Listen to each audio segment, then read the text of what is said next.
Good morning, good afternoon, and good evening out there to everyone, and welcome to round 22 of the 2015 GTPlanet Suzuka 1000 kilometers.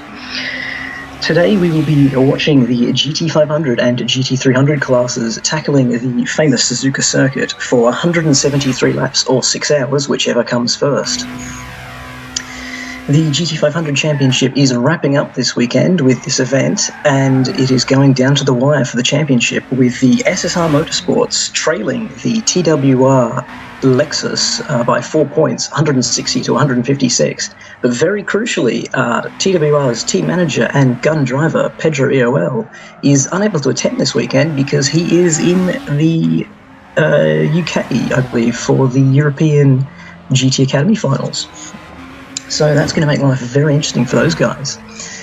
The GT300 Championship, on the other hand, will continue on at Spa with 4 times points. However, the Lightning Speed Motorsports team, which leads that championship, is unable to compete there and will be looking to get as many points as they can for the lead of this championship to potentially try and hold on, despite not being able to contend the final round of the championship. So after a very delayed start, we're finally back with pictures and audio. Sorry about that, everyone. We had technical problems beyond our control, as usual. So to start off, we'll just do a quick rundown of the qualifying results so that we can actually have a basis to what's going on right now. On pole position was the SSR Motorsports Nissan GTR, driven by TNR Pfeffer and TNR 5 Zygon. They took pole with a combined effort of 152.654. They were chased closely by the Reaper Online Racing team, who were only 3/10 down in second place. In third place on the grid was the Inferno Racing Yellow Hat Nissan GTR, only just behind the Reaper Online Racing team, 3.5 tenths down, barely behind them. In fourth place on the grid was the championship-leading Teamwise Racing, driven by Krilu, TWR Seb, and TWR Chris.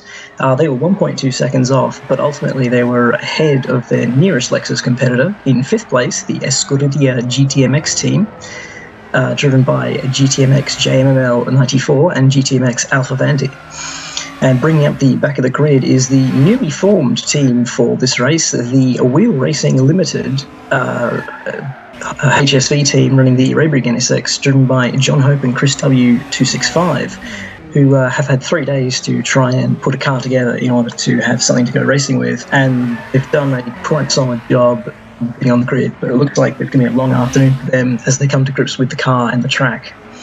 In GT300, pole position was taken by the number 61 Dragon Razor Racing with DeBomb 330, Burn the Legend, and Skater 913 at the wheel. Skater 913, of course, the TCN1 Drivers' Championship champion as of last week, as were the Scar Honda.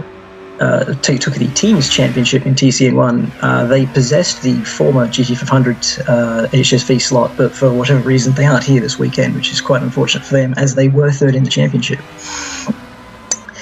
In second on the grid for GT300 is the very quick Race on Oz Racing in the Subaru BRZ, driven by Warrior 2167, N64 the Stig, and Mustafa.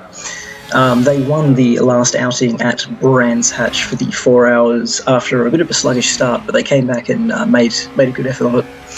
In third on the grid was the Swift Autosport Subaru BRZ, driven by Storm Pacer, Push the DZ, better known as Danger Zone, and WTF Man. Danger Zone was the second fastest qualifier, but the team was only able to achieve third place. In fourth on the grid was the number 62 ORA racing team in the IS350, driven by TRL Agro, Cod Demon 101, and UNC Pubs. Fifth on the grid was the number 64 Endurance Experience team, driven by Bo Albert, Seath, and Hask Gaming, who's a rookie to the series but has been floating around for a long time. And bringing up the rear of the grid was the Lightning Speed Motorsports in the number 65 RX-7, driven by Ning Dynasty and Jace Tigrino. However, it is worth noting that since qualifying, the RX-7s have been given an extra 10 horsepower to try and make them competitive, as they were 8/10ths off the nearest car, which was the ORA racing team. And there was not much between the two RX-7s, which led the series organised to believe that it was not merely drivers, it was most likely the car's performance that was physically limiting. I'm getting reports that the leader just crashed, which is not particularly ideal for them. My live stream is, of course, now choosing to be incredibly poor and give me a slideshow. So have to bear with me on that one.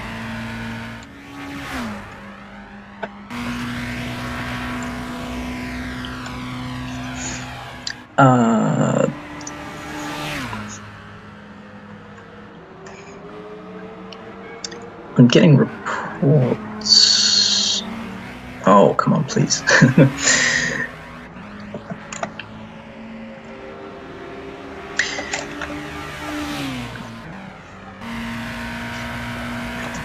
Oh no, the current running order is the number 29 Inferno Racing, driven by TRL White Knight, the Yellow Hat GTR.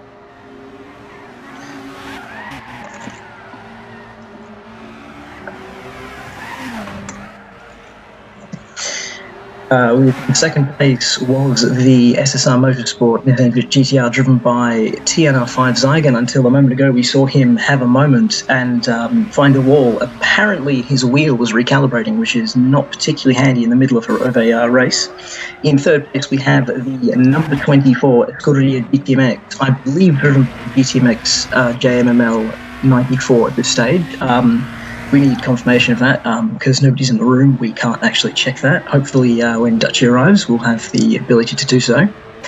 Fourth place is the number 23 of the Wheel Racing Limited, Honda HSV, which is a really pleasant good run considering they were prior to the race they were suggesting that it would be a sort of a endurance run for them to try and pick up the pieces where everyone else fell over. Crucially, though, down in fifth is the Reefline Racing team. They have been one of the strongest teams of the second half of the season after Daytona, fighting for the win until disconnection problems in Silverstone, then coming back to win Motegi. So I'm not sure what's happened to them for them to be so far down. That's not particularly ideal for them. And the championship leaders are actually last in class for team-wise racing. So something's clearly going on at the start to see such an interesting lineup. Potentially it could be a pit strategy, but I don't think any of the GTO 500 runners are capable of running an hour. So we'll have to just keep an eye on that and see if we can do that as we follow TRL White Knight around in the yellow GTR. Down the front straight. Hopefully I can get this stream to provide you with more frames. The GT300 running order is leading.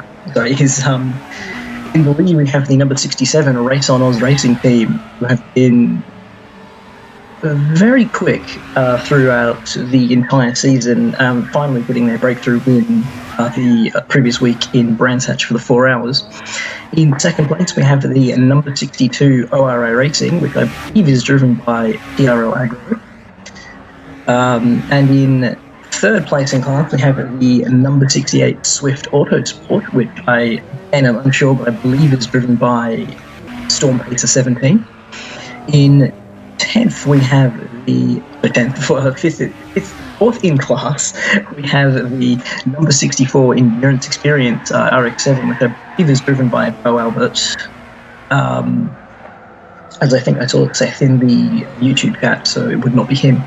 In 11th, the Pole Sitters, the number 61 Dragon Razor Racing Team. I believe Bernard the Legend is in the car in that team, which is a change from their scheduled starting driver of De Bomb 330. I'm not sure what's going on there, but that's probably sent them to the back of the grid and has caused them to be fighting back throughout the early stages of this race. And in last overall and last in class, but still in the race, we have the Lightning Speed Motorsports RX-7 driven Evening Dynasty. I'm going to need the YouTube comments to help out in regards to looking at these.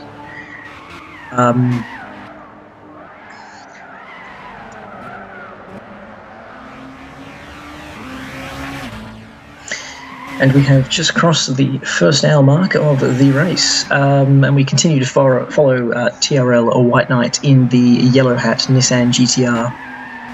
As he blazes around, we don't have any lap time information either, unfortunately, for you.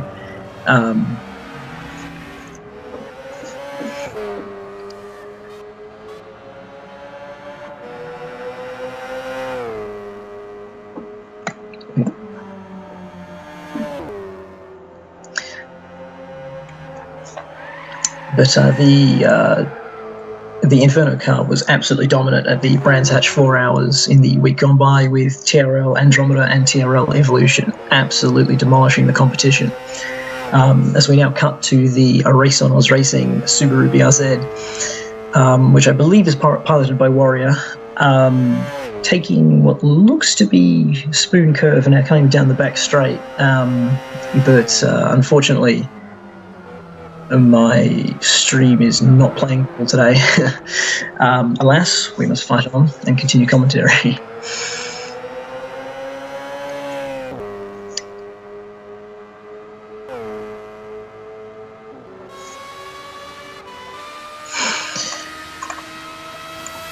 So from the YouTube chat, can anyone fill me in on what we've missed in the first hour from anyone on radios with their teams to give us a chance to figure out why the order is as it is at this point in time?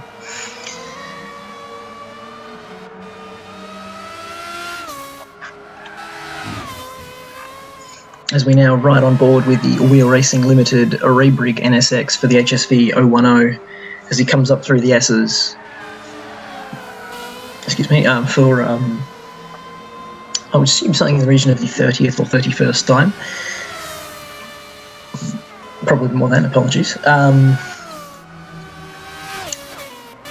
The championship battle I touched on earlier is TWR Racing leading SSR Motorsport by 4 points, but with the Scar Honda R team not present and being replaced by the Wheel Racing Limited team this weekend in third place, they potentially can be overhauled by both the Reaper Online Racing team and the Scuderia GTMX Lexus team, because it is a double points round for the finale for GT500 and the Suzuka 1000.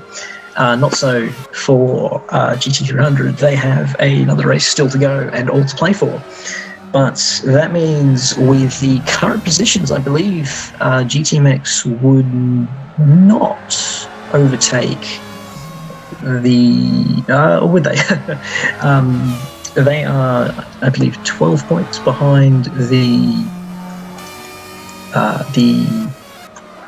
Reaper Online Racing team, and sorry, they are 9 points behind Reaper Online Racing and 36 points behind the Scar Honda R team. So Scuderia GTMX need to finish second or better to take third in the championship, assuming the Reaper Online Racing team are unable to finish within 2 places off them, I believe. So both of those teams can get past the Scar Honda team, but it will take a very good race considering the Inferno Racing team has been so incredibly quick in the Nissan GTR.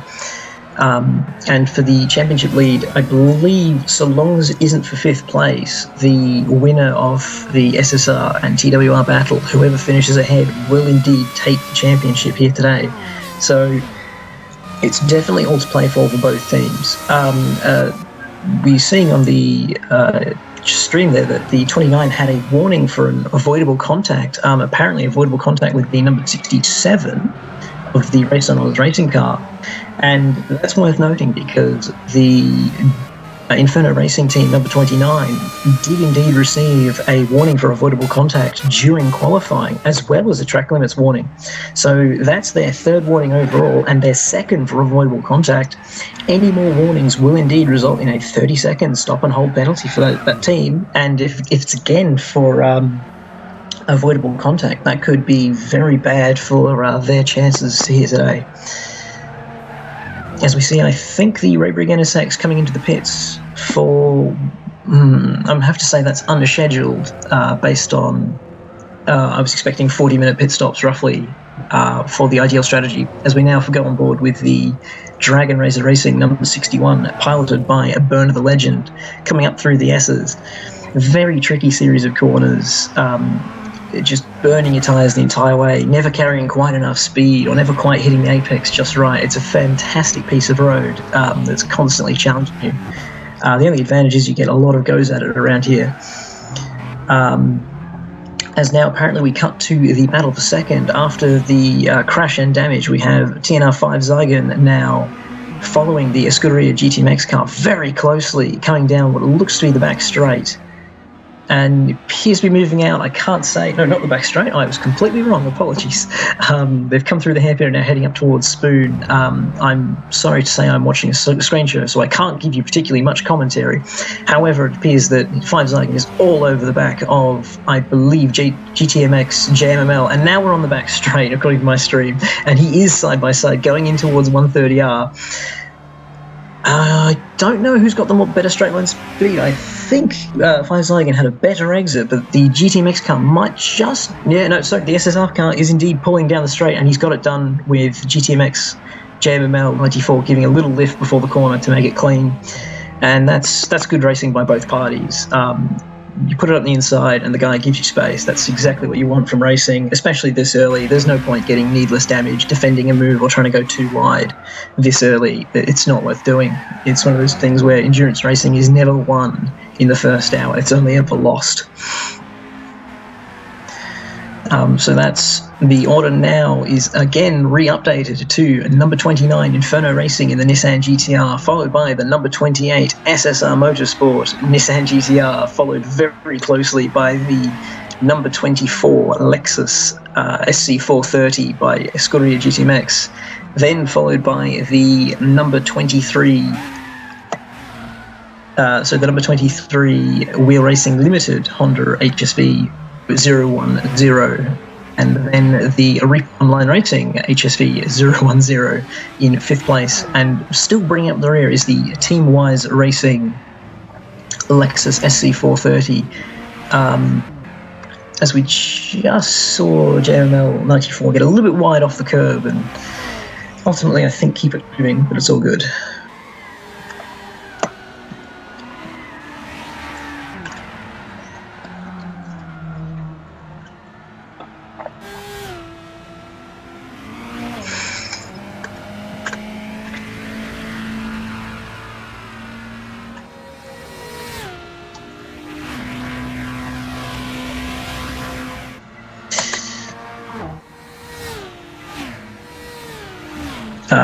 That's disappointing.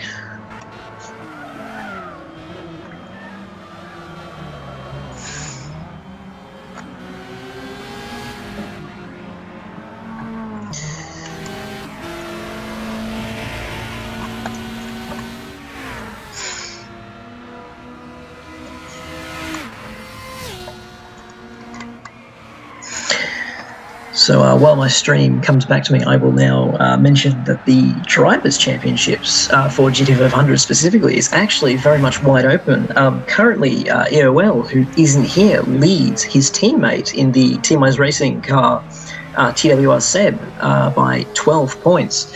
And assuming TWR are able to classify, he should indeed receive the 12 points that are needed for him to take the overall driver's title. The next nearest competitor is actually myself in third place, SticksTC, that is, only 14 points behind EOL and 2 points behind Seb for now. But assuming TWR are able to finish this race and be classified, TWR Seb will indeed take the GT500 Drivers' Championship, which is a credit to the work they've done all season, starting with the interesting win at Daytona after Scuderia GTMX had their result unfortunately be not classified, being stuck in the end of the pit lane at the end of that race. And now I believe we are on board with the Scuderia GTMX. I believe GTMX JMML 94 was one of the fastest drivers in that race. And I don't know if we've seen him back in the Lexus, other than potentially for Motegi. I'm not entirely sure. I have to check that one. And I don't know if I have the resources to do so.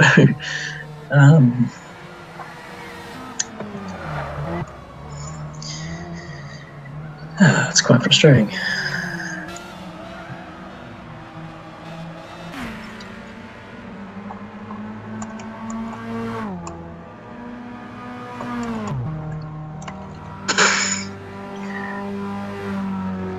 Yes, my notorious internet is indeed playing havoc with me from the YouTube chat.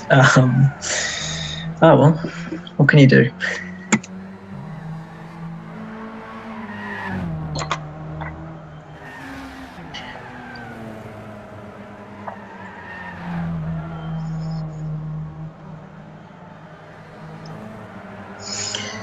We're waiting on AJ for the hourly update so we can have a live update for how large the gaps are in all the classes and give you guys some sort of sense of what's going on out there. I can only apologise for the fact that I'm struggling to see the action, because I believe it's trying to come down to me at a definition that is too great, and I can't quite stream it by not very much. But we just wait and hope that maybe we can get a better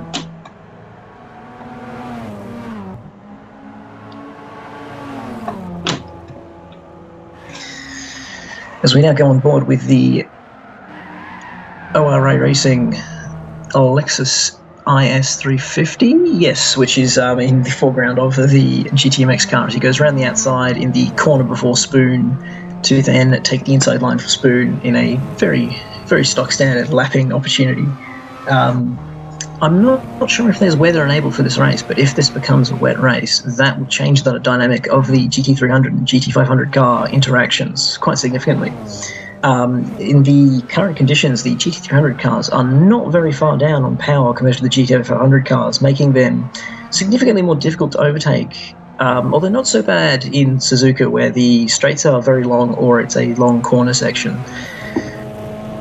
However, in the wet, that could change, where the exit speeds are somewhat matched, and the GT300 cars would become more of a roadblock to the GT500 cars, but they are well within their rights to do so. They are also part of a race, and they can hold their racing line as they are allowed to. As we now cut to the Reaper Online Racing Honda HSV 010 in the Kalin livery. We believe this is driven by R. Clark, if I'm not mistaken. R. Clark was incredibly quick in every race for the Reaper Online team.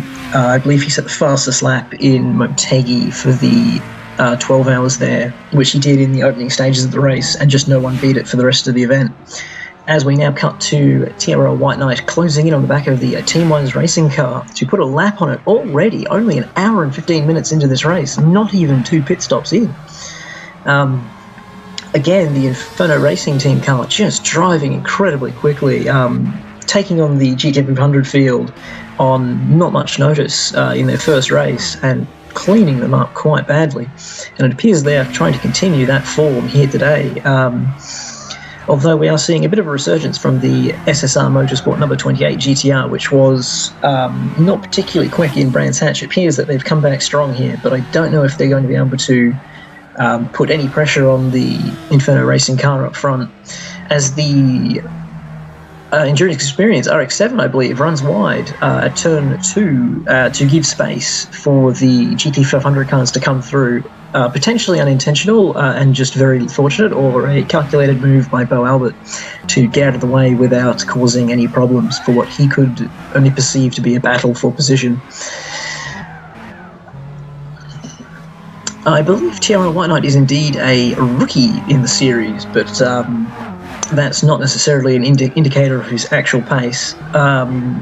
According to the grid formation, the driver of the T-Wise racing car is Krilu, who has been in the TWR cars throughout the entire season, as White Knight has a look into the hairpin but doesn't actually pull it off, as now tries to slipstream up towards Spoon Curve, but I don't think he'll get it done. Potentially into the chicane after the back straight if he gets a good exit out of Spoon.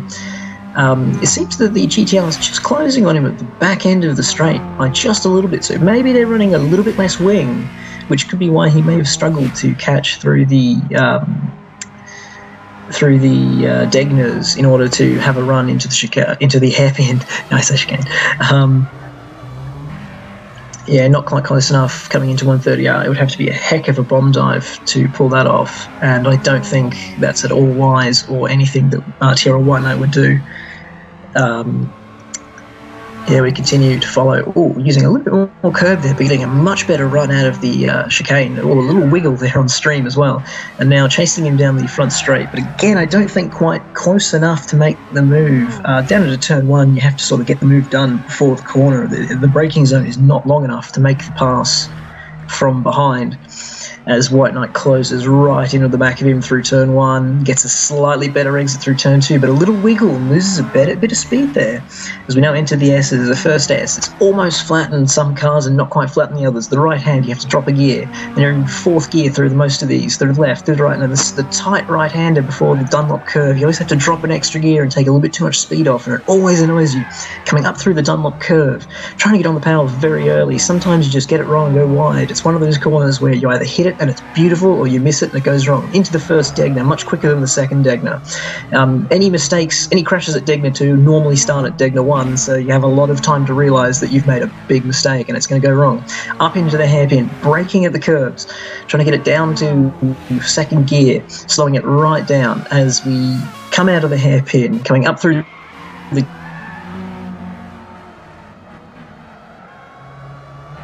gears, up through the flat corners on the way to Spoon. I think the stream is actually behind, but anyway, coming up towards Spoon, braking at the service road on the right, getting it down a gear into the first one, through the middle of the corner, down another gear, trying to slow it down to hit that late second apex, get on the power nice and early to get a good run down the back straight. Now we follow down the back straight, a gentle curve to the left. We see the west course pit lane coming up to towards the famous corner of Suzuka, the 130R. Is it flat? Is it a little lift? Is it a little brake? It looks flat in the GT500 cars. Coming through there, no problems. Now into the chicane, where famously Alain Prost and Ayrton Senna collided in the 1988, I believe, Suzuka Grand Prix.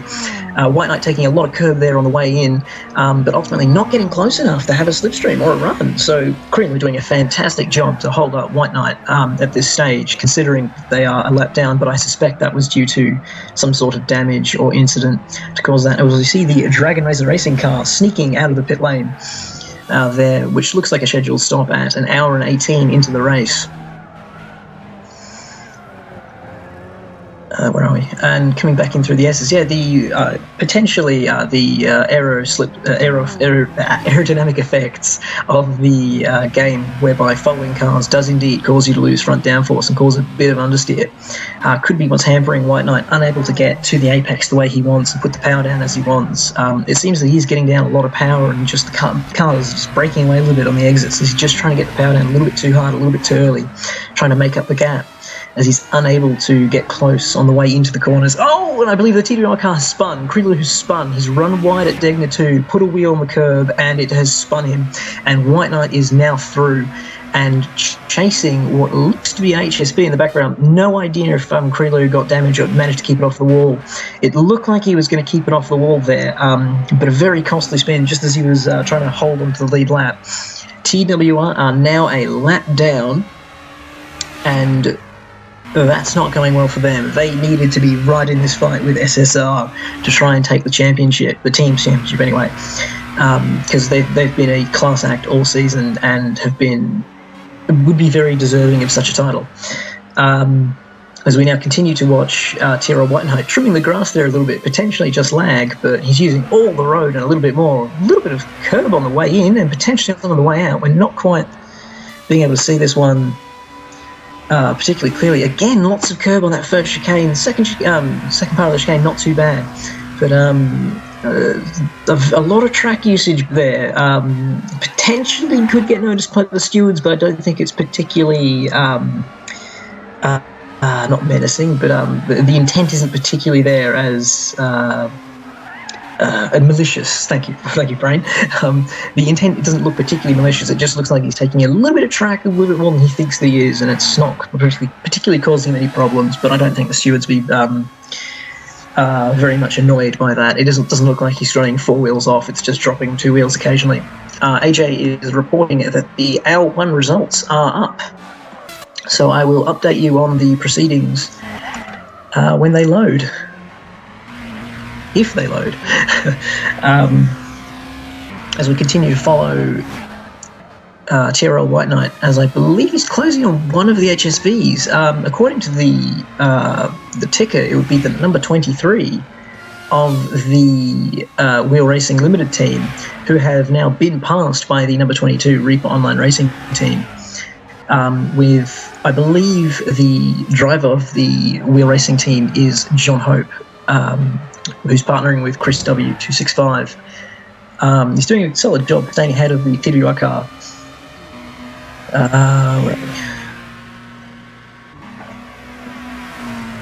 But worth noting that the Reaper Online Racing car coming back towards the front, coming back towards the Scuderia GT Max car, because that is their direct competition for the championship battle for 4th and 5th place, but potentially with 3rd place overall up for grabs, which would be significant for both teams, considering Reaper Online Racing I'm not sure if they were unable to compete in Daytona or they failed to make the grid, but ultimately they did not have access to the 4 times points race, so 100 points gone missing in the first half of that championship for them. And they've been on the comeback trail ever since, as TRL Whitenhart pits at the end of 1 hour and 22 minutes. So that looks to be on schedule with a 40-minute pit window. As we now cut to the Wheel Racing Limited car that it was chasing down as he comes up through the S's for the manyth time. A great job for those guys. To pulling a car together in 3 days is incredibly difficult. Having no time to test or prepare really compared to most of the other teams, that is a fantastic effort to be running up in 5th overall. As the L1 results are slowly loading for me.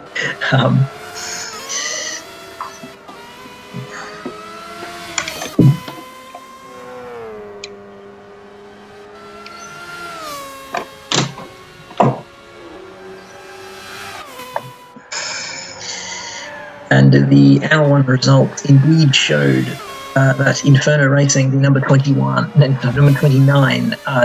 Nissan GTR, was indeed in the lead by a solid 40 seconds over the Scuderia GTMX car in 2nd place, which we know the SSR Motorsport car has indeed overtaken them for 2nd place. According to this, though, 3rd place was the number 22 Reaper Online Racing car as well, which was 41 seconds back, so they've lost time somewhere to have fallen off the back of the GTMX car. Although, as Wheel Racing Limited car gets a wheel on the grass on the way into the chicane and locks up, manages to save it though, well driven, as the Swift Autosport BRZ, I believe, pits as well for his, what looks to be a scheduled stop. So at that time was the SSR Motorsport Nissan GTR. However, we know that they are now up in 2nd place. They were 43 seconds behind the Inferno Racing car, so I would wager that is about accurate as to where they are still. In 5th place, it was the Wheel Racing Limited team. They were 1 minute and 40 down. we saw them getting very close to TRL White Knight to be lapped, so I can believe that's about 1 minute 50 or so as a gap, and potentially by the time they come in for a pit stop, that could indeed be over a lap, as the Teamwise racing car was almost a lap down according to the 1 hour results. We know they are actually now a lap down. In GT300, the 67 Race on Oz racing car, piloted by Mustafa in 64 the Stig, and Warrior was leading once again. However, only trailed by the ORA racing team, piloted by TRL Agro, Podium 101, and UNC Pubs by 1 minute and 30 seconds. So I don't know what they've done at the start. They have hit the afterburners and disappeared up the road. In third place was the number 68 Swift Autosport Subaru BRZ. Again, the BRZ is looking very strong here. He was a further 38 seconds down on the ORA racing team and nearly a lap down, I believe. No, that's not right. They're 40 seconds down on the ORA racing team, sorry. Well, that's very interesting. The ORA racing car is reading as 1 lap down, but 1 minute and 30 ahead of the Race on Oz car, so they are only something in the region of 30 seconds behind. So the Swift Autosport car would be about 1 minute and 20 behind. In fourth in class is the Endurance Experience car driven by Bo Albert, Husk Gaming 96, and Seth 123. They were a further 10 seconds down. So for the 20 seconds down, and overall about 1 minute 40 off the lead of GT300. In fifth in class was the Lightning Speed Motorsport. We have a yellow on track. I was not paying attention to why. Apologies. A Lightning Speed Motorsport car, which was actually 2 laps down. Sorry, a lap and something down. Oh, it looks like the Dragon Racer racing car is in limp home mode. That's not ideal. He's at spoon curve, which means he's got the whole back straight to cover before he can get back to the pits. That's going to hurt them badly because they were already in 6th place. A further 15 seconds behind the Lightning Speed Motorsport car. And that's them at least a lap down. They're going to be 2 laps down now with the Race on Oz car coming past. Yeah, I'm not sure how he's done that. That's not good for them. That's very much not ideal. So I believe they qualified on pole, had to change their starting driver, and then have, quite unfortunately, had a very shocking first half of the hour and a half of the race. That's not gone well for them, but the Race on Oz racing car continues to lead, continuing off where it finished, the Brands Hatch 4 hours. Yes, Pielster confirms that there is a slow car on track. Oh, he's had a yellow in Sector 2, which means he's had it probably coming... I'm not sure. It probably was on screen and I didn't catch it. I apologise. But that has absolutely wrecked their early hopes.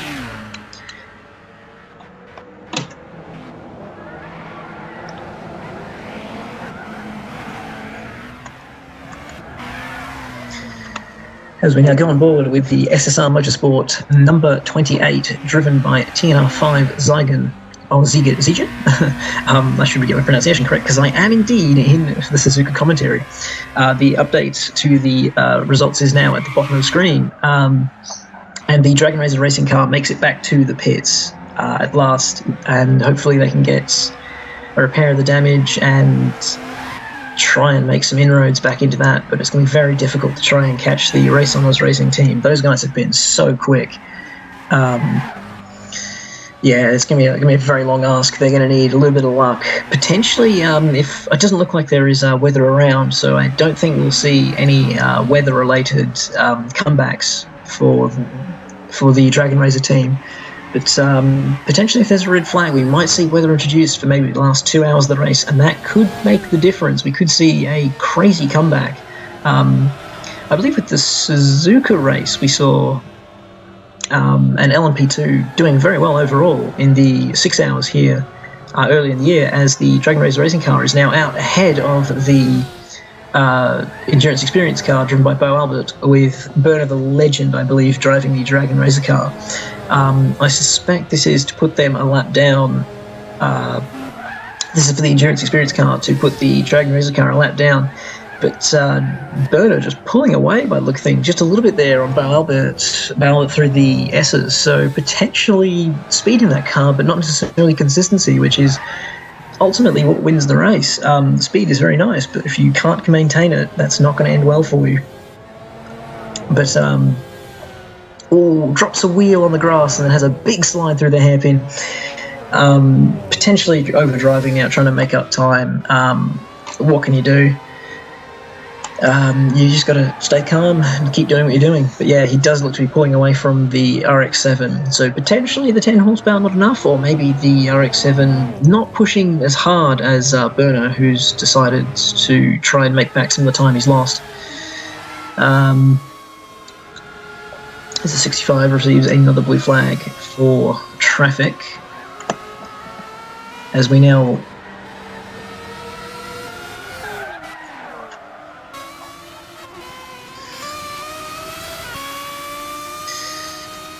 we are now up to the Wheel Regs Unlimited car, closing up on the Lightning Speed Motorsport RX-7. Will he have a run into the chicane? Into the hairpin? I'll get those two right eventually today, I swear. Or will he wait till come out the other side and have a run on the way into Spoon? Looks like he'll wait on the way into Spoon. Little lock up there, so potentially the car not quite sorted for those guys. Haven't had enough time to really dial it in. And as a driver change for Bo Albert, just as I mentioned it, so potentially his pace was due to the fact that he was on worn tyres, as opposed to that he was actually slower. So a driver change at an hour and a half, that's very early, as the Wheel Racing car comes in front of the Lightning Speed Motorsport car and doesn't get his braking marker entirely right. The Lightning Speed Motorsport GT300 car nearly rear-ends the GT500 car, which would be rather disappointing for both parties, but ultimately I believe no contact and no harm, no foul. Looking forward to see who jumps in the endurance experience car. An hour and a half is very short. Oh. And it is indeed Seif who joins the room.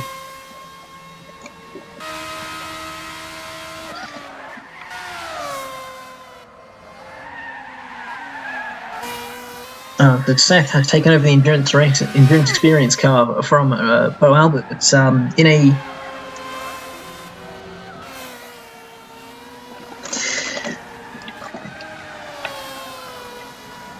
but potentially Seth is the quicker driver. I need to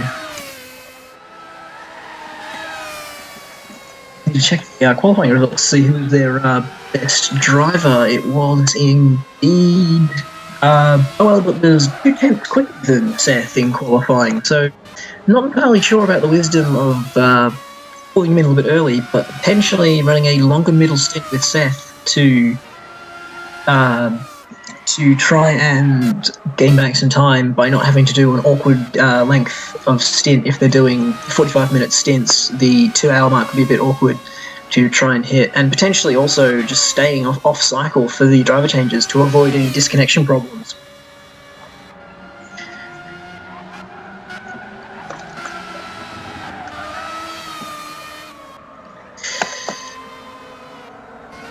That's one of those things with the Gran Turismo's limitations with driver swaps. Potentially sometimes the game just doesn't like it and throws a wobbly. Hopefully not today. We can go the full length, no problem, as we see the Reaper Online Racing car lapping the Swift Autosport BRZ.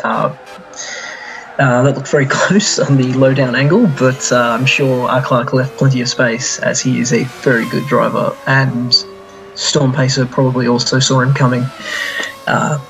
Lovely car in the mirrors, he would have picked it up.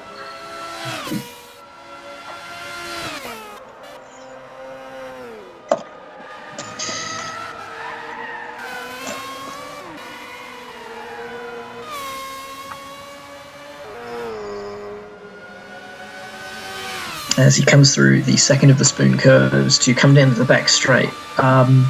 Not entirely sure if 130R is flat, but it looked particularly flat, judging by how much space these guys had. Maybe it's only flat on fresh tyres. Suzuka is a track that is very dependent on tyre wear, as the S's are all about front tyre condition, and as the tyres go away from you, your lap time falls away very rapidly. whereas a track like Red Bull, the fuel load is more dependent, is more lap time dependent, which gives you a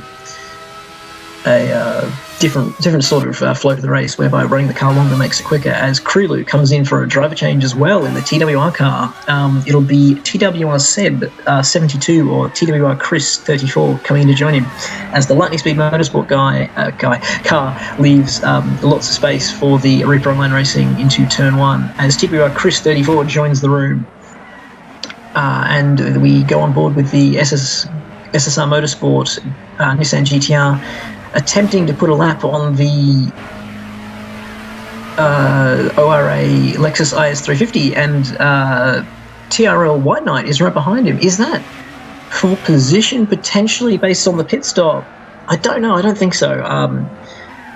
I'm not entirely inclined to believe that SSR are about to go a lap down, but it's the only logical conclusion, unless they haven't done their pit stop yet. But that's hard to believe, considering it's been an hour and 36. It is for the lead, according to AJ. So the SSR car must have got ahead by not doing a pit stop. And the Inferno racing car making up so much time down the straight. He's got either a lot less aero or a lot more grip out of the final corner. Into the chicane. Feifelhagen misses the apex of the first, but takes the second. Will he have enough speed out of it? Runs into the pit lane, yeah, so it was for position due to SSR owing us a pit stop, which means they will be about 40 seconds behind the Inferno racing car when they rejoin. But that gives us hope for the future, as the Inferno car just about runs into the Teamwise racing car that's just come out of the pits. Well avoided. Oh, wow. Great driving by TRL White Knight. He read that absolutely perfectly. And credit to Chris, he just stayed to the inside a little bit and gave White Knight just enough room to get it done. That was close, but that was fantastic.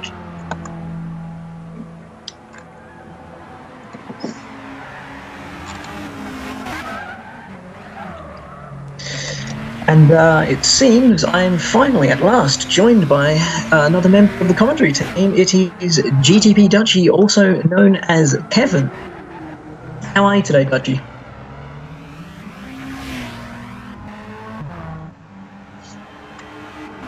Hello? Maybe not.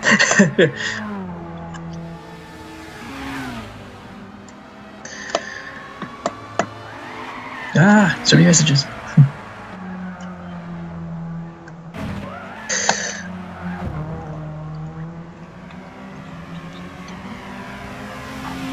Hopefully we can get Dutchie into the room to start giving you guys some fastest lap information and stint information that we haven't been able to give you so far due to limitations.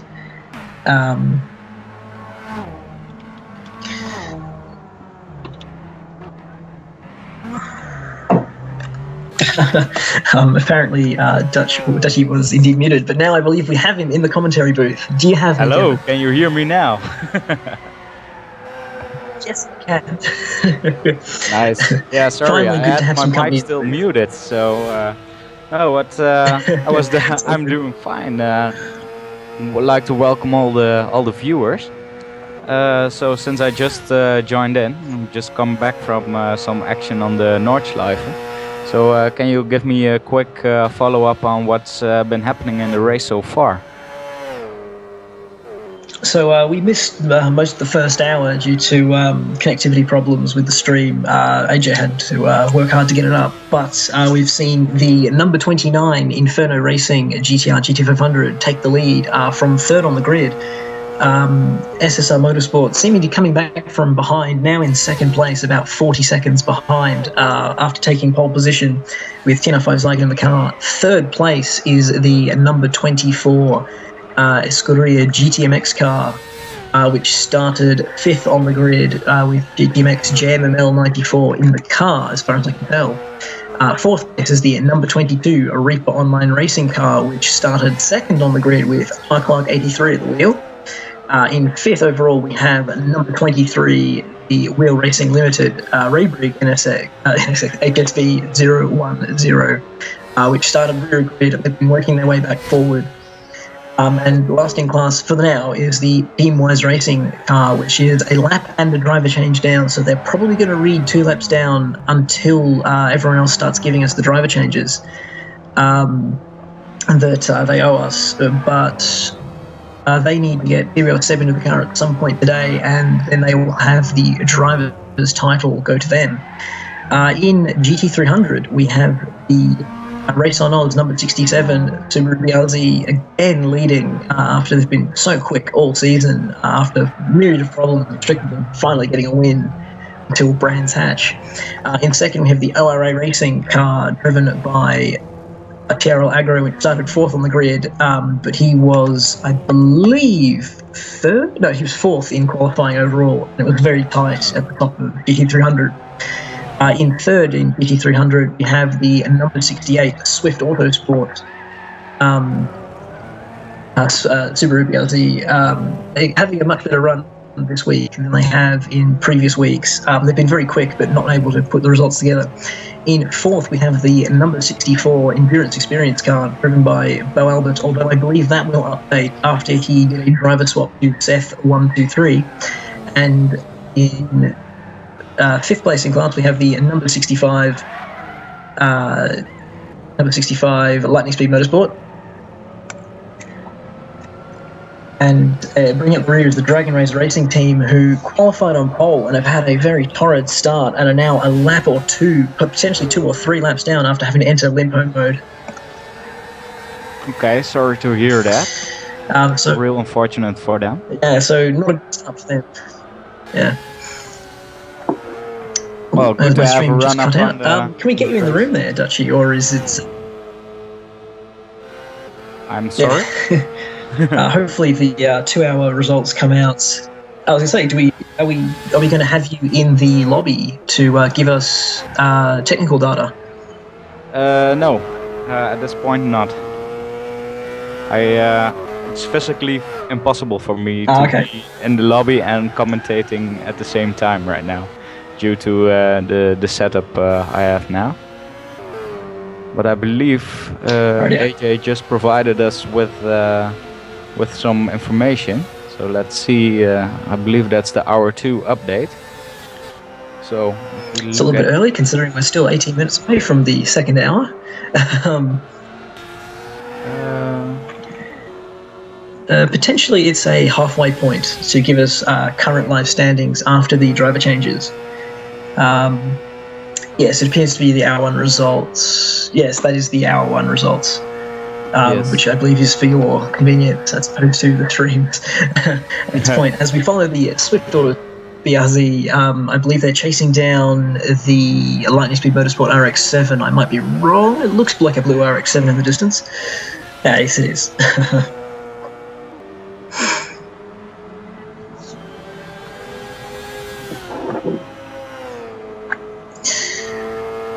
Unfortunately, my stream is starting to slideshow again, so that's a bit unfortunate. Not sure what to work with that. So, Dutchy, have you followed any of the followed any of the results of this race so far? No, like I said, I had a race qualifying, for example. So unfortunately, I could not got a look at what's been happening so far. So I'm fresh out of the water, so to say. So really looking forward to see what this race will give us. As we see a BRZ going off. That's the number 68. That's the Swift Autosport car then? Yeah, immediately in the traffic and going off again. I think because of the dirty tires, they lost grip again. And go off a second time, always tricky. Oh wow, it looked like the Escuderia GTMX car was just coming up beside him at that time, and he may have had to jump out of the way there. But I think my connectivity is starting to give up the ghost. That's not ideal. But I was going to start asking for wild speculation on who you thought was the team in the position to do well in this race or wrap up teams' titles and drivers' titles. but I'm guessing that's not wise considering you're fresh in without having seen any of the race so far. Yeah, but if I look at the drivers competing, I think Inferno Racing have a strong lineup. I think SSR Motorsports also have a pretty decent lineup, as well as Reaper Online Racing. Doubt. Of course, we know them from the GT3 and the LMP1 class as well. So we've seen some good things of the GTMX guys. So I think it's a real competitive class after all. So I believe we're still in the early stages. So I think it we'll just have to wait. There's a lot that still can happen. So it's always difficult, getting in some predictions, especially when the drivers are so well balanced over the teams. I'm really interested in watching this one with an open mind. Yeah, it's worth noting that the last time we had commentators wildly speculating results, that was the Motegi 12 hours, and the commentators' curses were being thrown out left, right, and centre, filling just about everyone in that race. I think I avoided those with my answer. Yeah, I'm hoping we've done the same. In hindsight, probably a good idea. We didn't start speculating on who's going to win the race. But we now go on board with the Dragon Razor racing car, putting some ground between it and I believe it was the Swift Autosport BRZ in the background. Not entirely sure with my slideshow, apologies.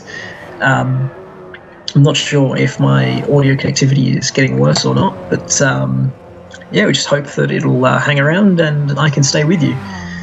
But this isn't particularly promising.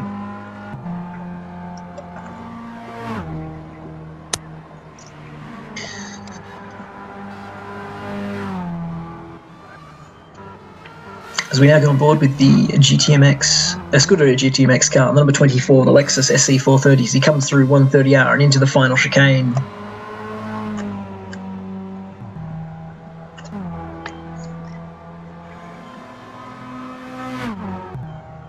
Yeah, that's not good.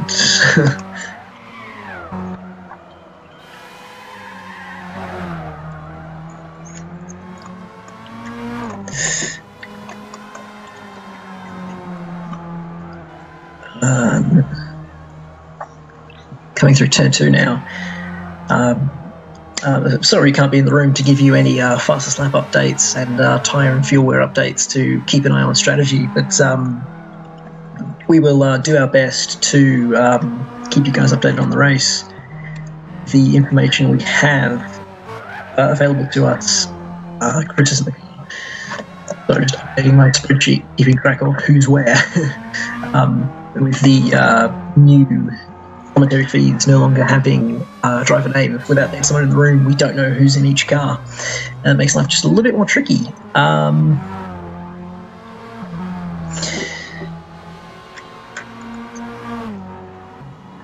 It appears I've lost Dutchy for the moment at least.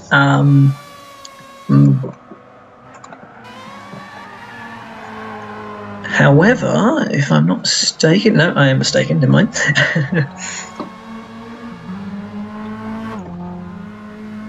That's...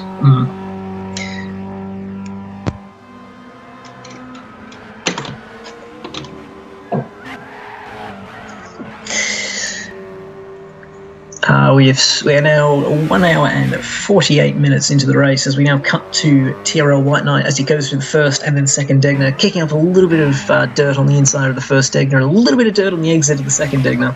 But again, nothing really malicious there, just using all of the road and maybe a little bit more, but nothing really there to come about with track limit warnings to go with the one they received in qualifying. But yeah, those guys have been very quick. I believe they're catching the Race on Oz Racing Subaru BRZ in the foreground. Yes, they are. I believe those are both the leaders of the race in both classes. And yeah, looking very unchallenged in both classes. Potentially the SSR Motorsport car could hold on, because we saw the incident earlier and an extra unforced pit stop for the SSR car. So potentially holding the same pace as the Inferno Racing team, being only a pit stop off the lead, so they're running at the same pace. So that could be a battle that drags on for the entirety of the 6 hours, and it may look like the Inferno car has an advantage right now, but it may not extend, and that's very critical. Like for the Fuji 4 hours, Danger Zone was on second of the grid and got damaged in the opening lap, and then took a pit stop and was 40 seconds down, and he was instantly discounted by just about everyone. But for the remainder of his stint, for the entire 2 hour and 40 minutes, he did not lose another second for that entire stint, but he went largely unnoticed due to the large lead by the leading team and the battles on track. So it's worth noting that not seeing the SSR car is probably meaning that they're just chipping away at a good pace and keeping themselves on the lead lap within striking distance if anything should go wrong. Or if we have a safety car for any reason, that'll bunch them right back up and keep them in the fight. Oh, is that an off? I can't tell. It looked like a lot of curb being used by the Inferno Racing car, but potentially okay. It looks like he appears to have moved on, as my slideshow is really giving up the ghost now. That's really not helpful at all. I'm so sorry, everyone. The TWR car is suddenly in the background of shot with the Inferno car, so potentially making up ground with that slight wobble, if there was one. I can't tell, I'm sorry. But yeah, we didn't see him in the background of the previous shot, so potentially made up a bit of time there. So like I was saying, SSR just having to wait to strike, and the TWR car, I believe that would be 2 laps down now, as they were 1 lap down and conducted a driver change, so they would be 2 laps down for now. However, other teams do owe us a driver change, but I expect TWR to making 2 driver swaps in this race, because otherwise they would have to make TWR Chris drive more than 4 hours, which is 50% plus an hour, and also that would mean that TWR Seb doesn't score any points and wouldn't win the driver's title. However, yeah, well, winning that would be in no way a problem, as we now follow the Race on Oz Racing Subaru BRZ.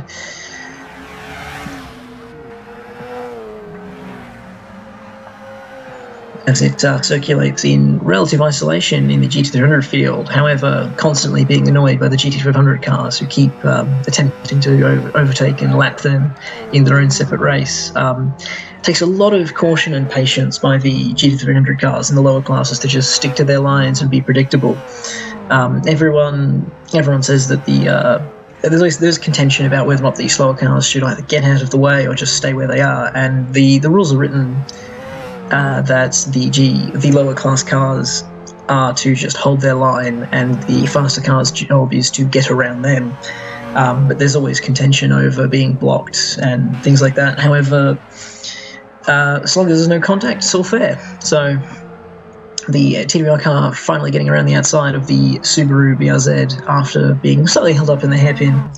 But with the close power levels of the 2 cars, it's not too bad. It really isn't. Through at least the S's.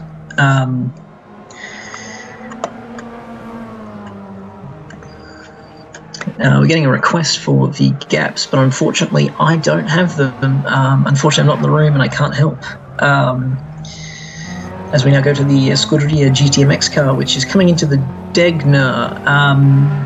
That would put him something in the region of 50 or so seconds behind. No, less than 40 seconds behind the Inferno Racing car, which was just coming out of Spoon.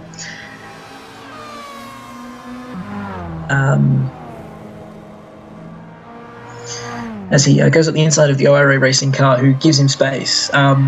There's nothing stopping cars of the slow classes giving space to the fast classes, just as long as they do it nice and early and give lots of warning and communication is made clear. Then people don't accidentally run into each other trying to stay out of each other's way. I think we have Dutchy back in the booth after his short hiatus there. Yeah, all right. I moved my setup, so maybe we can have some lobby times in a second. We're busy with the technical side of that, but should be good to have some extra info in a bit.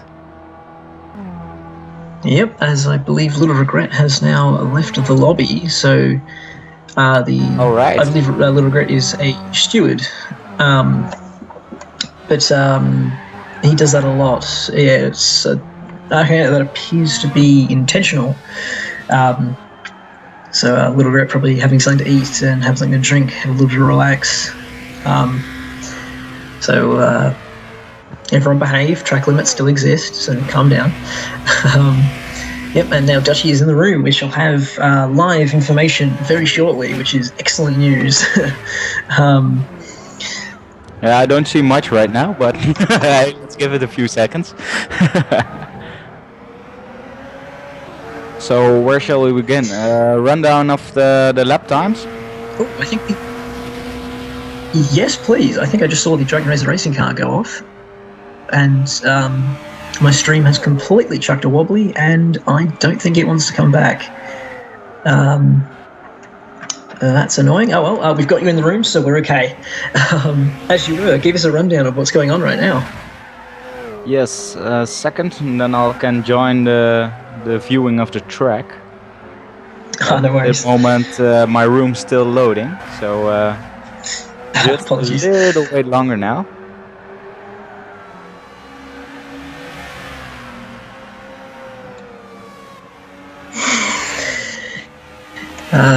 Yeah, well, I think we're now completely dependent on our friend Kevin here for any information, as it appears that as the people of Australia are waking up and getting on the internet, it appears to not be working with my current Plan B situation for internet connectivity at the moment. So that's not gone well, but thankfully we've got someone in the booth to help us out.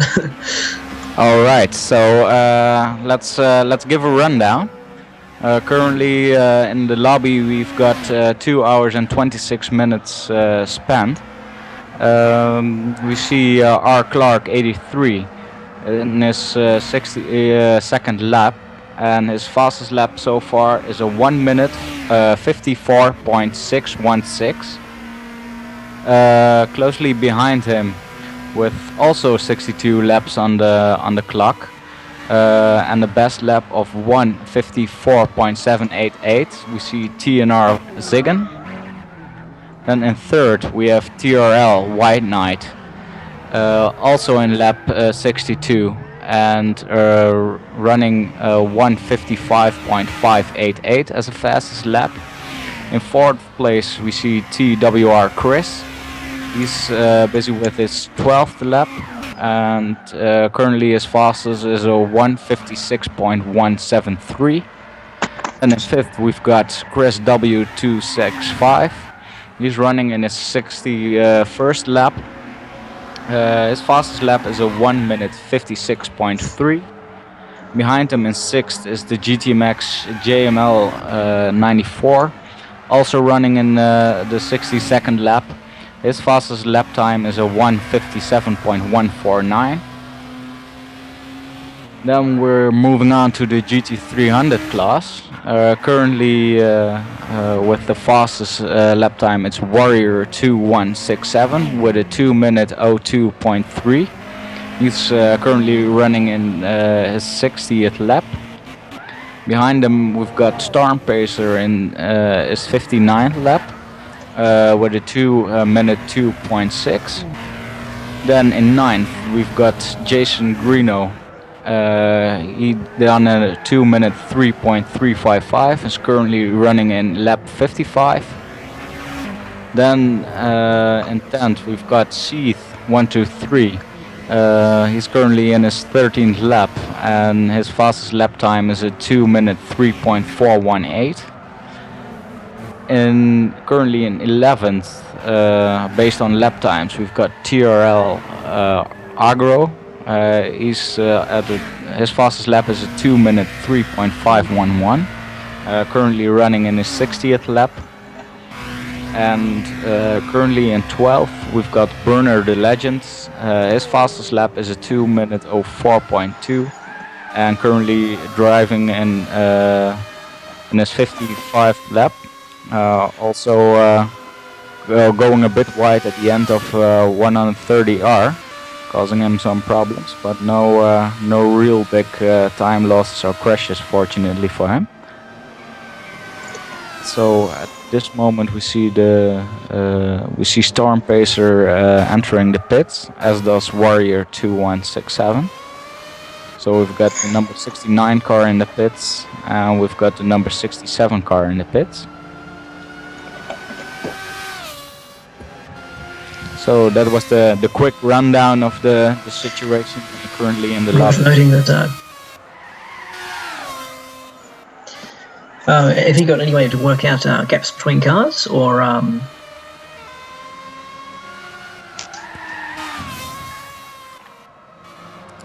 think we see your gonna have to just rely on the hourly update, which is due any minute now. The Storm Pacer has been replaced by WTF Man. And Warrior is replaced by Mustafa.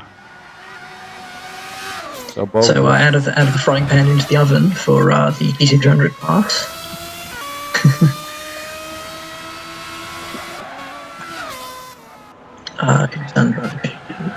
That one. We're quite close together, so will be interesting to see how far they are apart. Who comes back first? The drive changes. We'll dive into that.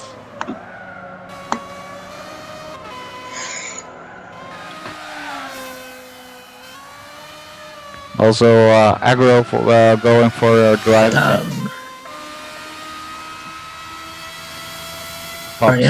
That'll be replaced by either Podium 101 or Pubs. Pubs, it is.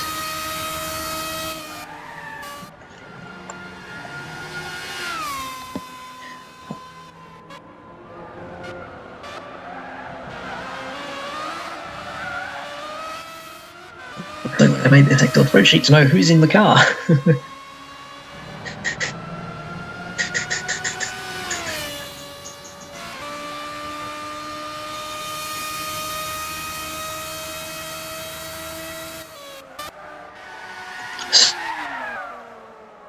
So I believe only the driver changes.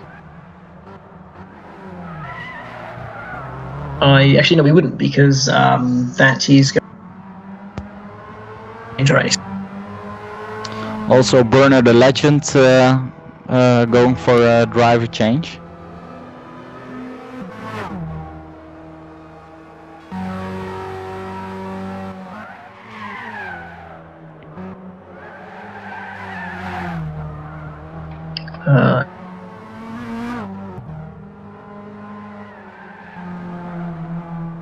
And Skater takes the wheel from Burner the Legend.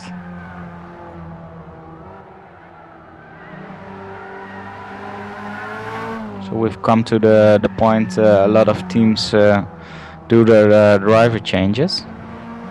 A lot of traffic coming in and out of the lobby.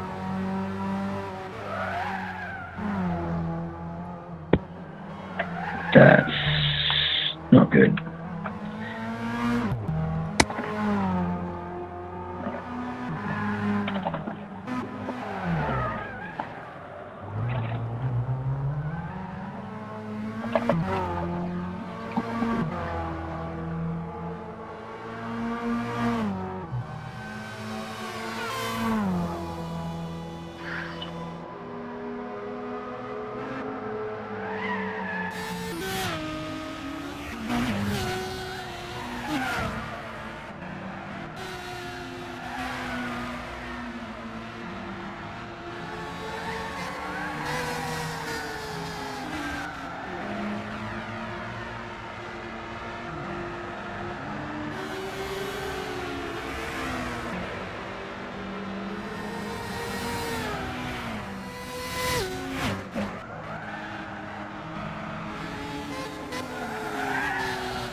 Am I still here?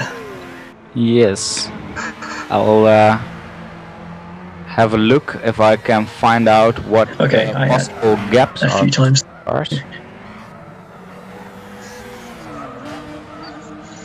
I think this is going to make the 2-hour update a little bit chaotic with all the driver changes. With all of them very concentrated, that could result in problems for the lobby, but I think we've got through okay from AJ's point of view, and that means we're in good shape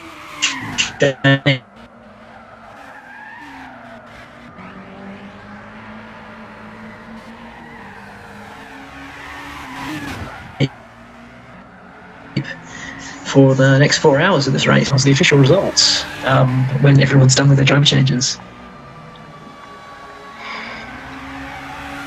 Yeah, that's what I thought.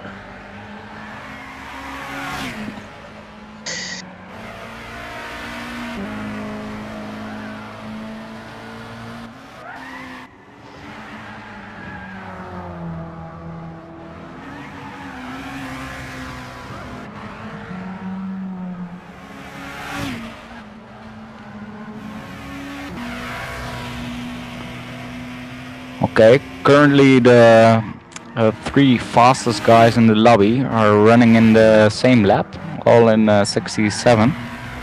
We've got our Clark now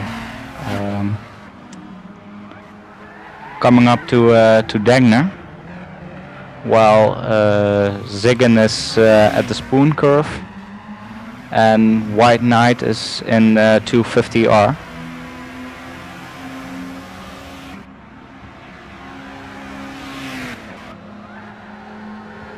Chris is in lap 66, also approaching the spoon curve now. TWR Chris a bit in front of him. And he's running his 16th lap, so maybe an earlier driver change. And 6th with also 67 laps right now, and the Dagner curve is GTMX Chimmel.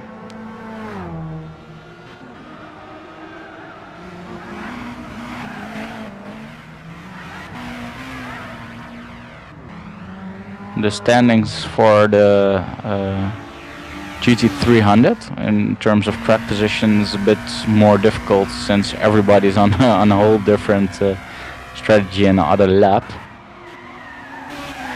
Currently on lap 3, WTF man now approaching the spoon curve.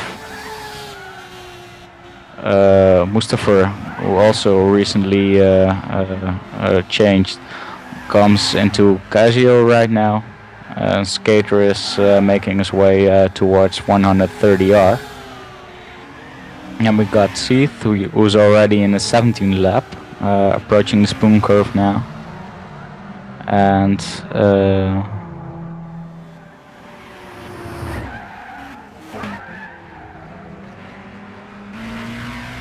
also see Jason Greeno go off in the Dagner curve. Number 65 RX-7 car.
Currently in front, I think we have the TNR5 Ziggin car, SSR Motorsports, if I'm right.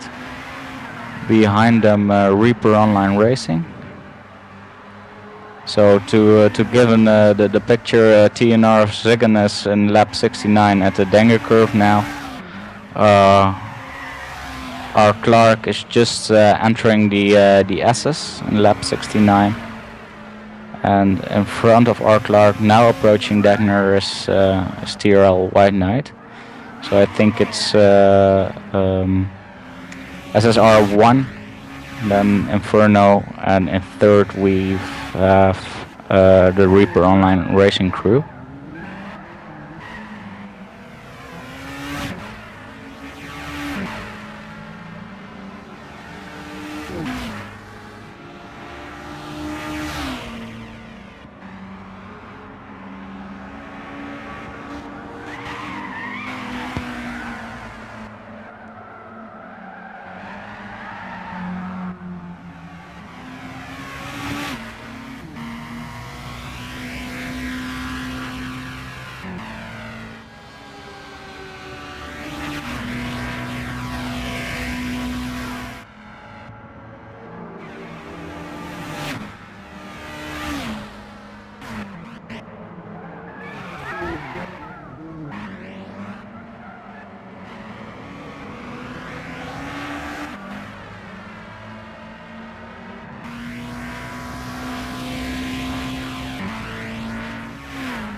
I see in the comments that Pup's having connection issues. He's resetting his router right now. So really unfortunate to see that happen on their part.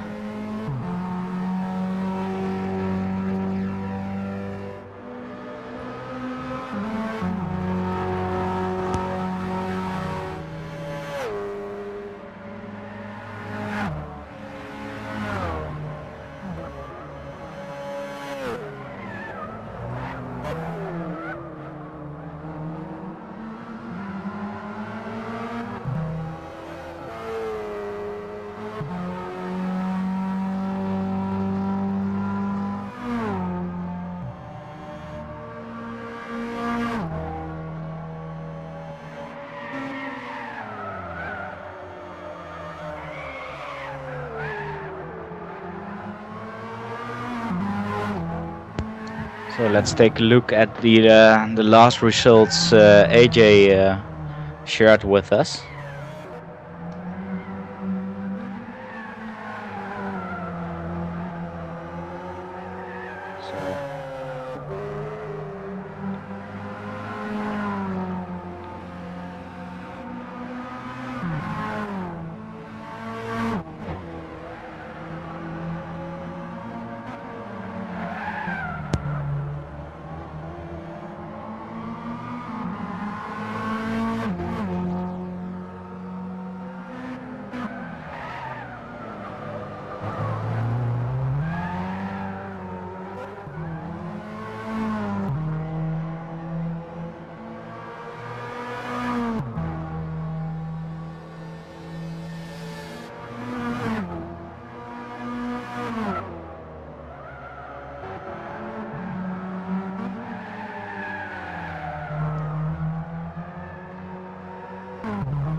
So as you can see, we had some difficulties. I had to leave the lobby, but here are the last results. I promise you.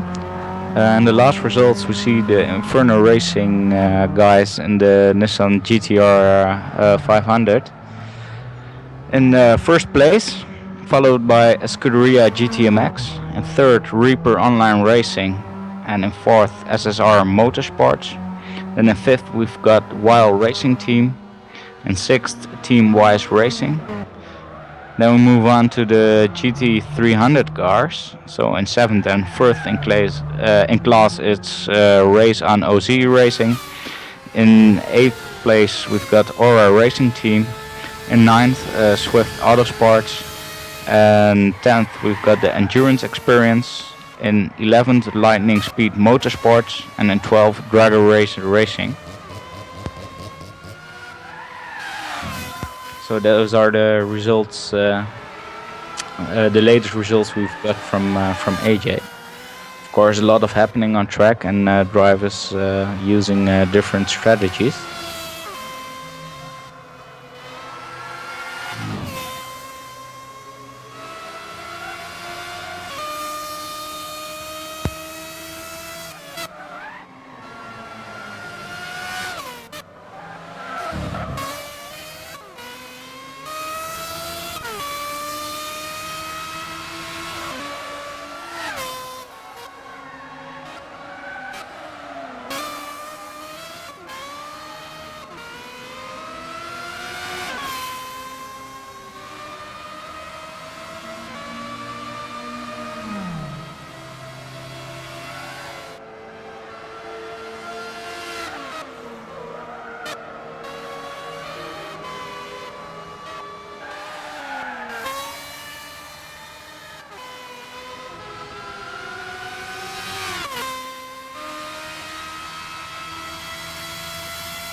So it looks that in a while I'll be joined by some other commentators. So.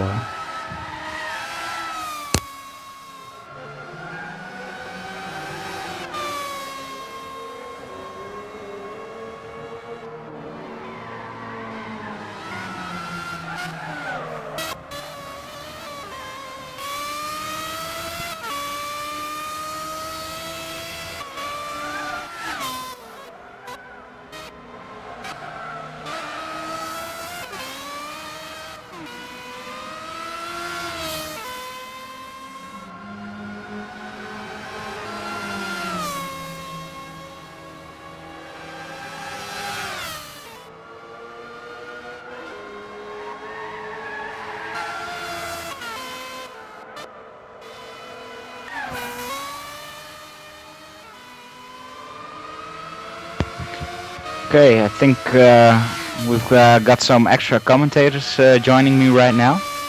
We've got Rishav Kosla, who's joining us. Good evening, Rishav. And currently in the lobby and providing us with data will be Dom. So, hello Dom and Rishav, how are you? Hello, Kevin. How are you? Yeah, I'm doing great. So, how have you been? I've been all right. Unfortunately, I haven't caught too much of the race before right now, so I'm a little bit behind on what's been going on. So, do you mind filling me in? Yeah, it was the same on my part. I only joined about 30 minutes ago. Currently going by track position, last time I thought SSR was in front of Inferno Racing, and behind them we saw Reaper Online Racing. Those were the guys running GT 500 and all in the same lap, and I think about 20 seconds apart from each other. So those were the last things I saw based on track position. I think in the last timing schedule it shows that that Inferno Racing still leading.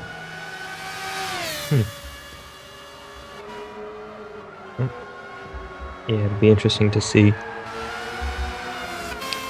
exactly what's going on. Yes. Obviously. Okay. See, Dom had some technical issues. Dom, are you there?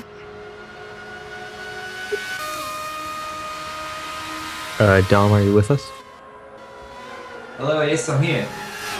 All right, awesome.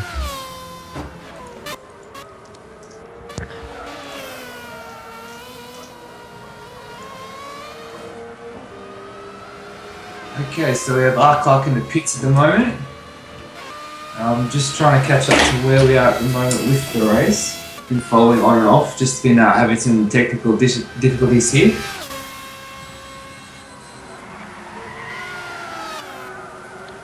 I think Pops had some technical issues as well. He already stated in the YouTube chat that he had some issues with his connection and was resetting his router. But Yeah, we can see. A lot of connects and disconnects, so he already excused himself.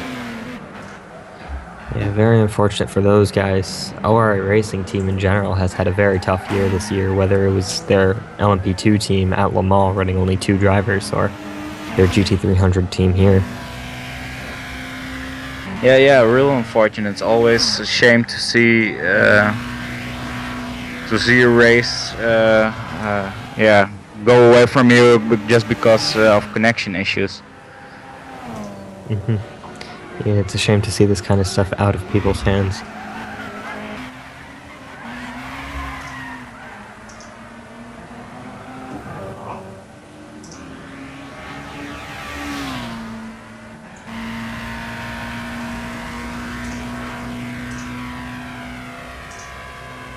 So this is the GT 500 class finale. Momentarily in contention for the championships are the number 25 Team Wise Racing. They're currently at 160 points, and the number 28 SSR Motorsports in 156 points. So only 4 points between the two of them. This weekend is double points, so we'll have to see who comes on top of this one. Yeah, we'll see that in the Drive Championship, EOL is missing, and this is due to his GT Academy European Race Camp. So yeah, it looks like TWR Sepp will take his title as long as the 25 Team Wise Racing car is classified. So he also needs to meet some minimum driving time, but then he could look good for the championship. But I think currently on track the SSR Motorsports is in front of the Team Wise Racing. So for the team points could get interesting.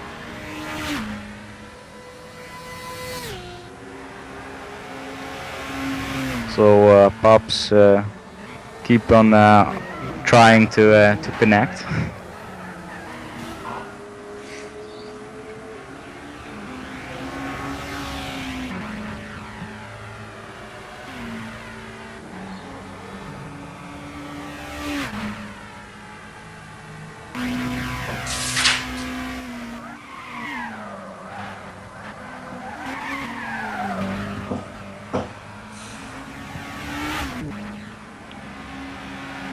Yeah, currently on board with Inferno Racing. I believe it's currently driven by TRL White Knight.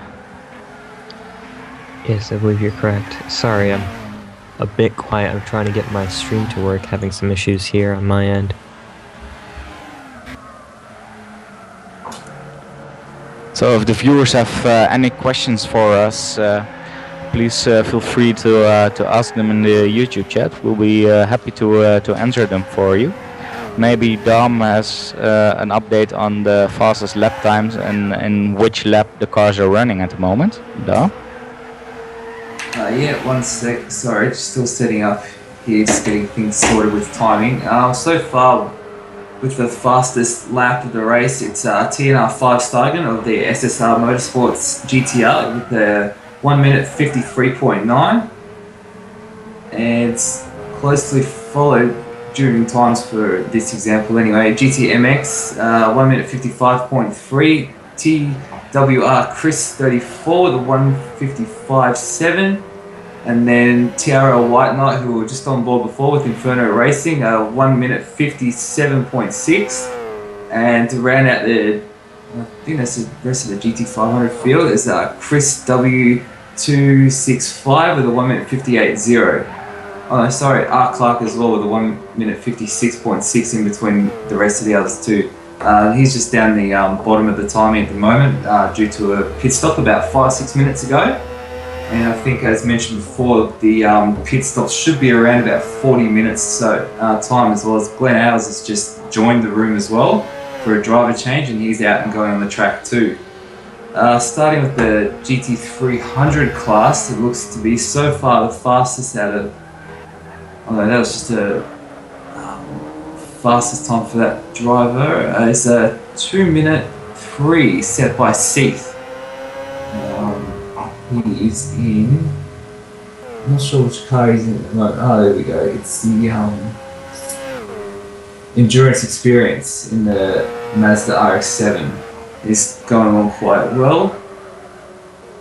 Then we have Jason Greeno, the 2 minutes 3.2. And to follow, we have Skater 913. 2 minutes 4, and WTF man, it's just, he must have just come into pit as well. It's just done a 2 minute 2. It was showing a 2 minute 13 before. That must have been an outlap. So far, that's the times we have at the moment for the field. I'm still organising who's where. Also, I've got some news on Pop's team, which is a lot of issues trying to connect. He says his other teammate internet went out through a hurricane, so that's not looking promising either. So yeah, they're looking what they can do, but maybe we'll not see a lot of them in the rest of this race, unfortunately. But let's hope they find a way to fix things.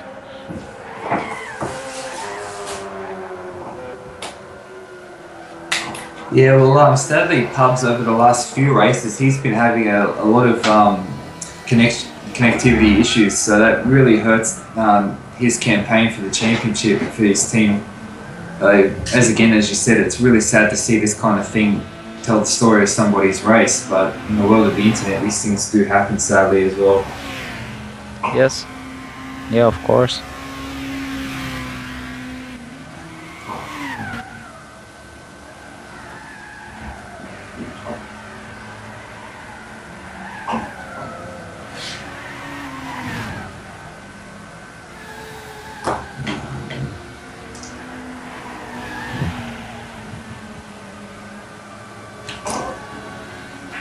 Now on the stream we see the SSR GTR just coming down now the front straight. We believe, actually I've missed the update, is this car still in the lead? I think it still is in the lead. Driven by a TNR 5 Zygon, which current pace is looks to be slowly dropping, but relative to the field is still quicker at the moment.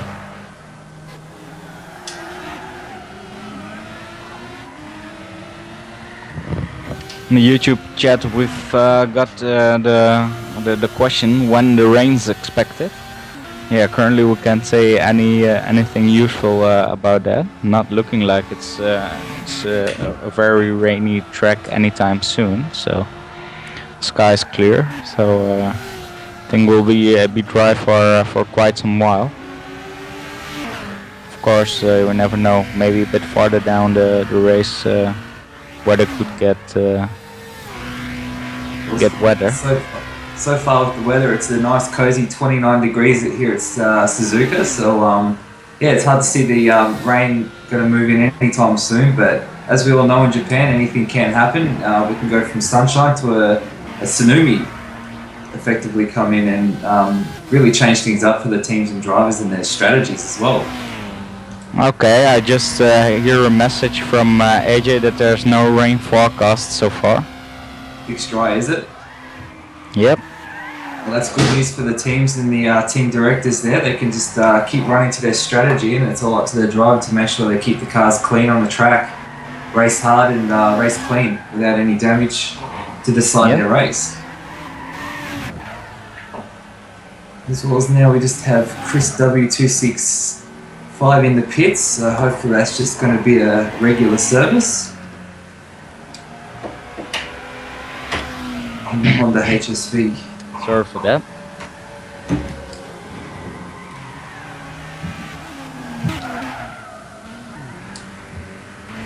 Yeah, not a driver change, full service to full fuel and fresh tyres, and away you go again very shortly.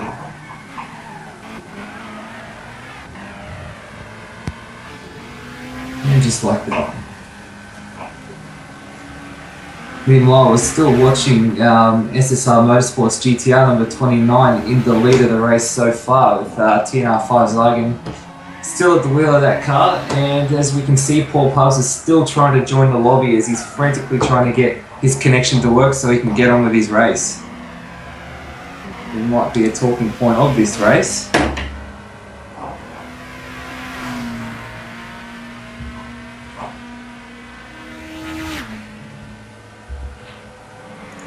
I'm very sorry about that. I'm trying to sort out some issues I'm having on my end.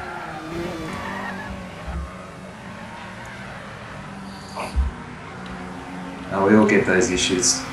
As you can see, it's happening all over the field as well. I believe the start of the race. Yeah, I believe the hurricane that hit ORA's driver has seemed to have affected me as well. That's no good. Yes. I believe it's okay for now. Alrighty. So, as I believe the ladder was updated last time I saw, so the 29 is back on top. Now, I do believe that 29 is the championship leading or championship chasing car. The 29, no, I don't think. No, that's Inferno, sorry. Yeah, 28, I believe, is the championship chasing car. Let me take a quick look. Yes, I believe that's correct. SSR is the number 28, yes.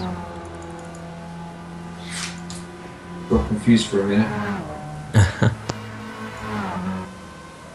And the number 25 is quite far down in 6th. Ooh, is Pub 16 having some issues still with that internet connection. Very, very unfortunate for those guys.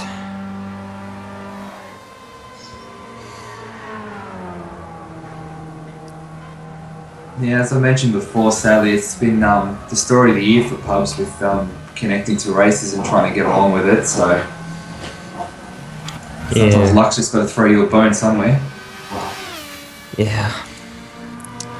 Hopefully those guys can sort it out, but I think it's been going on for such a long time that it's gonna be extremely tough for them to make up the time that they lost because of these issues. Yeah, it would be pretty much almost impossible to make it all up again too. Yeah. So, Another long day for the ORA racing team. I think those guys are looking for 2016 and a reboot. Yeah, well, hopefully that'll be a bit nicer to them. And also, too, we see TRL White Knight in the pit lane. So that's Inferno Racing in pits at the moment, and it's a driver change as well. A driver change already then. So I believe that means RCB is in the car now. RCB should be up next, that is right.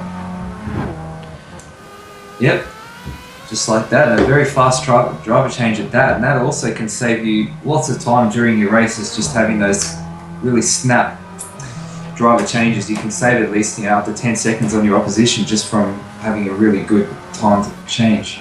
Oh yeah, I mean it was so fast. I believe on the screen I'm watching, RCB joined before White Knight even left. So very quick driver change from those guys. Yep.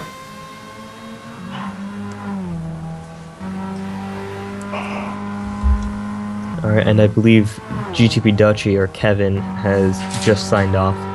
So thank you, Kevin, for joining us. Yes, thanks for coming to save us up here in the comms booth. And we'll try to carry on, as we should also see Sticks TC back in here at some time as well, maybe another hour or so, as he's scrambled off home to fix his internet. Another story that we have for the race. As the TWR car in the pits. So is this a driver change or have they already completed that? I don't think it's a driver change. I'm going to assume it's going to be a standard stop. And it is too. Might be a change on the next stop. He's only filled about half a tank of fuel at the moment, so yeah, I can't see him getting a full stint out of half a tank, so the driver change might come on the next stop. Am I right in saying that? Am I right in saying that Krelu is in the car right now, or? For the TWR car? Yes. It's showing up as TWR Chris 34. Oh, already then. So whether I have a glitch on my end or not, I'm not sure. Last time I did analyze it, I had a glitch as well, showing people that weren't in the car that weren't, so I can't say for sure. Oh, and we're just getting the report from AJ that the Hour 2 results are up, so let's take a look at those.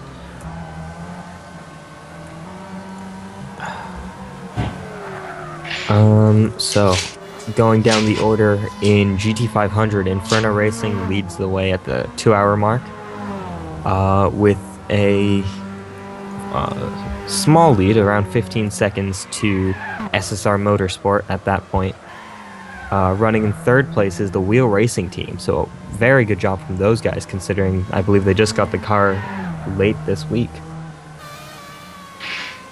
Well, that's a good turnaround. Yeah, very good job from those guys, so nice to see them on the podium. Reaper Online Racing, the number 22 car, running in fourth place, 50 seconds off of the leaders. The Scuderia GTMX number 24 is running in fifth, and the number 25 Teamwise Racing Lexus SC430 is running in 6th place, 2 laps down from the leaders. In GT300, similar to the 4 Hours of Brands Hatch, Race on Oz is up on top, with the ORA Racing team at that point in 2nd place, but I believe since then they've fallen. So behind them, I guess second would now be Lightning Speed Motorsport, followed by Swift Autosport, Endurance Experience, and Dragon Razor Racing, rounding up GT300, excuse me.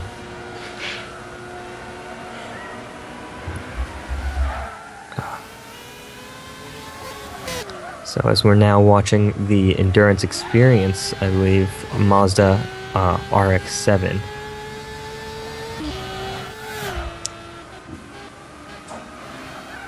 Very nice looking car, this.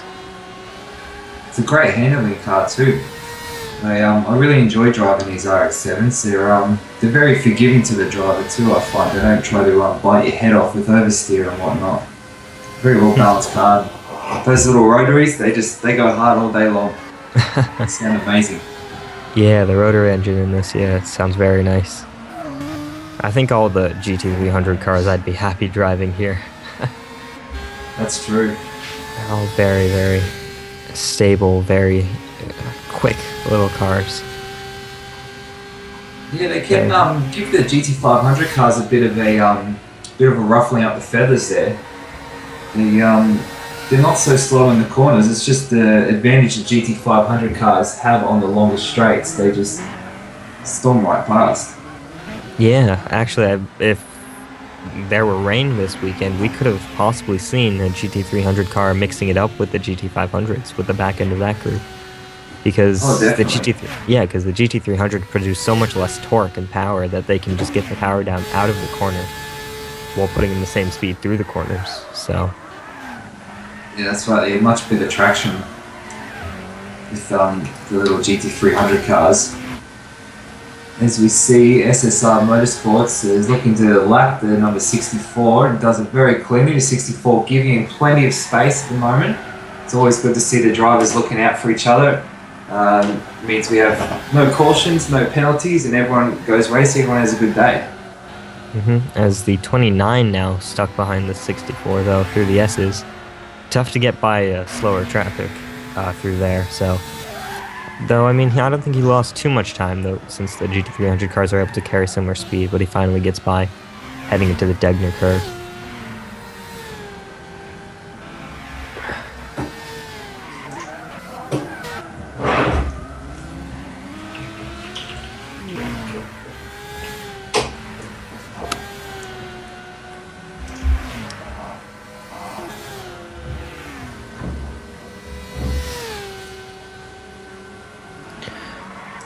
As yet again we're seeing pubs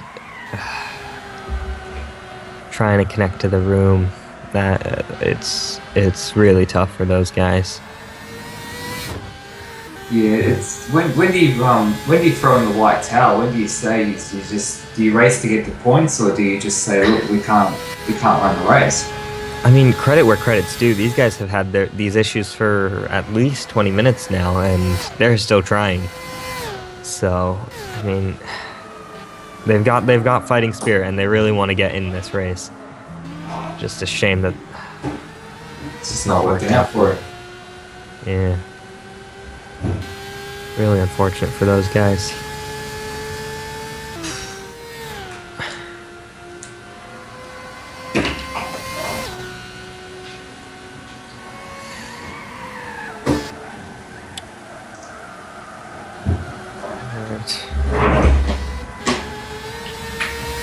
Right now, just watching the number 64 car go around the circuit.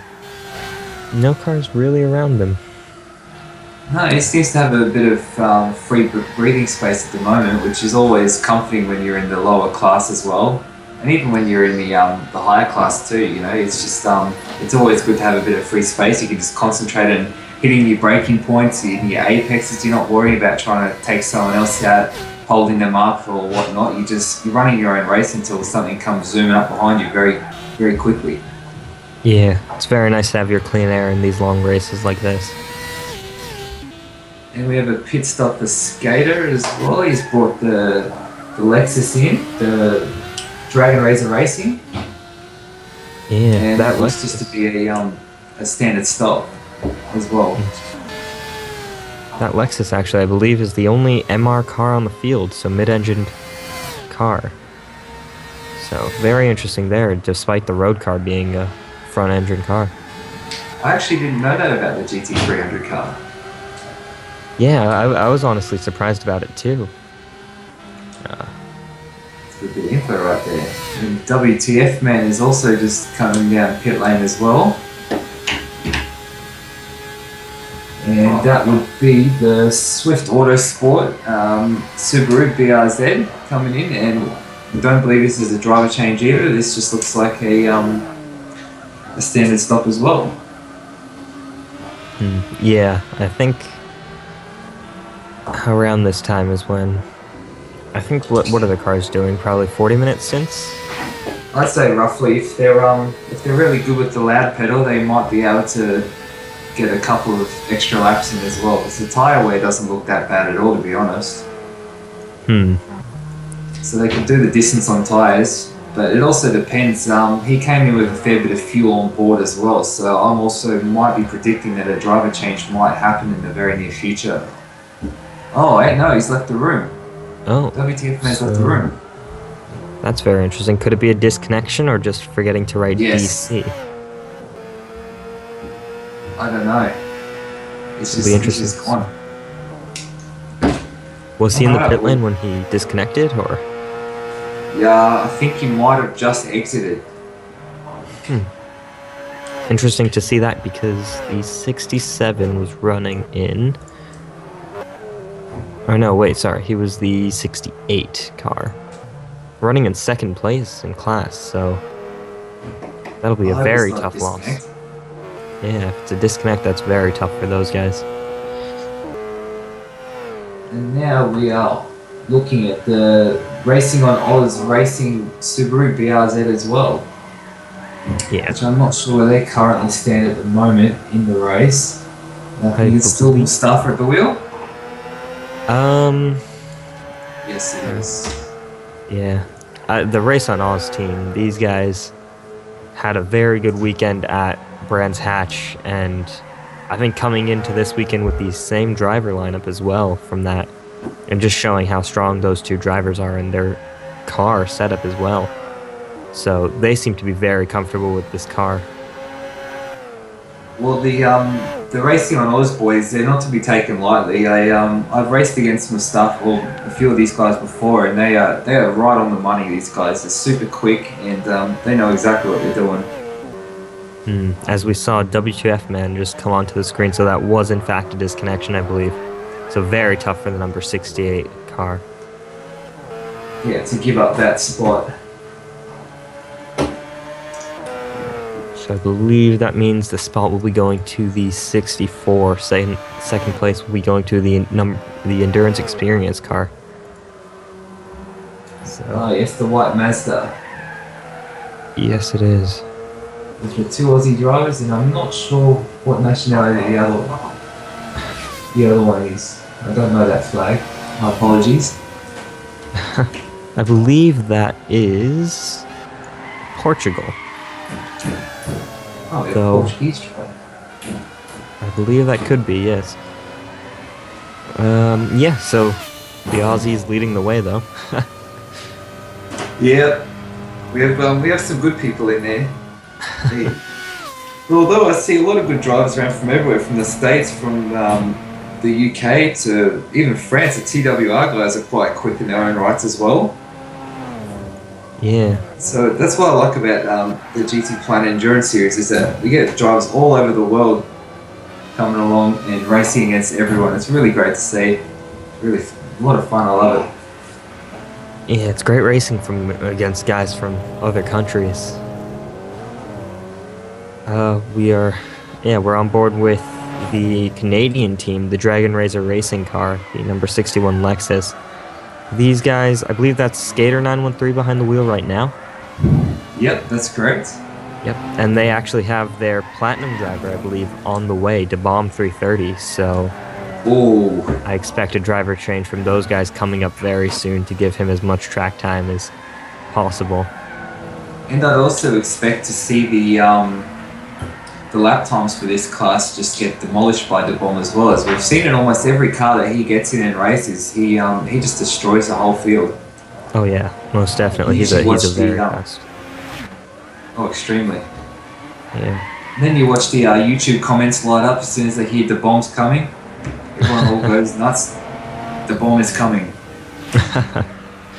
Yeah, he's a very, very quick driver and arguably one of the best this series has. So, good news for the Dragon Razor team.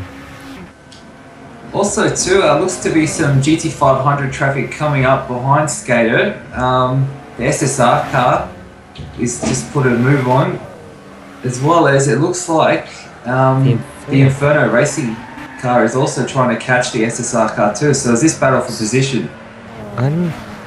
It's interesting because on the ladder it shows the Inferno car is up front, but the SSR car might have passed in recent laps due to a mistake from the Inferno car. So this is very interesting. This could be a battle for the lead that we're watching here on screen. And it should be a good battle at that, but they still have to get around. They've got around the traffic now, so Yeah, there's no well, worries there. two identical cars pretty much. the two Nissan GTRs. So no advantages at different points in the race. So it's all up to driver skill here. So it'll be very fun to watch this. Well, RCB in the Inferno car at the moment, he is an extremely fast driver. Again, one of the fastest that we have in the field as well. So TNR 5's will have his work cut out for him. But TNR 5's is fast in his own rights as well. Oh, apologies. The number 29 is actually a lap down due to their driver change already happening. The 28 has not actually done a driver change yet. So that is why we're seeing this. So he's going to unlap himself. Yeah, he's going to be trying to unlap himself. So I believe the 29 might still have the lead after the 28 driver changes, but we'll have to see how fast their driver change is. But the 29's driver change was as quick as the driver change will be. How many times can you say driver change in a sentence? I don't know, I lost count. But nonetheless, it should still be an interesting battle because the SSR car will not want the Inferno car to go around them. Oh yeah, they'll want to hold them up as much as possible so that when they make the driver changes, they'll still have that lead. But in saying that, the Inferno car will be much better on fuel, well, be heavier on fuel, but have much fresher tyres compared to the SSR car as well. So that'll be another factor in. But I'd also expect to see the TNR 5's in soon as well. And we have a driver change from GTMX as well. Yes. So they've brought their Lexus GT500 in, and I imagine this is getting very close. As the SSR car. Ooh. Yeah, it's just exited out of the battle and jumped into pits right on cue. Yeah, that's a rough entry to the pits though from what I saw on the screen. So, but it is a driver change, so that means I believe TNR Pfeffer will be hopping into the car. Let me take a quick look to see if I'm right about that. It was Volkswagen started the race, I believe. Or Tanky 1, so they have 3 drivers registered, so it'll be TNR Pfeffer or Tanky 1. It won't be Tanky 1, I can guarantee you that one.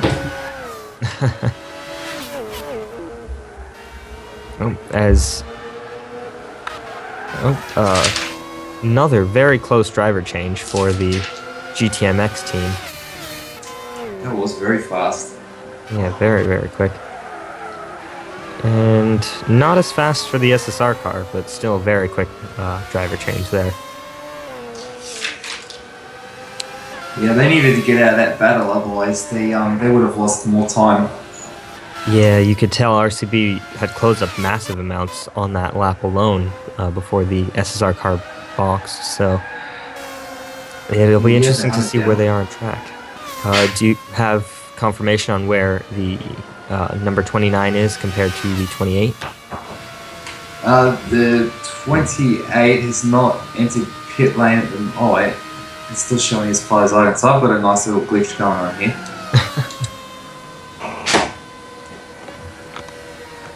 It looks to me that TNR Pfeffer has just entered pit lane now, as well as GTMX Elefanti. So,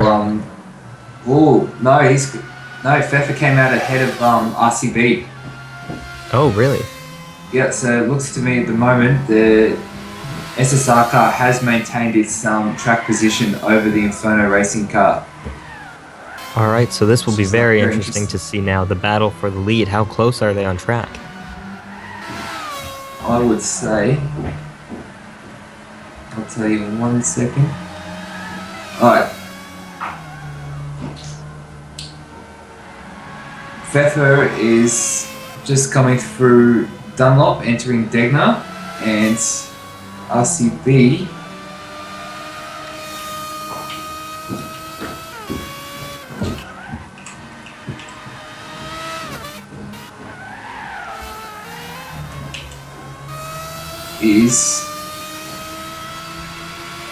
he's just come out of Degner 2 and Pfeffer will be on the hairpin, so he's got maybe a 5-6 second gap, maybe a bit more.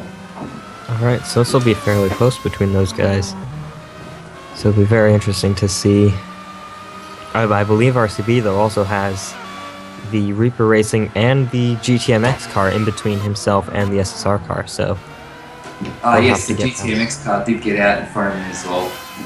Yeah, so he'll have to get by those guys, whether they let him by or they'll give him a fight, because I'm not sure they're on the lead lap.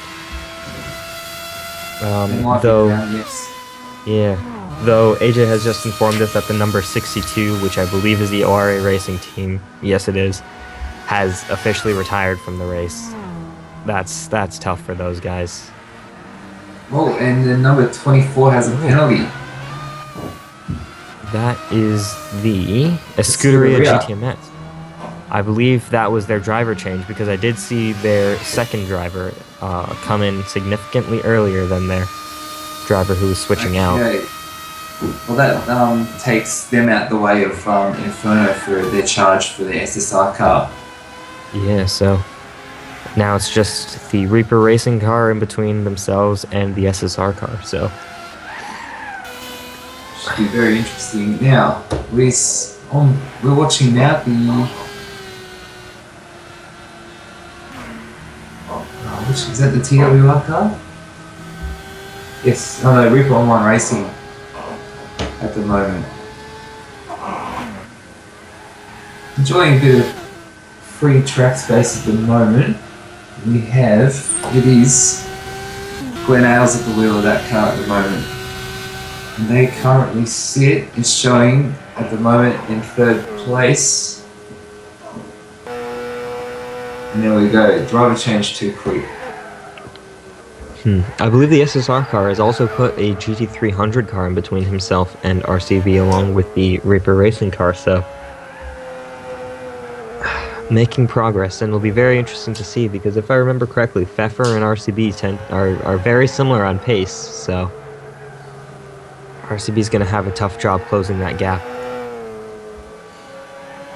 Well, Pfeffer at the moment still having troubles getting up to speed. At the moment RCB is running 1 minute 55s and the SSR car at 159. The rest of the field seems very close.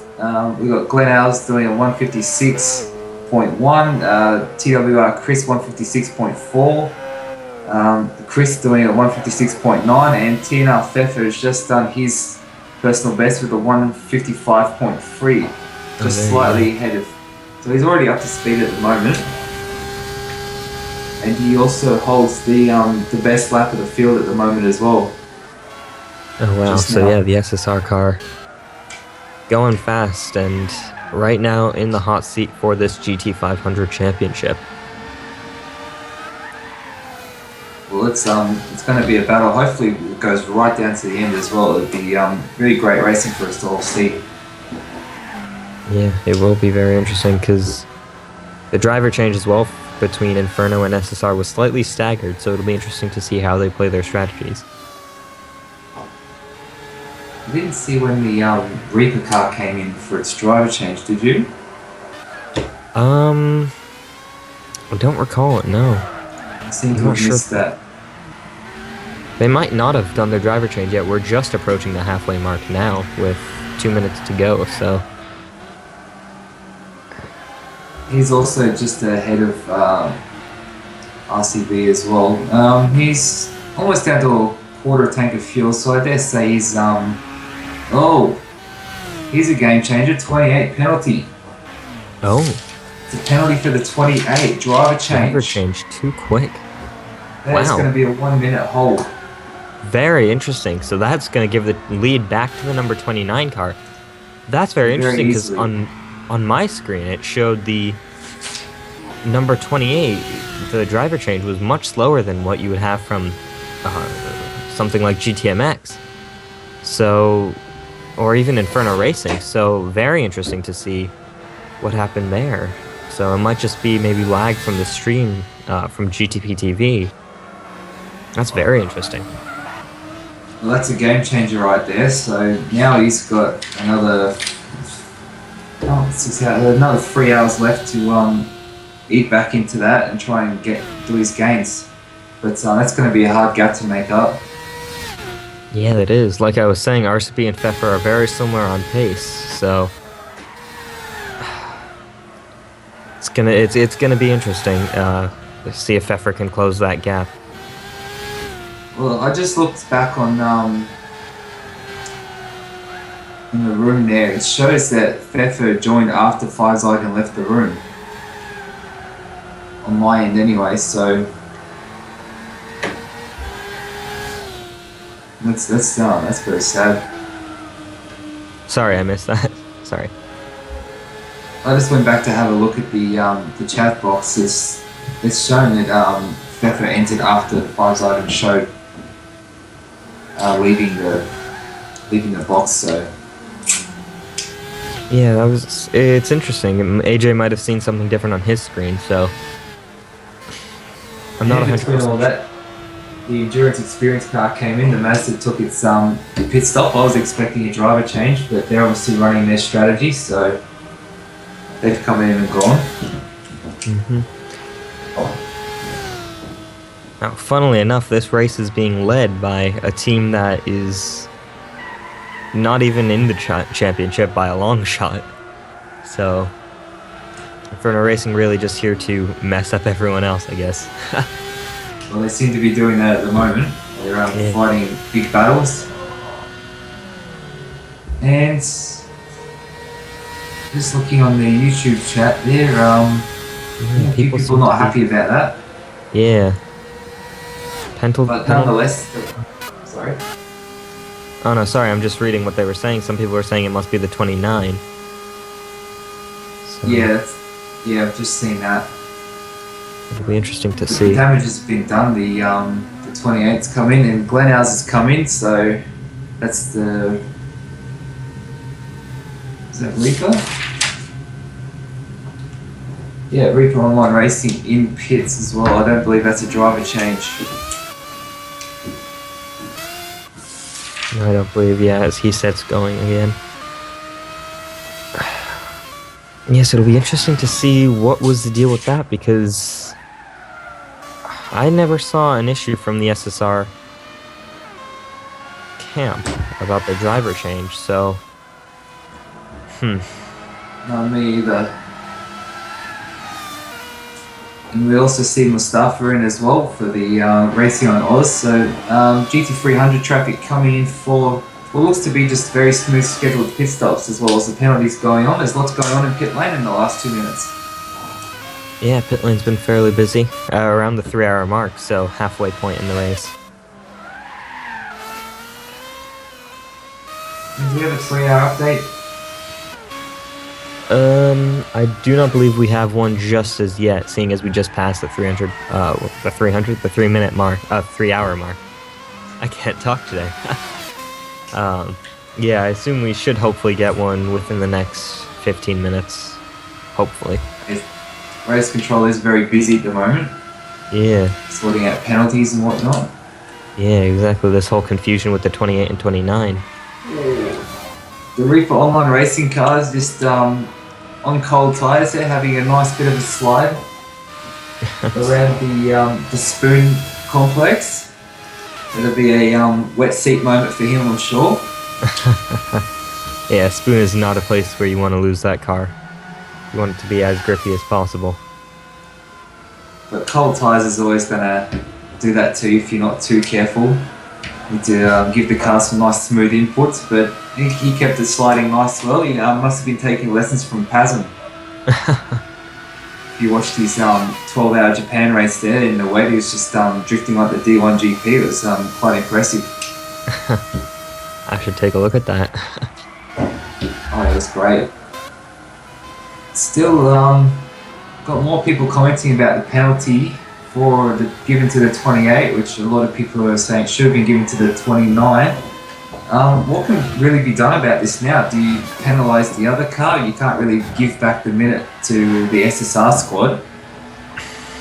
I'm honestly not sure. I would honestly, if it was supposed to be the 29 with a penalty, I'd hand them maybe a slightly extended penalty to get the time back to similar where it was before. But that's the only thing I can think of. But then you have the cars behind gaining a massive advantage from all this.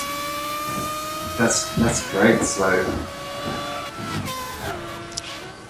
it's difficult to say. what you should do after a situation like this. I mean, AJ hasn't he hasn't taken back what he said, so I'm sure he's just looking into this all at the moment. yeah, it'll be interesting to see what the final decision by the stewards is, if there is even one, if the penalty was just the final decision there. So we'll keep an eye on that and hopefully have an update for you guys very soon. It's a hard thing to do on Gran Turismo, as we're very limited to what we can do technically. Yeah, that's because we can't watch everything every second. We can't go back and do a replay, or it's just we have what we have. We do the best we can. Mistakes do happen, sadly. Yeah, unfortunately. I mean, it's also very difficult to time the driver changes because in a lobby as crowded as this and with so much going on as this, you really have it takes a long time to load up and close the lobby. So just by pressing the exit button and leaving the lobby, it'll still show as you leaving much later after your co-driver joining. So you really need to find the perfect sweet spot in that, and that I think is what these drivers are missing, because we haven't seen too many of these penalties this year. We saw them a bit at the beginning of the year, but since then it's been fairly quiet. It's been fairly quiet when it comes down to these kinds of penalties. And for Team-wise Racing, we've got a driver change at the moment. TWR Chris 34 has left and come out. So that was the end of close to a 40-minute stint, and TWR Seb has jumped in. Yep, that would make sense. So a good driver change by those guys too. So very clean. Not the quickest, but they're not going to get a penalty for that, so they've done it nice and safe. Yep. Here we go. Now, Race Control has corrected this penalty for 29, incorrect penalty to 28, but still the, here we go. So now the 29 is got to come into pit lane and do a hold and stop. So hopefully this should equal the cars back out again. But yeah, sadly the damage has already been done, and RCB has already jumped in. That means the 22 is going to gain massively from this, behind these two cars, the 28 and 29. So yeah, it'll be interesting to see how things run out now, because I believe the Reaper car was a little further back before, but now it'll be interesting to see how close they are to that top. The Reaper car will pass RCB in pit lane. So I believe he's just gone by. Yes, he has. But I believe that just puts him on the lead lap now, if I'm correct. Oh, he was a lap down? I believe so, yeah. I'm not sure. The 2-hour results doesn't give us much, but well, now we'll the have to see. SSR car has just passed RCB in the Inferno car and down in pit lane, so that rectifies that. But if the TWR car, the Reaper car is only getting its lap back, then it's kind of, it gives them an advantage. They get their lap back, but they're not really going to be fighting for the lead anytime soon, because the SSR and Inferno will get right back to a hot battle, I'm sure of it. Yeah, no kidding. I mean, for all I know, that could have been a pass for the lead for the Reaper racing car, so we could... It's honestly very difficult to tell in these kinds of races with all the stint photos and things like that, so very tricky to add all of that up during the race.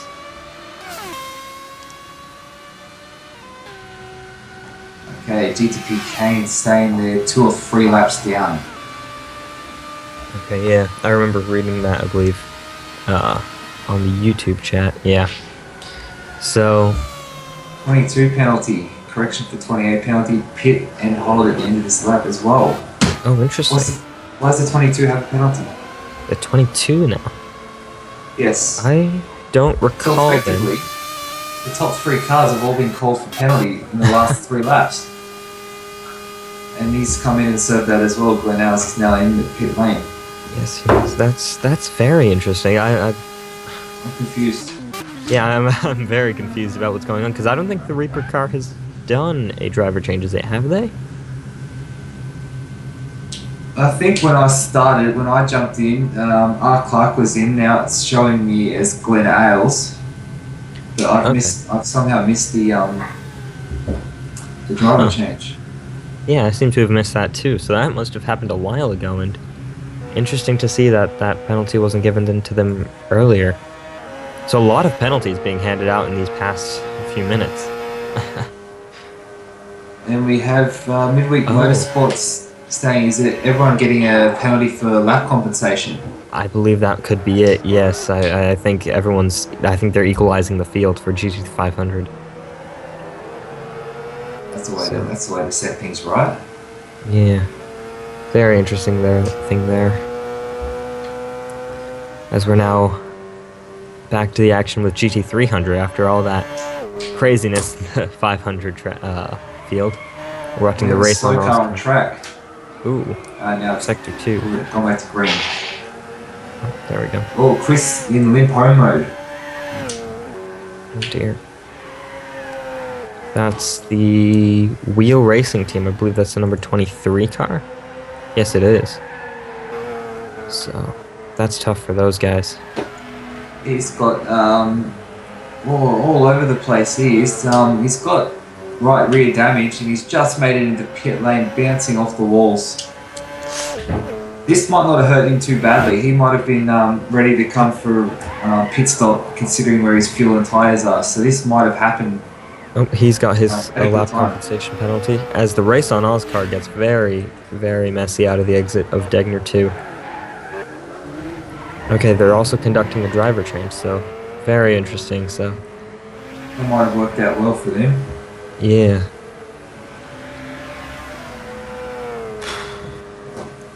And that leaves, I believe, only the 25, which has not received a penalty now, so that should be coming up for them soon. Or, well, I guess now it's just compensation versus just being a penalty. And another driver change as well. Jason Greeno is now out. We'll see who takes his place. Bit of a longer driver change. Did he say DC? Oh no, that might have... Oh. Not for Jason Greeno, no. So that might have been a... disconnect. Yeah, that might have been a disconnect, so that's really not good for them.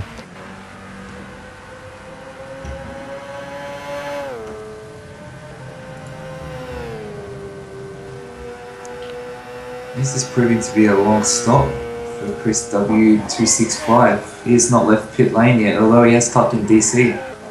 Yeah, so he's... I believe he's just been given the okay to go, so... we should see him leave the room, and his co-driver, I believe... John Hope join him.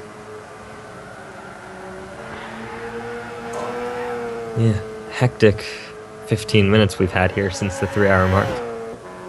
And now the 25 comes and holds. Oh, yep, there we go.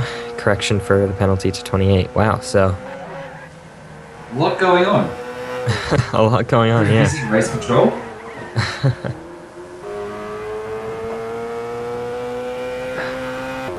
Yeah, we're still watching the racing on Oz. Subaru BRZ carving through the field at the moment. Yes, we are, and looking very stable. That BRZ is a very nice car to drive, along with all the other 300 cars. And that team is just... and they're currently shown as the leader, aren't they? Yeah, they are shown as the leader, and yeah, those guys, they're very fast. Oh, the 25's penalty was for ignoring race Oh, I believe they might not have boxed for the penalty. That's very interesting.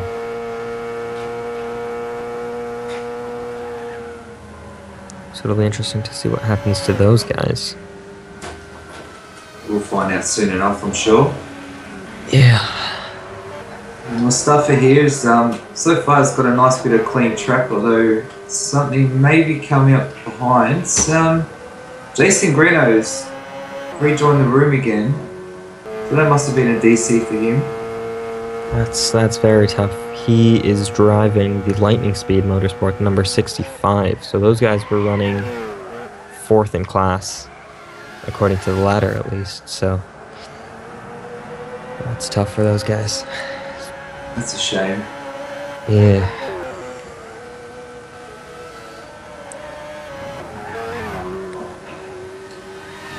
And just coming up, looks some lap traffic will be heading towards the Ruse BRZ in a moment. I believe coming up in the background would be the Rico Online Racing. Yes, it is. And the Swift Autosport WTF man now going for a driver change. So that means we could either have Push the DZ or Storm Pacer 17 coming into their car next. And it's Push the DZ. And we have the TWR car instead making his first pit stop of the race. I believe that is serving the penalty from race control. Yes. Yeah. That's right, sorry, the 25. So we're now on board with the leading car, the SSR Motorsports. After all of those penalties and compensation, they're on top. And they've got a considerable lead to the number 29 in second place. So we've got 2 hours and 43 minutes left on the clock for those guys, as the ladder has just been updated to confirm that, yep, the 28 is in fact in the lead, followed by the 29 and the 22 car in third.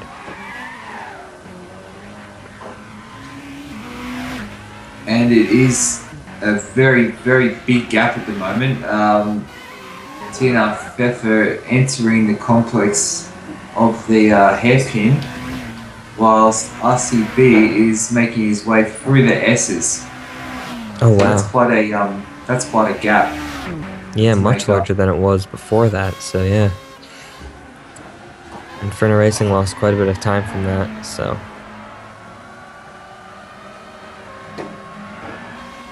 But the times have seemed to have stabilised a lot. Most of the field, or the top two cars, running 1 minute 54.9s. There's nothing in their lap times at the moment as we speak.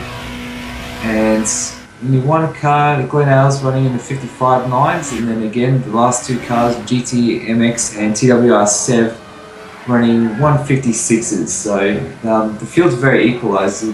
It's very clear that there's two fast cars. There's one car in the middle, and then two cars bringing up the rear of the race for the GT500.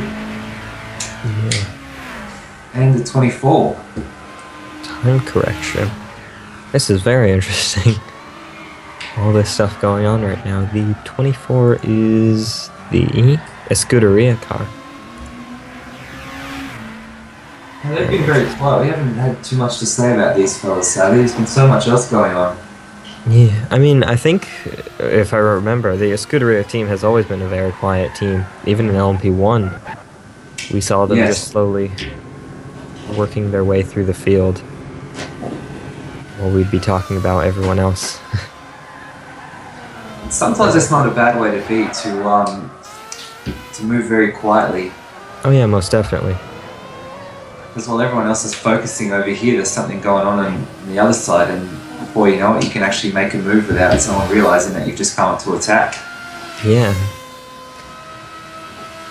It's also nice not to catch the attention, because when you do, it's either because you're driving brilliantly or the stewards aren't very pleased with you. And it's usually a bad day if that happens too. Yeah.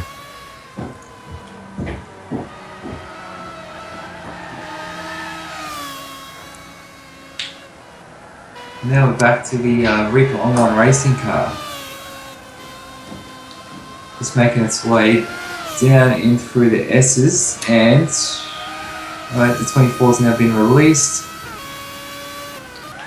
I must say that blue and silver HSV is one of the best looking cars I've seen in this game. It's a very nice livery on that thing. It's great. It's not so nice when the things come out behind you to pass you, but other than that, it's nice to look at when you're sitting in the comms booth. I will say that. Yeah. But It's nice. in different times of the day, sometimes it almost looks purple as well. When you have a little bit less sunlight, say in dawn or dusk, coming into the night, you can almost think it's purple and chrome. Oh, wow. I love the sound of these cars too. They sound like little mosquitoes just buzzing around. Yeah. I believe these guys are the only ones with the V10s in the field. The old V10s from GT500. I believe everyone else has a V8. But I could be wrong. I don't follow GT500 much. Sadly, I don't get to here in Australia too much either. Yeah.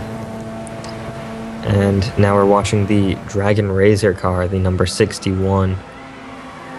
These guys have been, again, another team under the radar, really. Running 11th currently, 5th in class.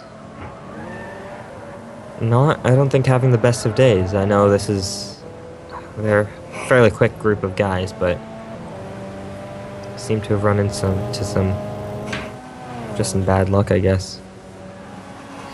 And sadly, that happens too. And yeah, they're not slow guys in this team by any means at all. You know, these are some of the best in GTPlanet endurance series. So just shows what having a bad day can do for a top-notch team, really. Oh yeah. You're not going to win every single race, so. Would be nice, but no, you don't always get that luxury. Yeah. Oh, they have Also one more. really- Oh, sorry. Sorry. I was just gonna say they have one more driver change coming up, and that's DeBomb 330, I believe. He's not in the car as yet, so. No, but he will be on. I'm gonna hazard a guess here. Hold on a sec. I would say in about 10 or 15 minutes. So, we'll be looking forward to that. So, probably setting the GT300 times alight. Yeah, get ready for purple sectors in the time screen. Yep. As I believe we have. Oh, there we go. Apologies, the stream just stopped for a quick second there. Same, I had that too. It looks like there's the Scuderia car we're following at the moment. We're just talking about those guys. Yeah. Now my stream just stopped. But I believe he's just got around some traffic, or I think it was the there was a Swift Autosport car they got around. Yes, I believe it was the Swift Autosports BRZ. Yeah. And we have Skater in the pits, so the bomb should be coming in. Maybe this time around. I haven't seen a DC yet. Might be next time around then. Because normally we see the DC as soon as they enter the pit lane, but if he's already well in. Nah, he's gone for full fuel. So Full fuel. nah. There'll be another 40 minutes or so. So all the YouTube commenters out there, the bomb's not coming in just yet, but hold on to your hats, another 40 minutes or so, and I'm sure he'll be ready to light this track up again. As now we go back to the Scuderia car. Just start having fun with all the pit stops at the moment. As we're watching the SSR car now, switching over to that, the leaders in classes, they are about to, I believe, lap the number 23 Honda HSV. Wheel racing. Which I think Chris is still at the wheel of the car. Yes, he is. Yeah, so running a very long stint in this race. I think he's gonna have to get out of the car within the next 36 minutes because you can only drive for 4 hours in a 6-hour period. Well, so far Apologies. The number 23, I've just found out from race control, is local, so I believe they've already conducted their driver change. Yeah. Well, we're watching Pfeffer at the moment. Tina Pfeffer chasing down the Wheel Racing HSV, and he's going to have his work cut out for him because passing another GT500 car isn't always the exact fastest. They're still very fast down a straight line, so you really need to get a run out of a corner or really get the edge on the entry going in to really get a run on them. Yeah, I mean the cars are all spec'd very similarly, so technically He's also they should coming be up on traffic. Oh yeah, I think there's 2 GT300 cars in front of them as well, so a long train here. Yes, the Dragon Razor Racing car, and I think the Ruse BRZ as well. I believe that's a Swift. I think I saw a flash of blue. Yeah. Alright, the Ruse must... Oh yes, sorry, that is right, it's the Swift. My apologies. So, where's the... Whoa! The, I don't know if that was contact there. Ooh. Yeah, the It Swift looks like car. the Swift car went for a slide, a big one off track into turn 1. Yeah, that was a big slide, and losing track position to the number 68, I believe? No, this is the 68. I'm confused. Oh. He might have lost it on his own, but luckily there's no damage showing to the car. He's 61. So Yeah. he'll just have to regather himself and keep pushing forward again. Skater did get by in that I believe he exchange might as have well. been. He might have been a lap down, though. This is the number 60... What are we looking at? I'm trying to catch the number of the Swift. 68. 68. Yeah, so these guys are, according to the ladder, running in second place, so that might have been just Dirty for a lap. tyres. Ooh, dear. He's got dirty tyres. He's having trouble to keep the car in a straight line. He'll be slipping and sliding for a couple of corners until the debris scrubs off from his off-track excursion, and he'll be able to set sights on getting in front of the Dragon Razor racing car. Whether it's just to get his lap back, it's always good to pass another car in class regardless. It's moving forward. Actually, I've just received a message from the Dragon Razor Racing team that DeBalm will actually be in 10 minutes, so I'm not sure why Skater pitted for full fuel there. It might have just been for a splash and dash and might have accidentally clicked full fuel. But for all you guys in the comments, bomb is coming. So. Yes, the bomb is on his way to drop a bomb on our timing sheets. Yes, he is. So I believe in qualifying, he was the only GT300 car sub 2 minutes. Though I could be wrong when I say that. Not 100% sure with that, but yeah, there's no doubt about the fact that he is a very, very fast driver. So we might see things turn around in the next 2.5 hours for the Dragon Razor Racing team. Well, that's exactly right. With someone as quick as the bomb there, you can really turn things around. And we have the Endurance Experience Mazda in pit lane, almost running that tank completely dry, but really surprisingly, that car is not chewing its tyres. It's the rears are still on 9s, which is just showing how good a traction it is. It's not wheel spinning, it's not hurting the car, and it's amazing on its tyres. I can't believe it. Yeah, wow, that's very impressive. Especially around a track like Suzuka, where you're constantly putting load on these tires. That's exactly right. But this RX-7, the little rotary with a 50-50 weight distribution just makes the car extremely well balanced and very light too. So it's very nice to its tyres, as we're seeing at the moment. Yeah, and yeah, so I mean, I don't think they have the straight up pace as those Super BRZs at the top, currently running 1.2, but they're very quick cars as well. So I think the top end speed isn't too much of a factor here at Suzuka, with not too many long straights. But I think at the next round for GT300 at Spa, it'll really come into its own, I think. Yeah, that's exactly right. The Spa is just it's an awesome track for this kind of racing as well. It promotes the the driver to really excel, bring out the best of the car. Is you can't really just have a bad sector. Once you stuff one sector, that's it. Your lap's pretty much done. As you need to keep up the momentum, and with these GT300 cars, they need to keep their momentum going. Otherwise, it'll be just too easy for the other car to pass. Yeah, it's Spa is a very flowing track, and these cars require you to basically try and pull as much speed as you can through every single corner. So, but without being too over aggressive as well, you know, if you try to bite the track, it'll bite you back as well. Oh yeah, Spa is a very unforgiving track. But it's so rewarding once you get it right as well, and that's one of the reasons why I just absolutely love that track to bits. Oh yeah, it's got to be one of the favorite tracks of probably all the drivers in this series. I can't think of anyone really who dislikes Spa. Yes, and if they do, then I'd have a few words off there I'd like to say about that.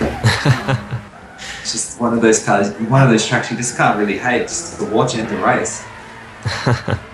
Yeah, Spa always has good races to show. And it looks like our ticker and our gap updater is slightly out at the moment. We have the gap showing on the bottom of the screen after 2 hours. Number 1, GT500. Number 29, Further Racing, 62 laps. But I'm sure that will need to be updated. Then the 28 SSR behind by 14.1 seconds. Yeah, I believe it's still showing. It's showing different. Yeah, I believe it's still showing the hour 2 update. So, still awaiting that hour 3, which hopefully. Nudge, AJ? Yeah, so hopefully we'll see that sometime soon.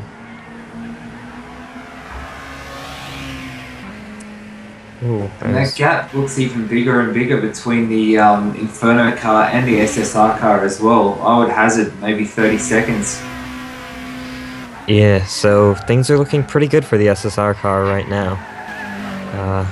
Unless something major happens in the next 2.5 hours, which could very well happen. This is endurance racing. This is racing. Anything can happen. And that's it, but traffic can always play a factor in these kinds of double category races too, so... Oh yeah, if you catch a GT300 car at the wrong point, you've got engine damage and you've lost the lead right there in 2 seconds, so... Yeah, you limp home and you've just lost all that hard work that the whole team has fought for. Yeah. It's very rewarding to win these races or to do well, but it's painful to lose them as well. That's exactly right. But also too, it's worth noting that even though since the pit stops, the lap times between the SSR and the Inferno car are only tenths of a second. For the moment, last lap, TNR Pfeffer doing a 1 minute 55.2, RCB at 155.3. That's nothing. So yeah, trying to make up all that track position is going to take a huge feat. Yeah, RCB's got a tough job ahead of him, and with 2 hours, yeah, we've still got a lot of racing to go. So yeah, you can't put a fork in the race at all. Yeah. I mean, that's one of the things I love about this is even at this stage in the race, we're over halfway through, and with the SSR car, yes, in the lead, it's still anyone's race to win. And that's right, because like we said, anything can happen with lap traffic, or even just a lapse in your concentration can send you off and damage, and you're limping home. It's an extra pit stop. It's just time that's not, how we say, scheduled into your strategy. Yeah, I mean, also, if I recall correctly, it was Pfeffer at the Red Bull Ring 4 hours, the Spielberg 4 hours. He had some serious internet connections, so I believe he's fixed it since then, so good for him, because that would be absolutely gutting for those guys to lose the lead due to a disconnection.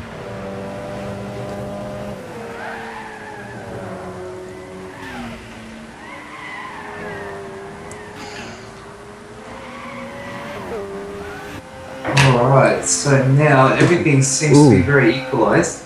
That is the 61 going round. just ran it wide at Degner too.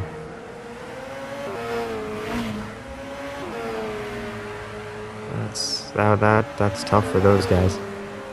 Oh, I didn't see that. Oh, I was just about to catch up. My stream looks to be a little bit behind. I believe it's just about to show on the YouTube stream if you want to take a look at that. Yeah, oh, he's just taken a little bit too much curve.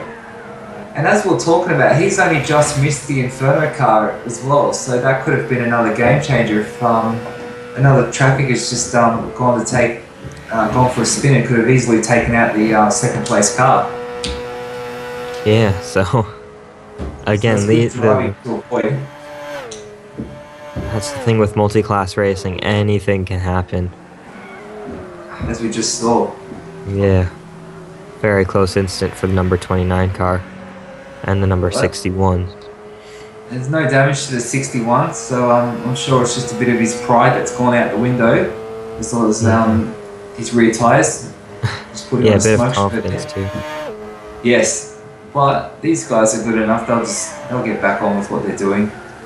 Oh yeah, these guys are able to push right to the limit from lap 1, so it's remarkable, really, what some of these drivers are able to do. And that's just what experience shows you as well. It's just when you can come back from lapses like this.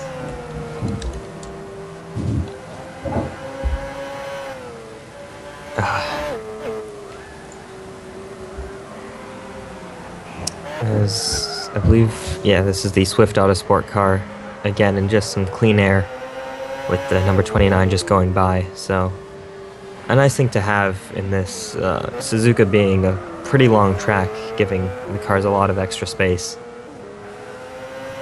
Well, that's right. It's really tough when you have multi-class racing on a very tight circuit. It just it can cause all kinds of havoc for everyone involved. Suzuka 6 hours. That race was absolutely hectic.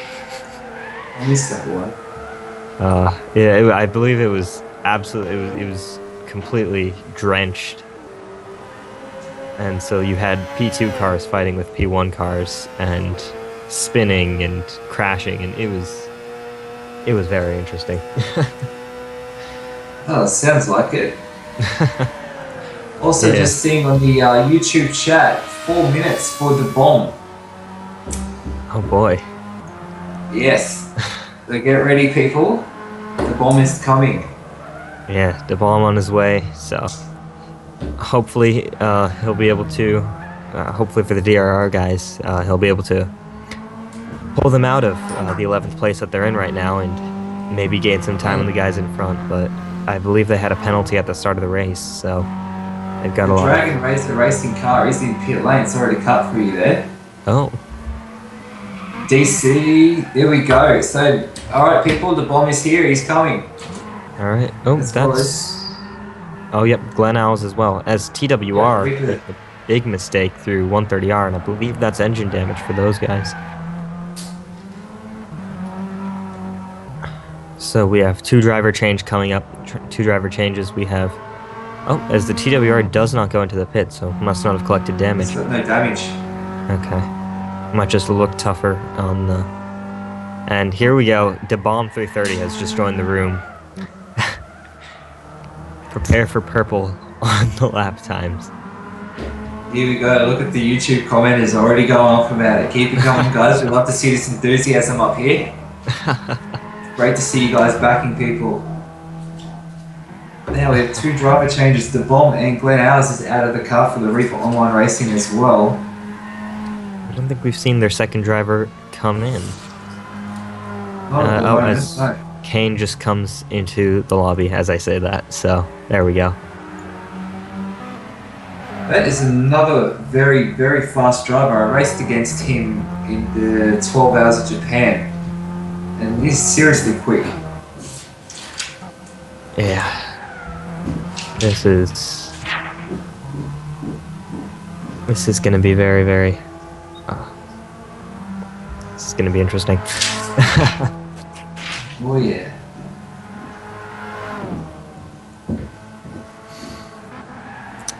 Oh boy. Prepare for the purple sectors. Has Bomb gotten into the cars yet? Yes, he has. He's just left pit lane. Alright. Hopefully the GTP TV will be picking him up, because I think that's what the commenters will want to see.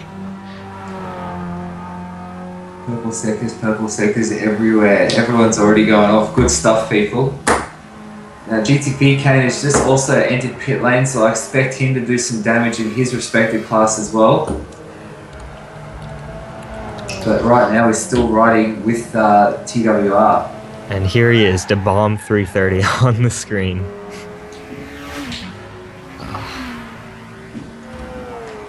Nice.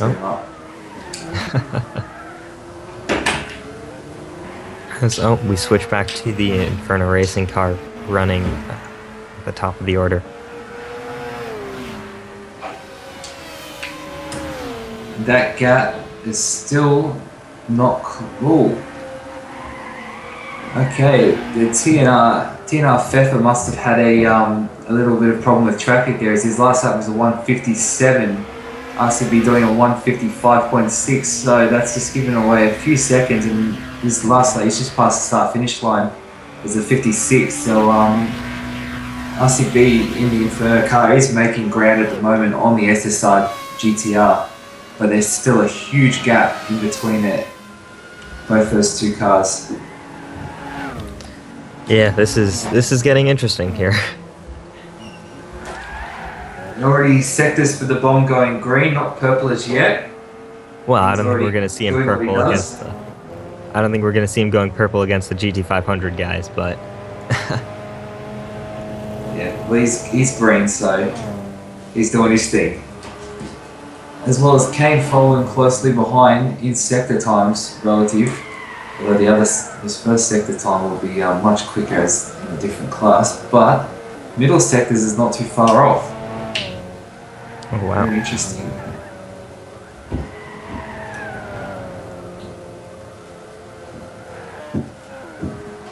And now we can see the Bomb in the Dragon Razor Racing Lexus number 61. We ask for the stream and we get it, you receive. Yeah, here we go. The Dragon Razor car running in 11th right now. They've got some ground to make up, and if anyone can do it, I think DeBomb can. He's got a long way to go, though. It is a long way to go. Is that car still on the lead lap? It's tough to say at this point, honestly. We haven't had the Hour 3 update come in as yet, so... As of right now, I'm not even sure if the ladder is correct for the GT300 field. So it's very we'll hard have to say. Yeah. But I do know, judging by what's on track, I've just seen Mustafa in the Ruse BRZ in front of the Bomb, so I would say he is a lap down, as he is leading that GT300 field at the moment with, excuse me, not too far behind is the Swift Autosport BRZ as well. Yeah, so I think he's got a lap to make up there at least, so a lot of work to be done. And Cameron Johnson just commented on the threads, the Bomb plus 2 seconds a lap. There we go, it's 2:01 already, that's the fastest for GT300 already. I'm pretty sure that's faster. That's faster than some qualifying laps from some of the other GT300 teams. That is insane. And thank you, Cameron Johnson. He has said the Bomb is 2 laps down. Okay, 2 laps down. So yeah, he's got a lot of work to get on. Penalty 5 laps down from 5th in the GT300. Oh wow. With 2 hours and 16 minutes left, that's a hell of a lot of ground to make up. According to On the Apex 6 Albert, he needs to catch Ruse by 4 seconds a lap if he wants a shot at winning this. Well, he's just done 2 seconds a lap there, so... So he needs to be doing about 158s, 159s to achieve that, which he's done a 2:01.0. 1 minute 59 might be possible for the Bomb. Anything can be really with this guy. Yeah, he did a 59.4 in qualifying, but that was with fresh tires and low fuel. So if he can crack 59s, that'll be an impressive feat. As he's already bound the back of the Race on Oz Racing Super BRZ, so he's challenging gonna stuff want to get already. that. Yeah, so he's gonna want to get that back as they're heading around Spoon Curve, I believe. Yep, that's Spoon Curve. And SSR is in the pit lane at the moment. TNR Pfeffer doing his routine stop, I would say, and I would expect him to go to the end of the race as well. And us, Inferno in pit lane as well. Oh, They're on the same strategy by the looks of it. Interesting. And as RCB has just entered pit lane, TNR Pfeffer has exited. So there's going to be a reasonable gap between the two cars. Yeah, as the Race on Oz car, I believe, also just dove into the pit lane there. Ah, yes, he is. So he's exited the battle, giving a very easy lap back to the bomb. But then pit stops will have to equal out at the end of the bomb stint as well. Yeah, they And will. he looked like he almost wanted to make a dive up the inside to get around him before he entered into pit lane, but no need because he's done it for him. Yeah, I think DeBomb wanted to get by him as quickly as possible so that he had the clean air, because now look at how much clean air he has in front of him. Well, he'll have quite a good bit of track.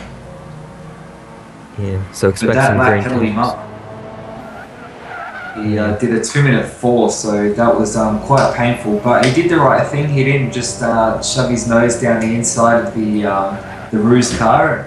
He waited for his chance. He was clearly faster, but you can't just go on, hey, I'm faster, push him. Doesn't work like that in racing. So he's done the right thing, and I'm sure he'll go back to 2:01s and maybe 2-minute flats. If we get to see a sub 2 minute, that'll be something special. Yeah, I reckon I think that's gonna happen. Possibly on low fuel, if he can keep the tires alive for that long, but I don't know if it's possible to get that on full fuel. Well, I haven't seen how the Lexus uses its tyres as of yet, because we've been concentrating on a lot of other cars, but yeah, we'll wait and see. Yeah, because we lost one of the Lexuses, Lexi? I don't know. Earlier on in the race, due to ORA. Lexi, I like that.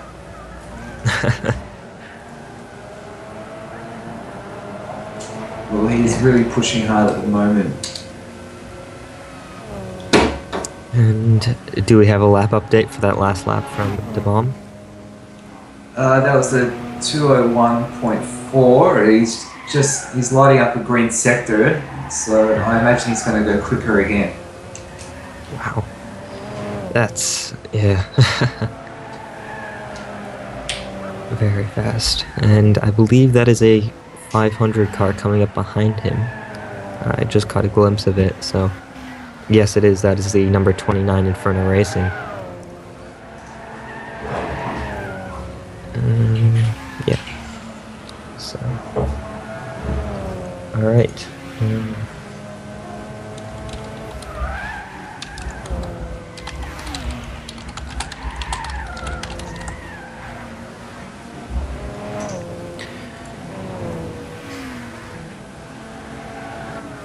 Alright, so it looks like we're going to have Adrian join us up here soon, back in the comms, with his reloaded internet. Hopefully, we'll be able to keep him till the end of the race there for the next 2 hours and 11 minutes. So,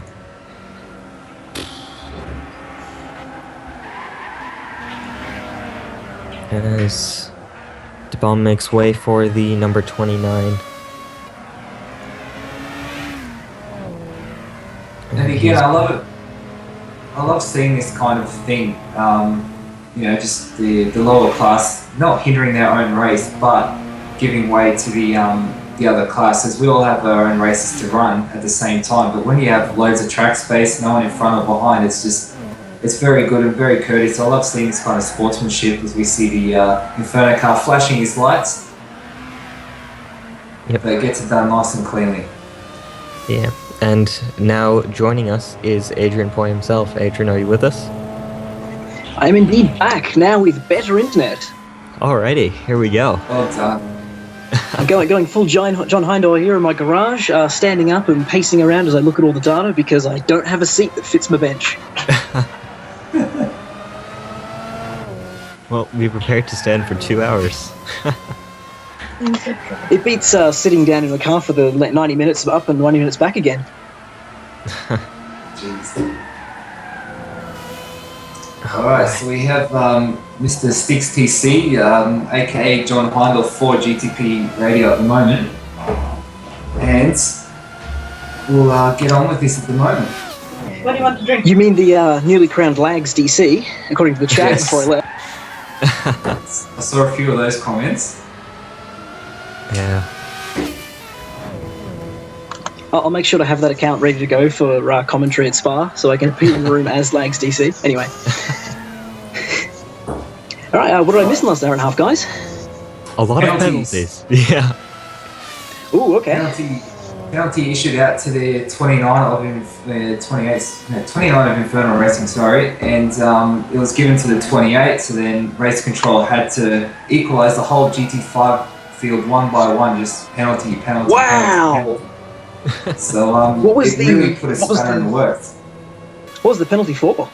Quick driver change. Yes. Oh, so it was another warning, was it? There's a penalty given for I think. Oh, it so was- it's not warning for illegal driver change, it was a full penalty. Okie doke, no worries.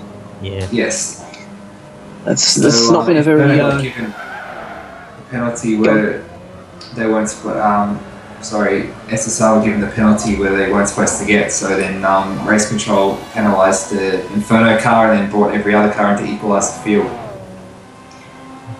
would they have had to penalise the Inferno car twice as much to equalise that? That would have been very interesting to calculate. No, they still got a 60-second, but it worked out because the SSR car ended up clearing him and now has a massive gap over him. So it worked out for everyone in the end. So the battle, as predicted, is continuing to rage on because both those guys are running about the same pace. Yes, but the Inferno car needs to go much quicker because by the looks of it, the SSR is clearing them by at least a tenth every lap. Okay. So they've got work to do. Does the SSR owe us a driver change? No, they're done. Pepper's in the car until the end. Okie dokie. So I'm guessing all the driver changes are done by the second GT300 round, which we should be coming up to about now. I believe right. so, yeah. And 3.5 update is up. Oh, lovely. 3.5. I've never heard of a 3.5 update. That's interesting. Interesting to note that the 28 has fallen to the bottom of the timing sheets Yeah, I of was just gonna- GT500. Might be a lack of stint photos, though. That's possible Yeah.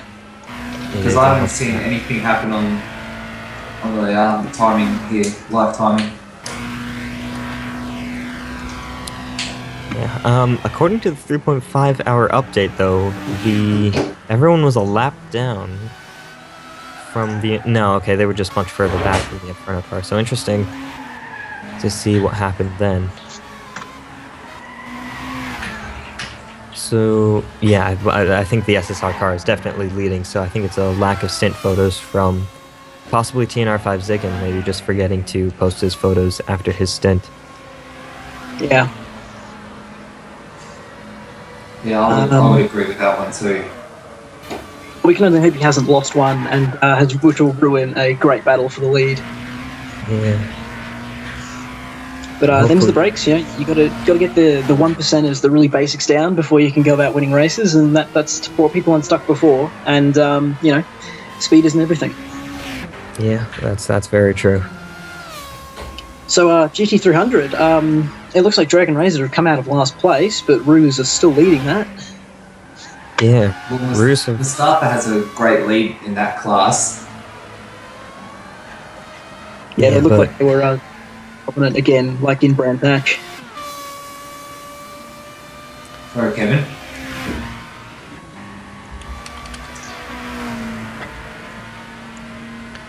Ooh, wait, check. Oh, sorry. I was just gonna say, De Bomb through 30 in the number 61, so now up to 3rd place, so that must have happened. Did a 2-minute flat, just last lap. Oh my god. Wow, this is 2 minutes 49, everyone. The bomb is on fire, dropping bombs on the track. My god. There were rumours that he'd gone missing prior to the race, because De Bomb missing up a chance to start a race is unheard of, and apparently he's decided he was just going to get a little bit better before turning up today to demolish everyone. Well, he's certainly doing that, but Mustafa is responding at his best lap of the race at the moment, the 201.8. That's still pretty much a good second out off the pace. Yeah, it's the Bomb was 8 tenths quicker than everyone else in qualifying with a 1:59.497. So from his point of view, a second and a half off his quali pace, definitely not fast enough for him. He'll feel like he can go quicker. It's also worth noting, GTP Kane is starting to find a bit of form again as well. He's getting a green box. He's not very far. He's in the 1:54s with the top 3 cars at the moment, but as we saw just before, the SSR car had a nice slide through one of the corners, putting him into 1:55s at the moment. So again, the gap slowly seesawing between the SSR and Inferno Racing car, but now GTP Kane will be... Is the Reaper Racing is now starting to become a factor in this race as well. You can never count out the Reaper boys. They're all such quality talent. Okay, definitely. As actually, just confirmation from Race Control that they're not 100% sure what's going on with the 28 either. So interesting to see there's really no confirmation on that. So could something have happened to SSR Motorsports, because they're showing in last place on the 3.5-hour report as well. So could something have happened? On the ticker, on the track, they seem to be right under. It sounds like a lot like the last stint photo they had is not from their final pit stop. So potentially it's gone walkabouts, or Five-Zygon may have made a mistake. I guess we'd have to find out when he goes searching through his camera to try and find the results. Yeah, these stint photos are critical, and you really can't get those wrong, because you can lose an entire race from that. I heard rumours that Five-Zygon was actually going to the prom after this race, so that might be the reason why we haven't got all the stint pictures and might not necessarily get them for a while. I think the rules say you've got 6 hours after the end of the race before stint photos may not be accepted. Really? So, okay. I recall it being changed at one point to 15 minutes. Really? That's what I was under the I think that was impression of. as soon as possible, but I think it's after the race is when they become inadmissible. But AJ can make them inadmissible. I'll just go a quick look through the regs, and you guys continue to commentate. Well, the bombs hit pit lane, so this might be. I hope it's not damaged. It seems a bit short. Yeah, that seemed like a very They were quick giving stint. 40-minute stints to home, so he's probably just got fuel off the car, bolt some fresh tyres on, go low fuel for the rest of the day, and he'll go much quicker. Well, he hasn't fully filled up either. He wouldn't do. Yeah. It'll be 40-minute stints. It's But on he only highway. came in about 10 minutes ago. Oh, okay, never mind. Ignore me. That's what I mean. Like, the stint is way too short. Yeah. Okay, so Bomb now on low fuel, He's come out ahead of Mustafa still. fresh tires. This is prepare for some 159s, I think. Or the Racing on Oz car just getting a very bit squirrely out of turn 1. Out of the first curve, it almost looked like he did a 360 and caught it. Is it just me, or is it just me, or is there a yellow flag flashing? Yeah, There yellow is. sector 3. Green and It 2, yellow appears and to be a sector slow car. 3. Where is That's that? the Wheel Racing Limited Raybrig NSX as it goes Ooh. flying off with the final chicane. Oh my god, Oh, that was wow. Casio Triangle. What happened there? I think he had damage and it looked like he put a wheel on the grass and then tried to brake, and the car naturally does not stop, especially with no ABS with these cars. It just locks the Lots of front and you damage have with a this very car. bad time. Yeah, Coming with engine damage in front left.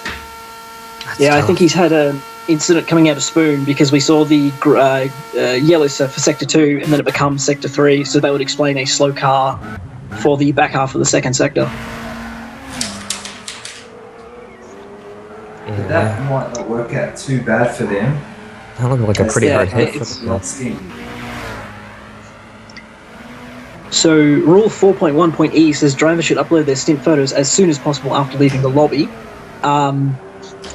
But the official end of event stint photos is a different regulation, I believe. I'll find that one.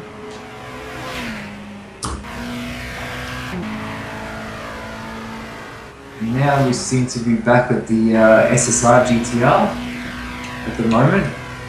We assume he's still leading the race despite a showing right at the bottom of the grid at the moment. Actually, I've got to ask. We're almost done with the season, and I still don't really know. Adrian, you might know the answer to this. What does SSR stand for? Stale Spec Racing. It's one of the various groups of these guys go about doing spec racing. So everyone's in the same car, no arguments about BOP, and Snail is of course a joke. I mean, no one wants to be part of super mega supreme awesome racing. You know, Snail Spec Racing is somewhat more friendly and open to everyone. And Rule 8.2.1 is final stint photos submitted more than 6 hours of the completion of a session may not be accepted. I think that's grammatically incorrect, but we have 6 hours after the end of the race before final stint photos must be submitted.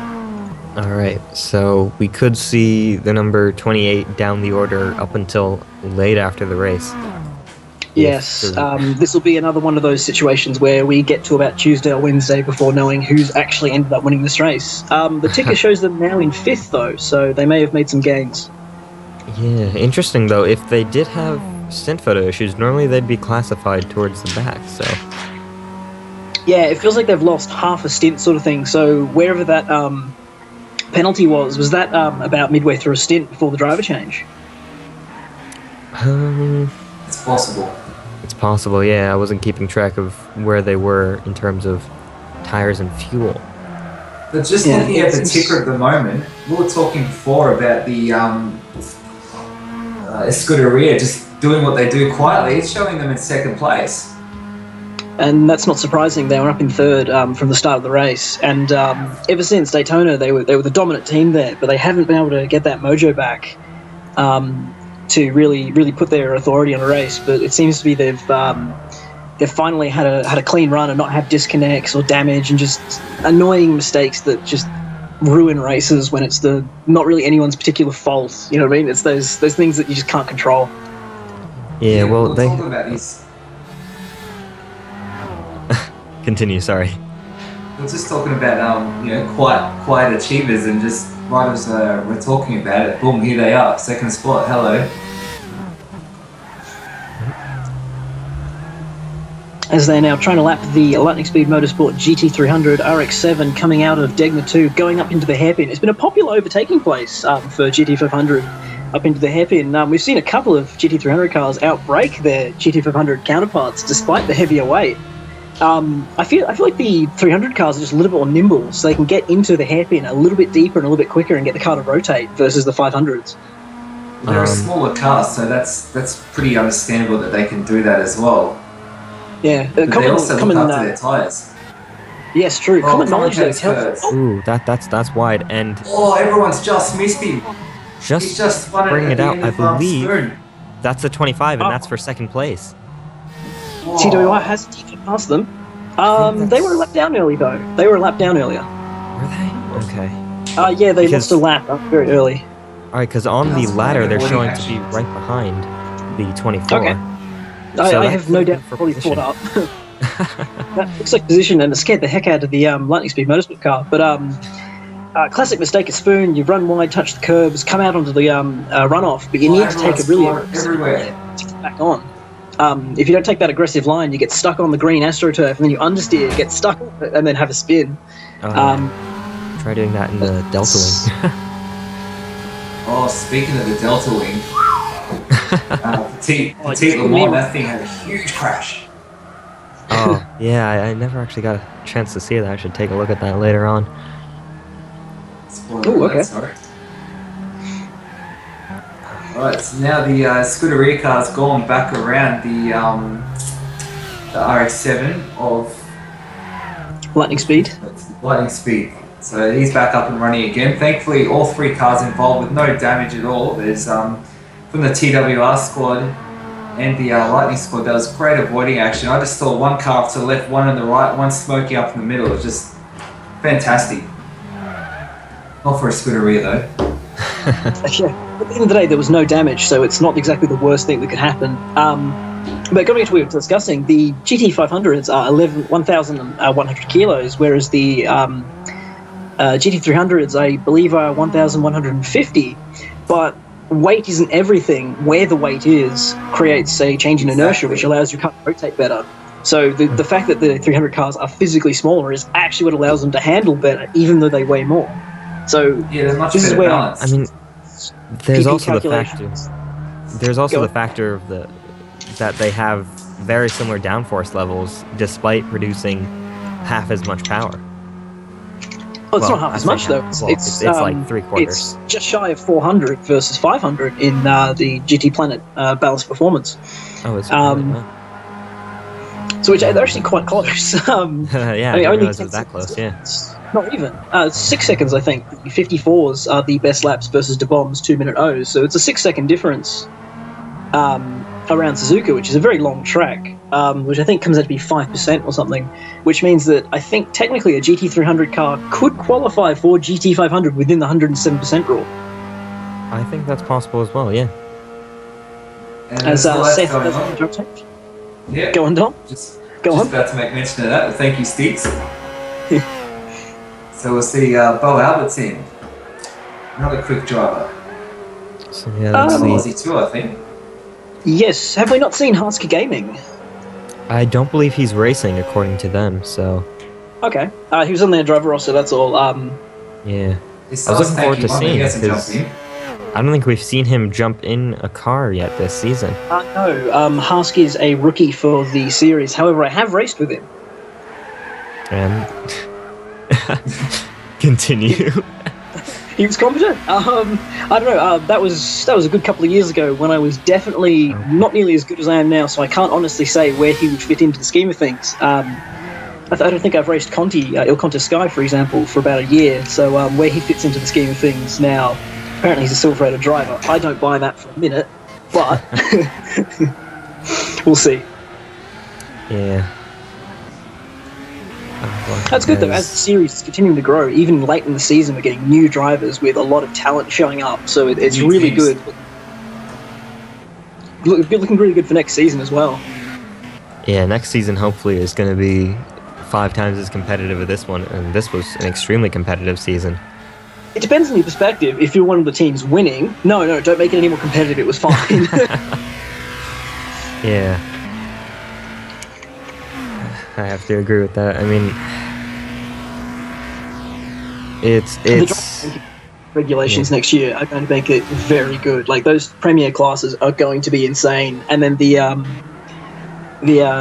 slower classes, I would say, but it's the wrong word to use. But it'll give people a much better shot at having a good race. And at the end of the day, it doesn't matter if you're winning or not. If you're having a great battle for 4th place, that's just the coolest thing. yeah. I mean, I think it was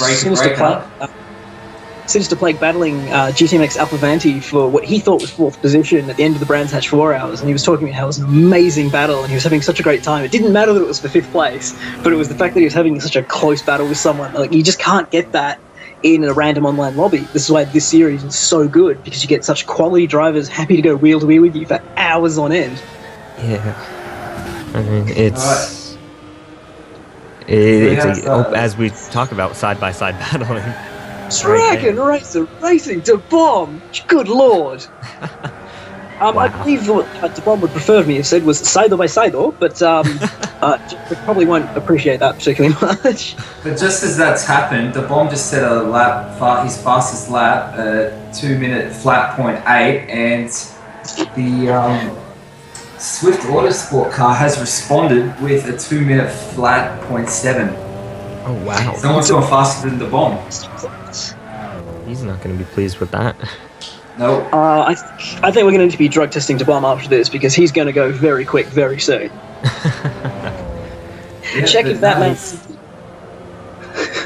Yeah, Push someone the keep an DC eye on a bit his... Someone keep an eye on his times. I mean, there's a lot of alien activity over Texas these days.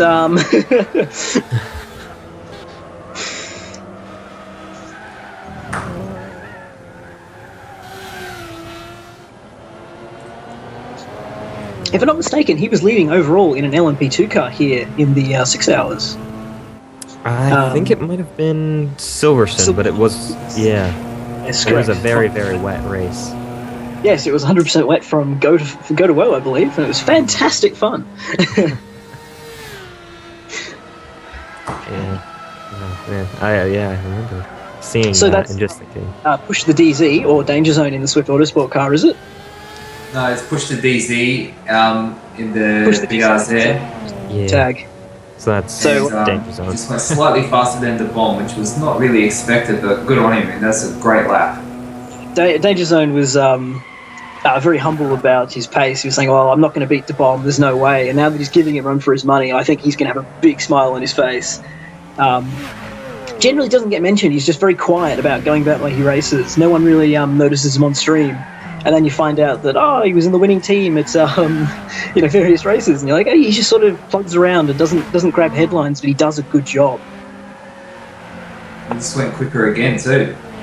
Wow. It's 2 I think we've got minutes 0.6. Alpha Vanti chasing down, I believe, is RCB 929 in the He's just GTF speeded. Inferno. Is that for position, guys, or is that It's No, I difficult to dare say say. that wouldn't be. Yeah, I want to say that they're a lap down, but I'm not sure because it's Yeah. honestly difficult to tell. Yes, that's the thing. They're half a lap apart. You did it to make them not half a lap apart anymore. Meanwhile, that gap between Inferno and SSR is still quite big and great and large. But also too, it's worth noting that the lap times are still a tenth apart. With the SSR car still 1/10 a lap quicker.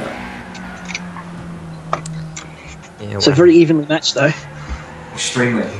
But traffic also plays its factor because sometimes you might see RCB over 156, 157, same for the SSR car as well. With where nice you big keep slide in the hairpin for RCB, so having a bit of fun with that.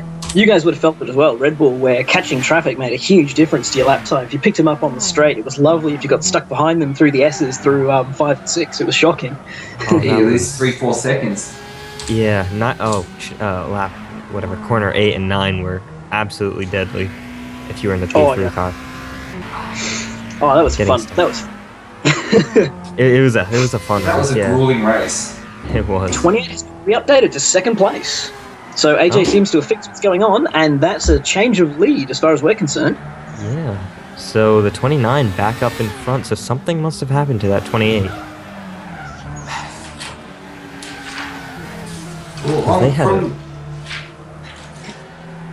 watching on the screen or whatnot, I can't see whether they physically lost their track position. So it has to be some sort of technical issue. Well, where are they on track relative to each other? Okay, I'll tell you now. You've got SSR entering the Spoon complex while RCB is just exiting Degner 2 on its run up to hairpin. So it's a 20 or 30 second gap, is it? Yeah, and it hasn't come Actually, down since the driver change. Oh, 2 wheels in the dirt. Jeez.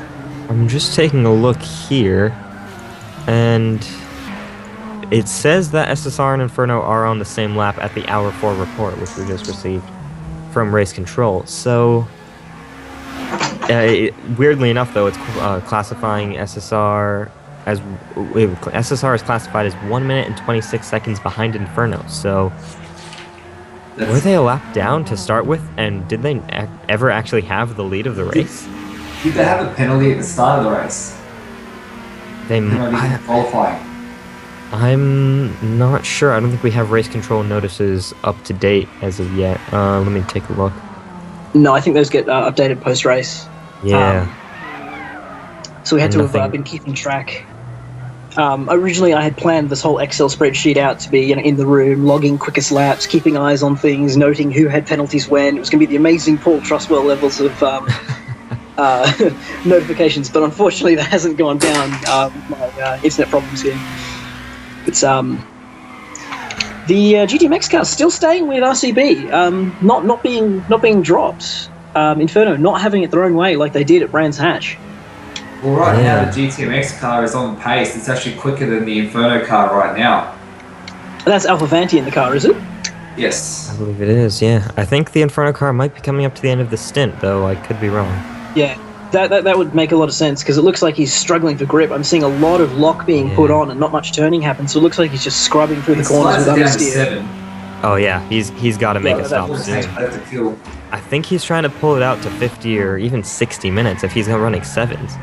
That's going to hurt his track position doing that. You lose too much time on track. I mean, the GTMX car is just made up about 6/10 through the S's alone. Yeah, and no, he's got a box. Close, you might have a dive. Ooh, that is contact there. That was. Yeah, RCB had it let go on the way in, and Alpha Vanti just found there was an Inferno car parked in his way. Whether or not there's damage, we don't know, but like I was saying, you don't want to get people catching you, because then you get stuck in a battle and lose even more time and sometimes get damage. It's just not ideal. I'd expect seeing RCB in the pits this lap or the next. I'd say this lap. About 10 minutes to left run on his stint for a 40-minute stint. Oh, wow. 29 leads 28 by 2 minutes, basically. That's a lap down. Well, it's 1 lap minus the gap, which is 20 seconds. Yeah. So it's about 1 minute 40, because a lap around is 2 minutes, and you were saying he had about a 20-second lead. If he comes in now, the gap will be 1 minute, and Pfeffer will have to chase down RCB. RCB with a big wiggle through the chicane. He's got a box. He's not boxed. He's going around again, and he's about to catch the Dragon Razor racing car of De Bomb, who I think will probably balk the GTMX car down into turn 1 just because of the awkward distance. No, I think they're gonna. Okay, good. Got it done. All right, that's good. It's gonna be tight for those guys because GTMX had to take an altered line. Yeah, I just thought they were going to get down there at awkward timing because the 300 car is just a little bit too quick to cruise past. At Motegi specifically, it was really bad, where you'd come out of the corner and wait and finally get alongside and have to stop for the next corner. Yeah, well. Oh, the Scuderia car is keeping up. Sorry, what was that? What was RCB's last lap time, Dom? 156.4, and GTMX did a 156.4, so they're very equal at the moment. But traffic also played a part in that. I don't think there was traffic. I think it was just the incident at the hairpin. I think GTMX is definitely being held up. Because from what I'm hearing, RCB's just got really warm tyres and needs the pit stop very soon. Aero wash. Aero wash is for about a second. If you're getting slipstream, you're getting aero disturbance. You learn this on a controller because suddenly you can't turn anymore. On a wheel, you get a chance to make it back. On a controller, it's just off we go. Yeah. Oh, wow. Now the Inferno car is looking pretty tail happy at the moment, while the GTMX car, the Scuderia, is very stable. Yeah, it's looking very composed. Everyone's running in the 156s at the moment, just for the backbenchers, the TWR.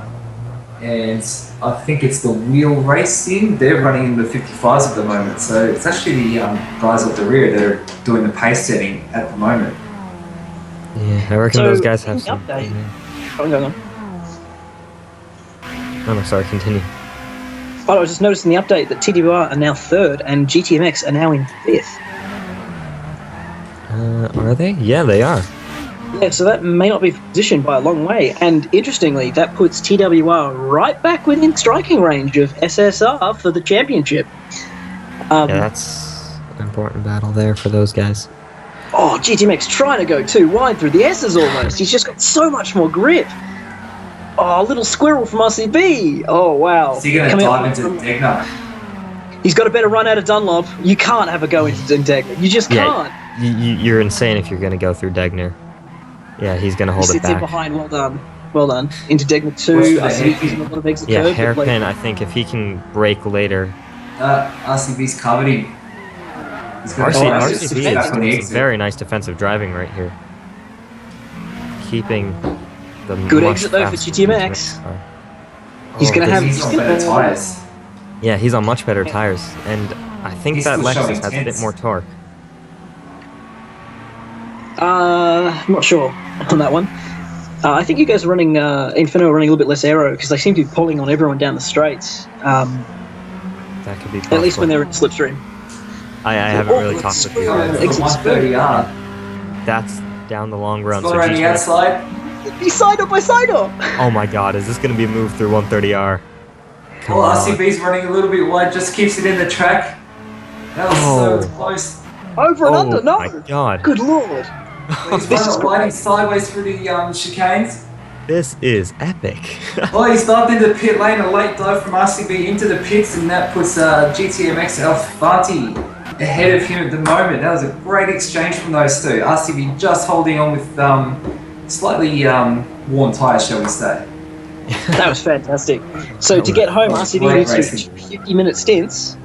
So that's going to be interesting. He'll probably be in that situation on tyre wear again, but will it cost him less than a pit stop?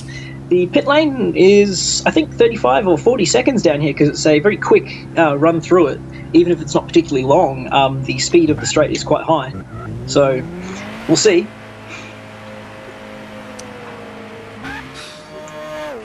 He's already out in service and back on his way. That was a That great was a quick exchange. stop. How much fuel is he running? 3/4. He's not doing a full fuel. I don't think that's going to be... How long can I he don't go know on if that's fuel? enough, is it? I don't think that's Is enough that for enough? a 50-minute stint. I don't think it is it? He Is needs that even 2 enough for a stops 40? to get to the end of the race. So he's probably short filled. He'll get to the 50-minute mark or 40-minute mark of the last hour I and then don't fill know it if up he and can. go home from there. I don't know if if he can. I think a full tank of fuel is an hour. I think he might be two-stopping it to the finish. This is a strategy to keep better tyres Oh, towards the end. as a Swift. Had a massive moment That out is... of Dunlop right in front of RCB. Yeah, wow. Jeez. I should have brought home vacation on the way home. God. And SSR responding in pit lane as well. All right, so... That's... Was that required? How are the tyres? They were shot and the tank is empty. Okay. Alright, All right. so So they're it's, matching strategies now. They're routine matching strategies. yeah. Well, we saw this on the last round of pit stop when the SSR car was in front of the Inferno car. Inferno followed them in as well. So it's a very smart play. You need to respond to what the leader does.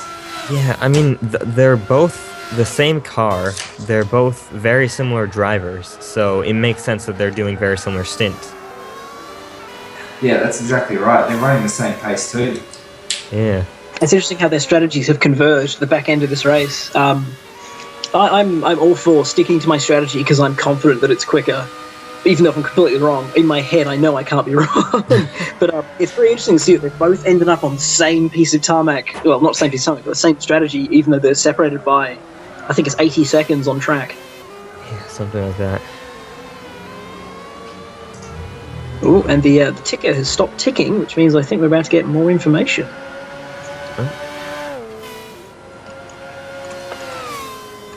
That could be very interesting as Reaper Online Racing just gets by the Swift Autosports car.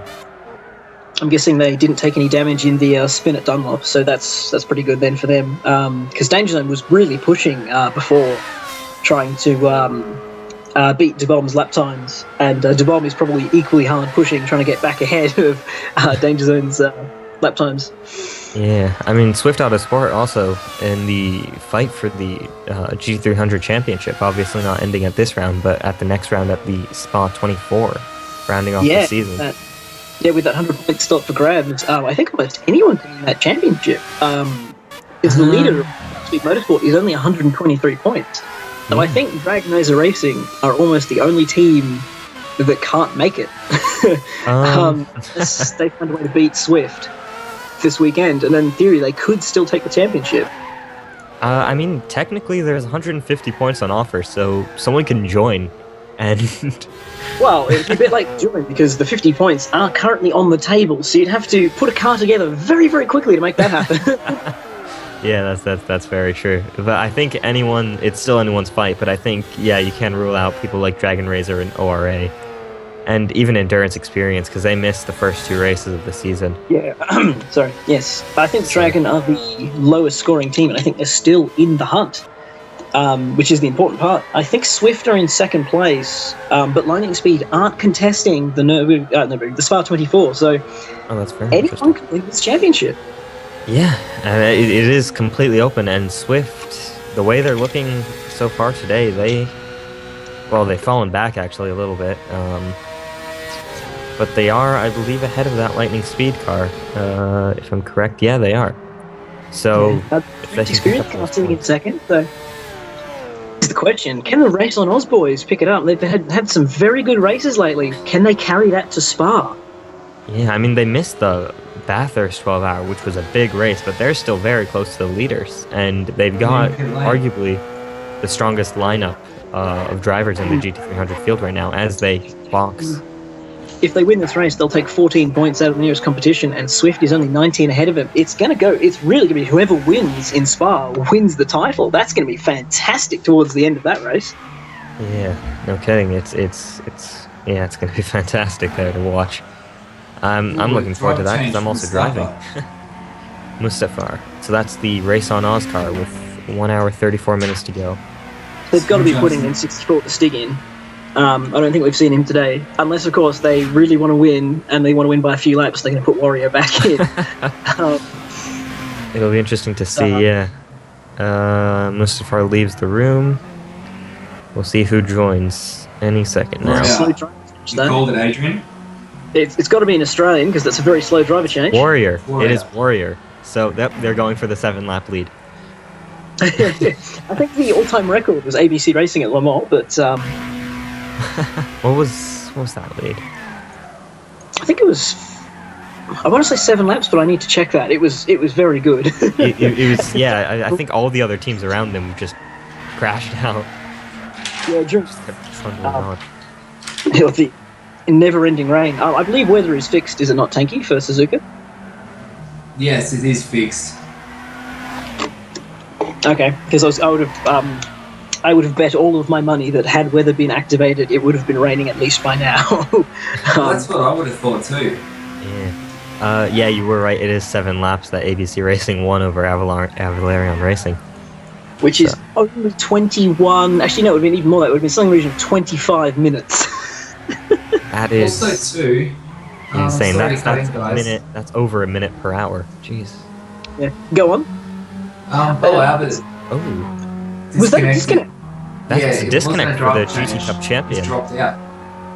That's going to hurt the Endurance Experience guys. They were second, and that's going to promote Dragon Razor into second. Wow. To think Game that they were changer. running 5th just an hour Yeah. ago.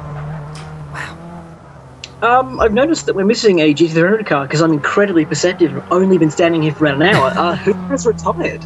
That's ORA Racing Team. They had a lot of bad connection errors, and one of their drivers was taken out by a hurricane here on the East Coast. So Oh, I heard that was potentially a problem.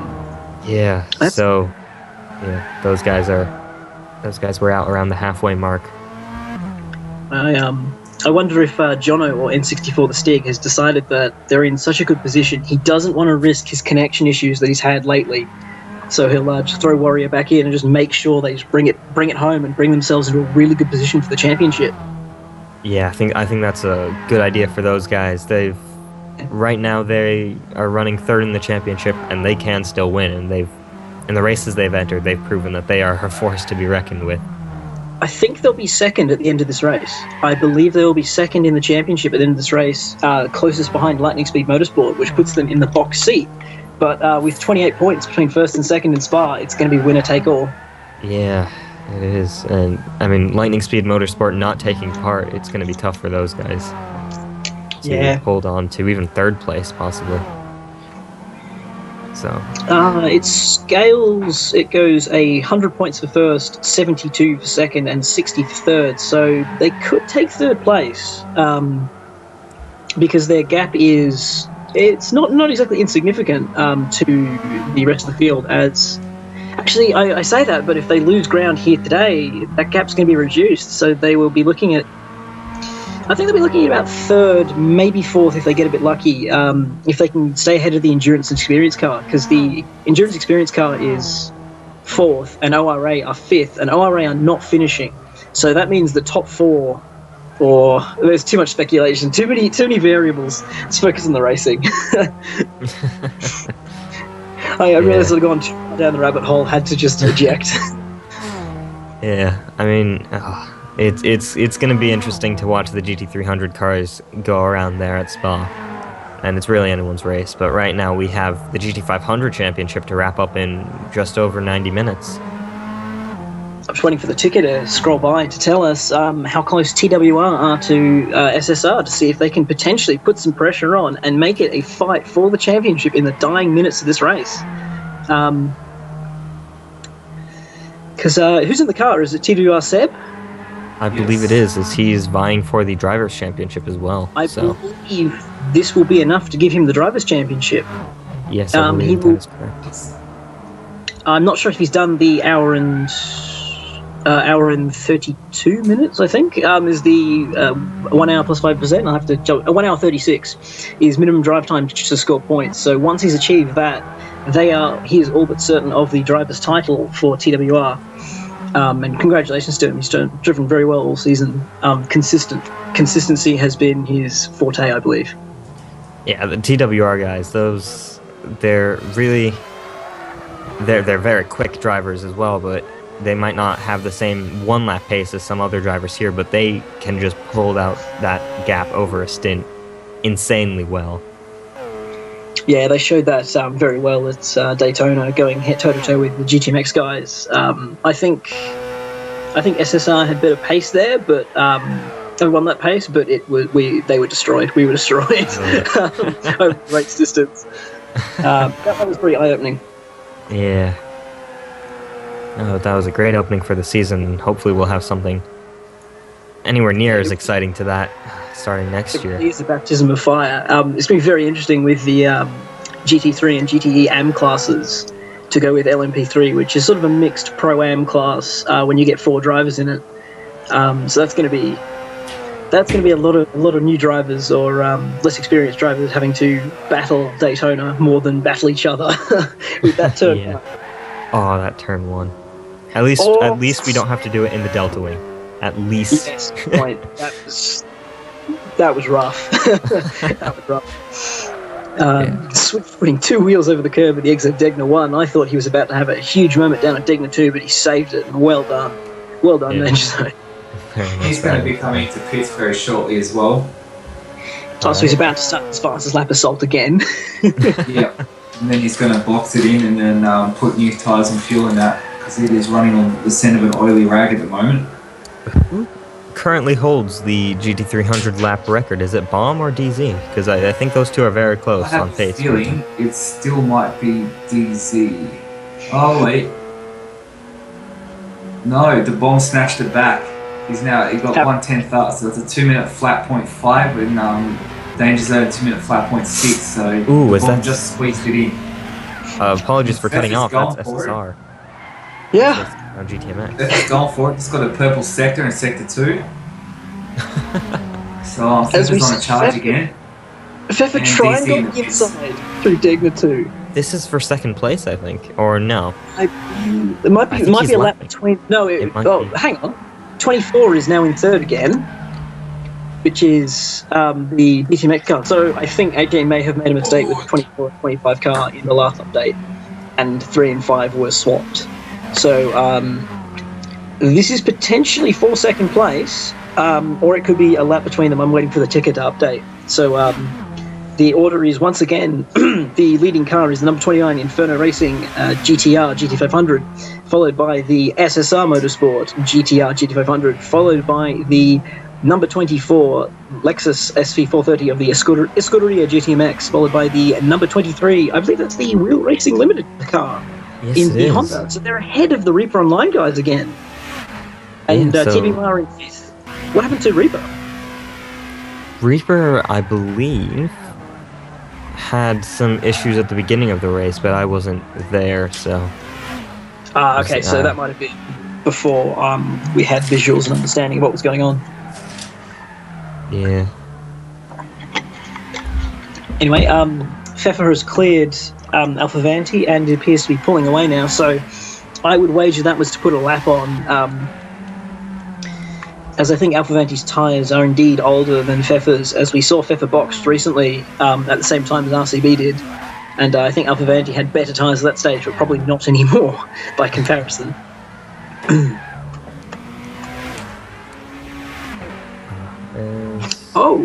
According to AJ, the updates to 3rd, 4th, and 5th are apparently all entirely live as pit stops change everyone around. All right. So that's that's incredibly close, considering we've been racing for 4.5 hours at this point. Yeah, this is very interesting. So, I think the 29 and 28 are a little ways clear of the rest of the guys, but behind them, everyone's very close. I mean, that hasn't been any different to the entire season so far. GT500 within feet of each other. Oh, I'm shocked. Yeah, I think this has been one of the closest fields, I think, all year. Yeah, we've seen some very good drives from these guys.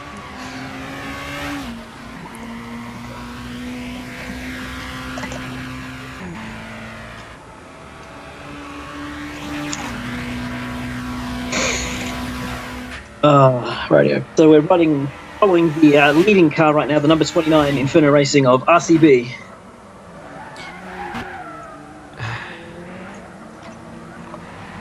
Yeah, they've got nice clean air up front.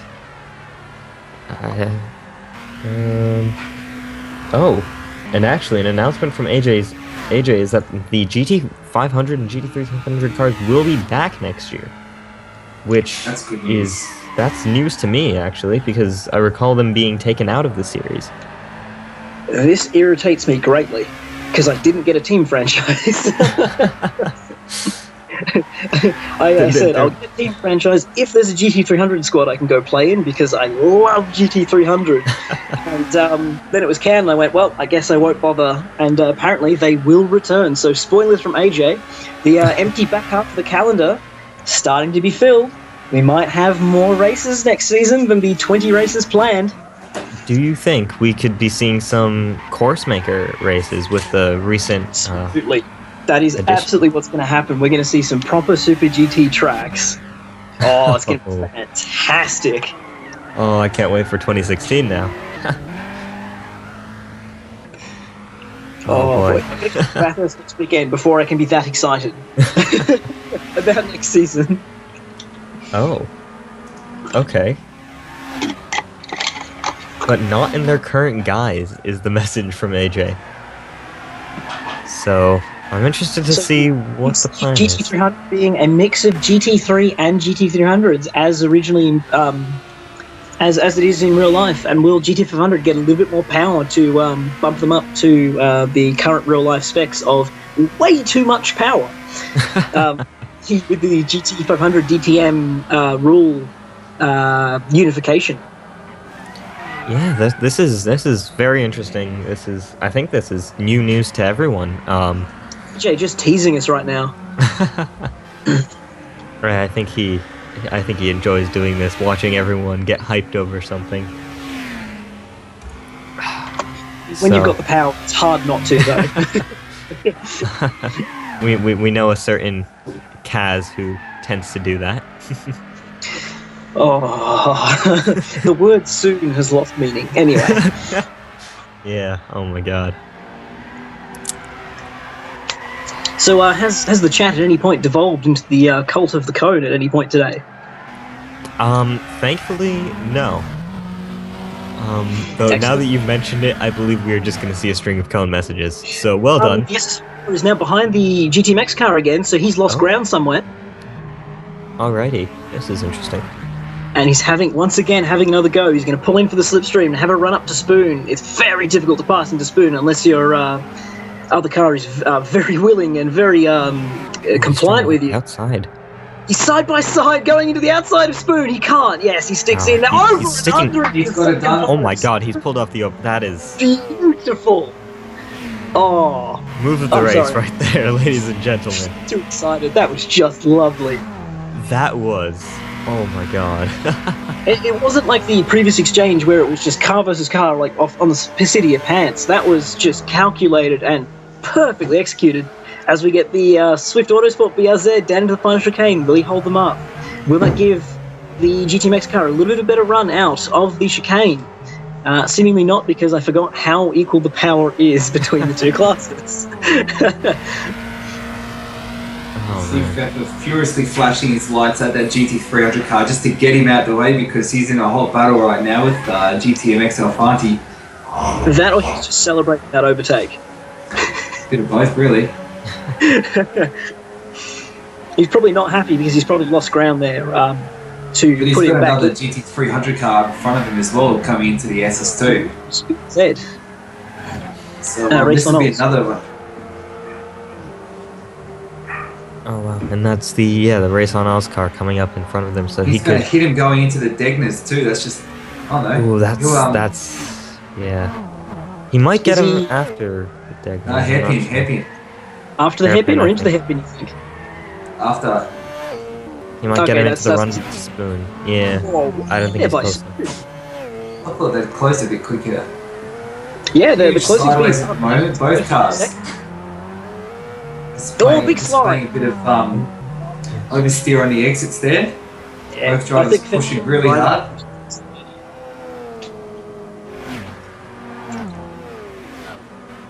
Both their tyres are pretty equal at the moment. Okay, so the Lexus is looking after its tyres a little bit better, and I think he does get a little bit held up through the second part of Spoon, but I'm going to wager and say Pfeffer is probably pushing just a little bit too hard trying to catch RCB when he might have just had the pace to do it. That Not last many lap minutes. for Pfeffer was a 2 minute. Ooh, He's lost a lot of ground on RCB on that last lap. yeah, that's gonna be tough. Guys. Oh, too wide in the final chicane with the GTMX car and the Cruise car. I don't know if there was contact or any damage, but it looks like they're both continuing. Yeah, you don't want to be lapping cars like that. And that's coming from me. It's one of those awkward moments where you think, oh, there's enough space, and then it just isn't quite enough, and you try and take as much curb as possible, but it's still not enough. Yeah. It's like Laurie didn't sustain any damage from that, so that was all clean. okay, so he must have seen him there and then just jagged out of the way rather than got bumped out of the way. Yeah. Ugh. So, I think if the gap is indeed 1 minute 20, as the last update showed us, with only an hour and 20 left, the SSR car needs a second every minute, which is 2 seconds a lap, to take back the lead. So I don't think that's going to happen without a problem for the Inferno car. So I feel like Pfeffer needs to just calm down and hope. The lap count, the timer has just gone off. How are we switching to number of laps now? That would make sense because we haven't had any red flags or safety cars, so going to 173 laps would make sense because we would in fact bring it in quicker than 6 hours. If we know who the, I mean, like you said, if we knew who the leader was and what their lap count was, then we would do this. Yeah, So I 51 laps remain. So who knows their strategy to lap count instead of it is? We have 51 laps remaining. So who knows their strategy to lap count rather than time? So big moment in the race. We are now doing laps to the GT 500s. So we are 50 laps away, which is roughly 1 hour 40 or less, with pit stops and whatnot in there. So this race just changed in length. Yes, it did, and this is, I believe, the first distance. I apologize. Sorry, what was that? It's a 143 of 173, which is 30 laps, meaning the race has roughly 60 minutes left to run. What an hour!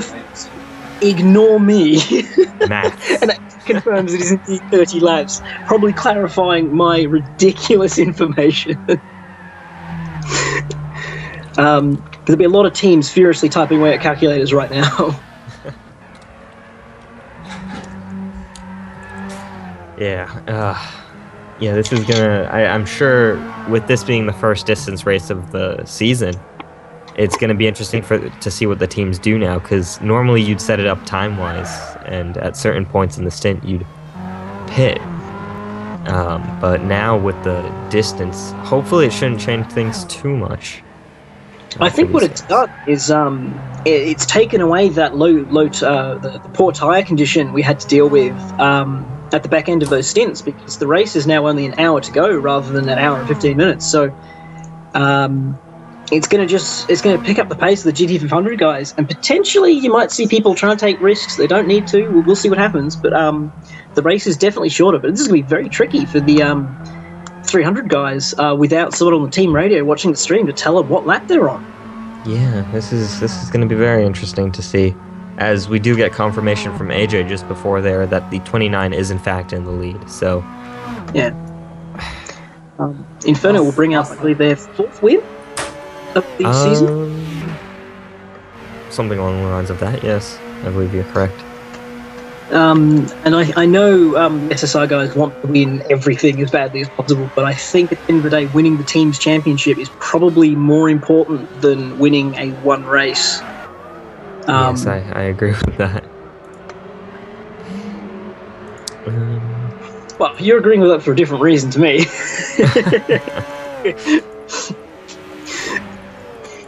Well, I mean, honestly, if you had the choice, I think you would take finishing second for a championship win versus winning. It depends how you've gone about it. If you haven't won a race all season, you kind of really want that win. So, yeah, I mean, Inferno Racing has. I'm trying to be as unbiased as possible, but they've done a really good job since entering GT 500. Ever since Brands Hatch, they've been the team to beat. They rocked up there and just stomped on everyone, and I think SSR's got close, but over 6 hours. It's still one lap, but at the end of the day, one lap is still impressive. It's 0.5% or something, and 0.5% is that's all the little niggly mistakes that cost you a race, so that's within reason. Yeah, I mean, the field was so close before, and then coming into Brands Hatch 4 hours, they left them in the dust. Honestly, it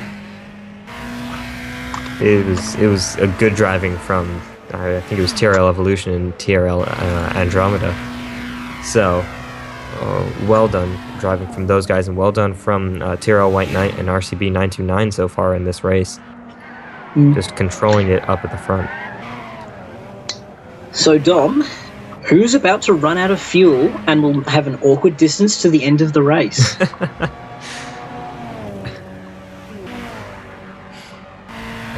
I believe Dom might not be with us right now.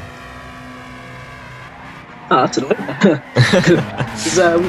Race changing very rapidly. Suddenly, there's a whole new strategy aspect to deal with. Do we just take the one stop to get to home? Do we even it out and go for 2 and just try and drive as quickly as possible? If you bomb, that's probably the answer. Yeah, go for that fastest lap. Yeah, we're watching Pfeffer now stuck behind DeBomb through the S's. Not putting too much pressure on him through it. I'm not sure if the Dragon Racer car is just that quick through there, or Pfeffer's not taking any risks. He runs wide back off. 2 wheels off, as I say. He's not taking risks. He goes off. But saves it, most importantly. Yeah, wow. That's a tough place to go off, because you're also going so quickly. Yeah, keeping it out of the wall is... Well, stopping a spin followed by keeping it out of the wall. A very difficult thing. Yeah, Suzuka is one of those tracks where there's just no runoff except for Spoon and the first corner and 130R. Everywhere else, it's just... when you touch the curves, you just spun anyway, so... Yeah, you've got all that AstroTurf. It's so unforgiving. Yeah.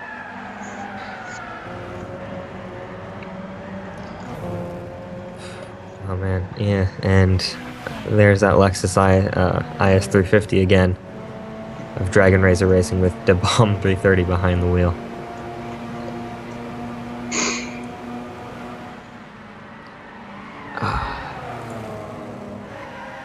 Let's see. Oh, yep. You've. Why'd you have to say cone? You've triggered it in the chat. I made a mistake. I apologize. It's the third time we've mentioned the cone, I think, over the 2 races, and that would make it the return of the cone. Yes. Return of the Jedi. No, that's Return of the Jedi. I'm thinking. Oh, never mind. Jokes are being had there in my head.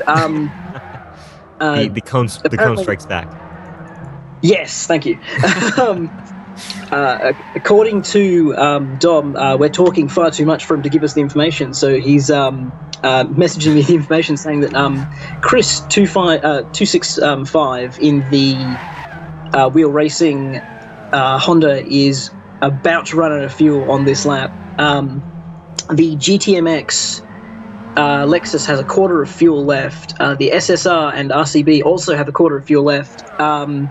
So Inferno and SSR are on the same fuel load, so I suspect they will run the same strategy to the end, and GTP Kane is almost on red for the Reaper.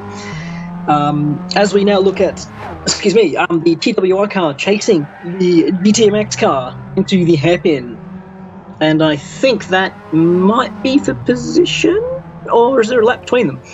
I'm just going to look at the ticker on this time by, but according to AJ, they were swinging about based on pit stops, so I have every reason to believe that this is indeed for position.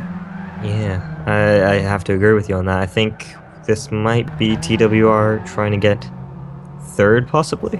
I think Which would so. put the ticker is showing they are indeed a lap down, actually. Oh. So he's trying to get back on the same lap. Interesting. Yeah.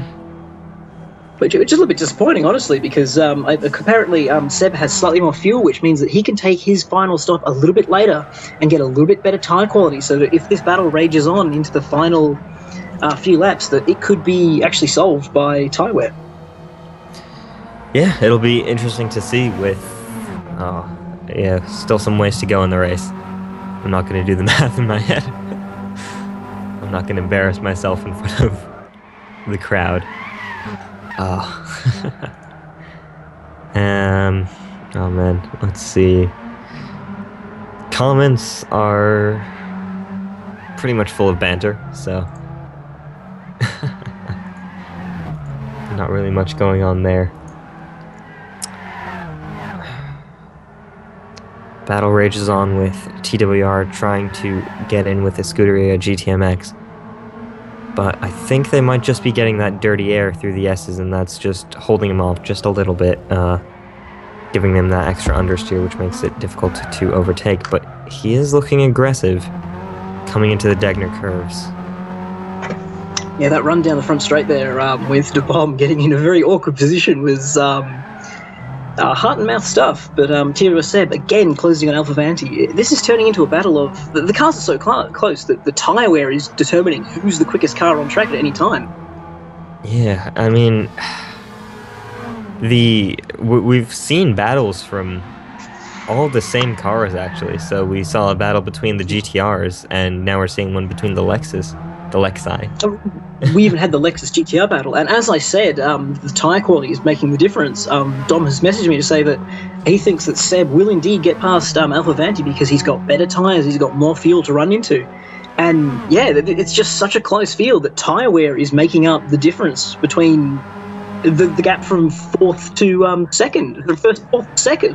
Fourth to first, sorry. One day I'll learn how to speak English. TWR trying to get down in the Casio triangle, but not able to get it and losing time on the exit then. Yeah, little squirrel there, and it just put him back. He's going to have to wind up again, make more ground through the S's, burning the extra advantage he has in tyres, just trying to get close in the aero wake. Yeah, very good defending job from the Scuderia GTMX to keep that much faster car behind. Perfect defensive driving where you don't actually defend, you just stick to the racing line and go as fast as you can. That is the best defensive driving. Yeah, the best defense is offense. Few people can do it. I'm not one of them. Neither am I. Basically, if my tires are shot, I just park the bus on every apex. You can get to the apex. I'm looking at it and going, where's my GPS? I can't find it. All right. As RCB laps De Bomb one more time with, I believe, can we get a clarification from AJ? Is that 150 completed, or we are on lap 150? I'm just gonna go for a guess and say we're on lap 150 because I think that's how it normally I works. agree with that. Which means we have 23 and a half laps Yeah. remaining in this race. Okay. Yeah, we're on lap 150. Confirmation from AJ there. Yep, thank you. I figured it was consistent to every other system in televised motorsport, but I had to ask. Yeah, fair enough. And now the Swift Autosport BRZ is catching the race on Oz BRZ. We're talking about all the inter-team battles. Yeah, oh my god. All this, yeah, we're seeing all the similar cars lined up together. I think we won't, I can assure you we won't be seeing an IS350 battle, unfortunately, due to the ORA car being out.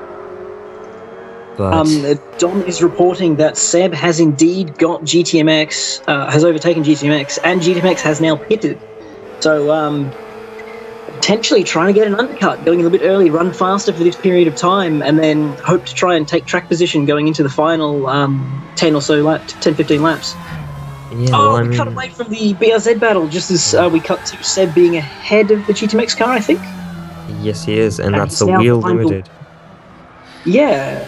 On the last update, they were only 30 seconds apart in the opposite direction, so either the wheel racing car has lost almost a minute, or TWR has lost time. I think since that update, though, they had that massive crash at the Casio Triangle. Yes, of course. Oh, someone's just gone really wide through Degna 1. I think it was a GT300 car, potentially the Endurance Experience car of Bo Albert. And the Swift Autosport car is ahead of the Race on Oz car, so Danger Zone is... Wow, he's just gone and flogged Warrior. That's an amazing feat. Warrior made his debut in Fuji, and I believe they ran very similar pace, but Danger Zone got no mention at all in that entire race, and I think he'll feel very happy about finally getting something back from that. Yeah. I mean, Danger Zone is one of those under-the-radar guys. I think you were saying this before, where he's just so quick, but no one ever really says, hey, look at this guy, until he's right behind you and ready to attack. Dom suggesting that Warrior has really good tyres and fuel, he might be able to go to the end. So potentially just... That's not how to lap a GT300 car, and that is... Who is that? Into the... That's the wheel racing limited car going into the back of... I didn't see it. Yeah, I'm trying to see if he went into there or something. I'm not sure. That's definitely going to be an avoidable contact, warning or penalty. It looked like he just braked a little bit late, locked it up trying to avoid it, and it did not end well. Dom reporting that Inferno is in the pits. RCB has brought it in for his final 22-lap stint, I believe. Alright, I think that's fairly... Yeah, I think that's a fairly reasonable stint. 22 laps. Yeah. Around 40 minutes. 45 minutes, yeah, so he's still on schedule, somehow. The calculator's been whirring down an Inferno, and they've hit it on the head. And half a tank of fuel. Is that enough? And 23 has indeed got a warning for avoidable contact. Yeah, it didn't look like... Yeah, just over half a tank, sorry. That might be enough, but if he runs out in the last lap, that would be very, very unfortunate. That would be fair. I mean... You've got a mid-lead, why take risks? Yeah, no, I agree. I know RCB is very strict about his strategies when he comes up with them. So, interesting to see what he's... He knows the numbers, and I believe that was Warrior ahead of Danger Zone. Oh, was it? We just cut to Warrior being ahead of Danger Zone, I believe. Very briefly, and then we're back to the TWR and Wheel Racing Limited battle. I'm still not sure which GT300 car got cleaned up. Yeah, do we have confirmation? Someone in the chat tell us. Yeah.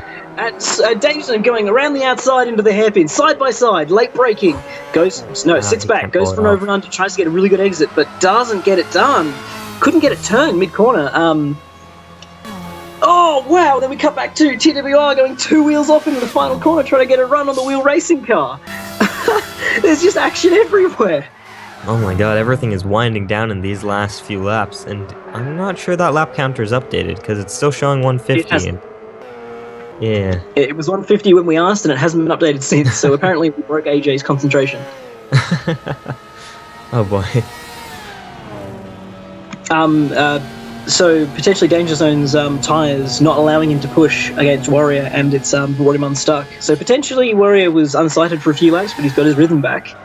As the Dragon racing car of DeBomb is now closing onto the back of Bo Albert in the Endurance Experience car. I think it was Bo. Yes, it was Bo.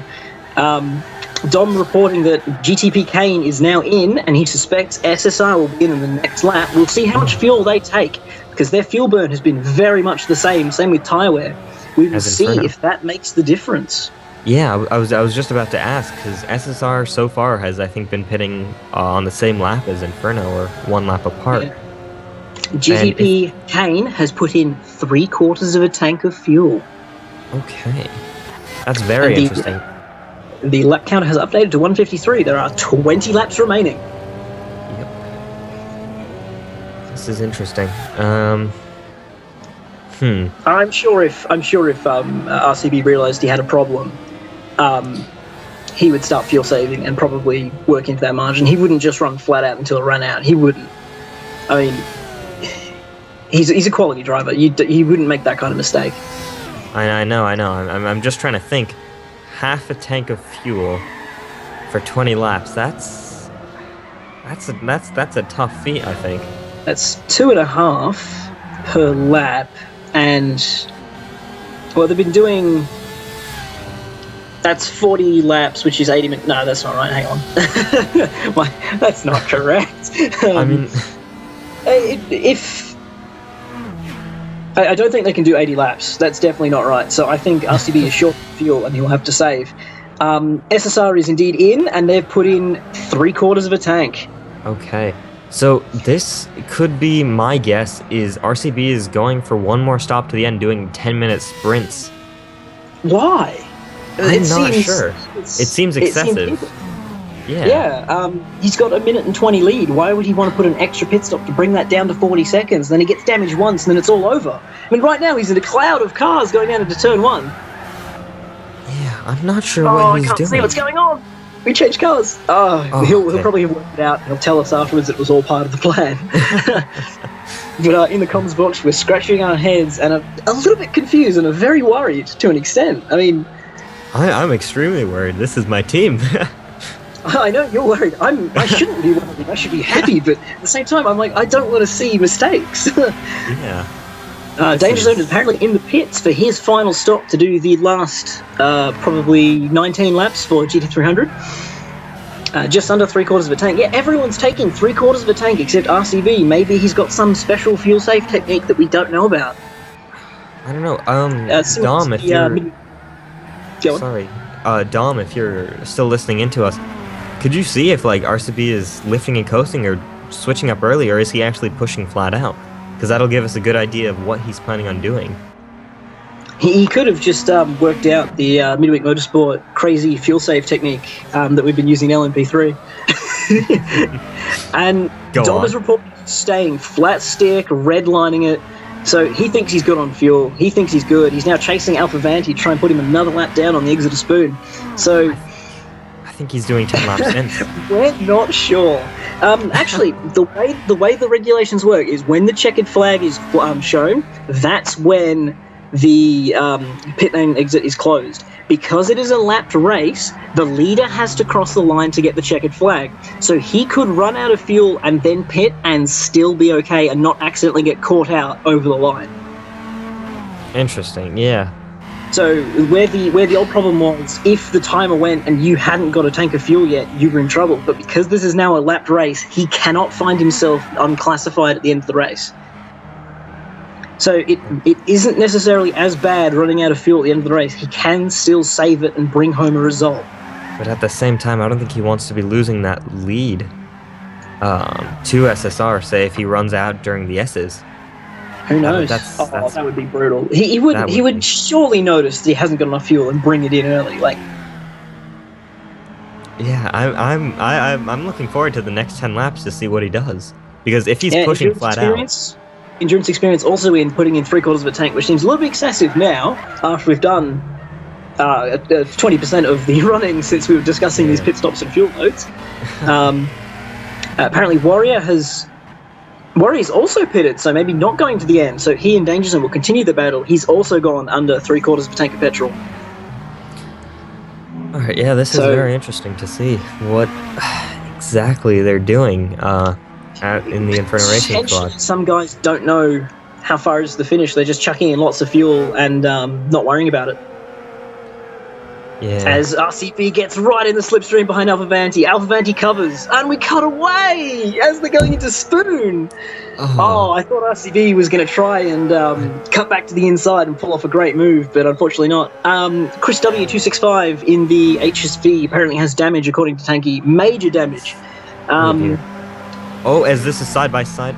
Oh my god. Through 130R, cutting back to this battle. That's a good call. Ooh, and that's the wheel car. The wheel car is just there, crashed out. That's the major damage we're discussing. And RCB gets it done into the chicane. Well done. But he runs wide and loses it, and now it's side by side into turn 1. Squiggles. You don't want to be side by side into turn 1. That's the last place you want to be. Oh, I think he's got to give up that space to. Yeah, okay. He does. He concedes. Okay. It was thinly veiled lift and coast, that was. Yeah, wow. Oh my god. So Chris had all fronts and engine damage, which is impressive because the engine is in the middle of that car, so I don't know how he's damaged the front of the car so badly the engine has been damaged. No, I'm pretty sure HSV is a front engine car. Is it? Apologies. Yeah, I believe the only mid-engine car we have is the IS350, I think, which is a GT300. The GT300 IS350 definitely doesn't feel like a mid-engine car when you've got the MRS and Garaya in the GT300 class. Oh, GTMX runs wide out of Degna 2, and I think RCB's got him. Yeah. I don't think GTMX is going to take this line down. Willie got the inside in the chicane. No, but big slide from both of them. But unfortunately not going to continue this battle. I think RCB's through and done. Yeah. Jason Greeno, I believe, has just over half a tank, and De Bomb is probably the only person now who still needs to pit. Now, if I was De Bomb and my fastest lap was under threat, would I wait until the last 5 laps to put fresh boots on and have no fuel? That sounds like a very... if you're the fastest driver out there, that sounds like the kind of thing you'd want to do. if you can't win the race, I'll take anything I get my hands on. I wonder if he still has the fastest lap, or has DZ taken it back? Tom, can you fill us in? Who has the quickest lap in GT300? So hopefully we'll get that information soon enough. He's doing a great job as pit lane reporter, essentially. Oh yeah. De Bomb has the fastest lap still. All right. Now we just need to find another battle, and then we can get all excited again. I'm just trying to see the Inferno Racing car. There is a car up ahead, and I thought I saw a flash of red, and it might be the SSR car, but I don't think it's that far behind. That would make it something in the region of 1:40 behind, which means they would have lost 20 seconds somewhere.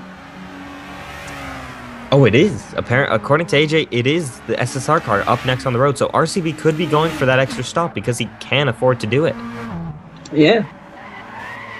So it must be working. Bob, can you fill us in on last lap times and general pace for the 100 litres? Oh, it looks like he's pushing very hard on RCB. It seems unnecessary. It honestly does. I mean, these platinum drivers though, they're always going for that extra bit, even when when they have the race under their control. They always want that extra bit. I've worked with RCB and Evolution, and both of those drivers have that and characteristic. Dom is informing me SSR has just done a personal best lap of a 1:53.7. Oh. So I'm guessing Fef has made a mistake somewhere and gone off, but not received damage and continued. RCB only managing a 1:55 on that lap. I'm not sure if there was any traffic involved, but I think Fef is overdriving and has made mistakes to lose the extra 20 seconds.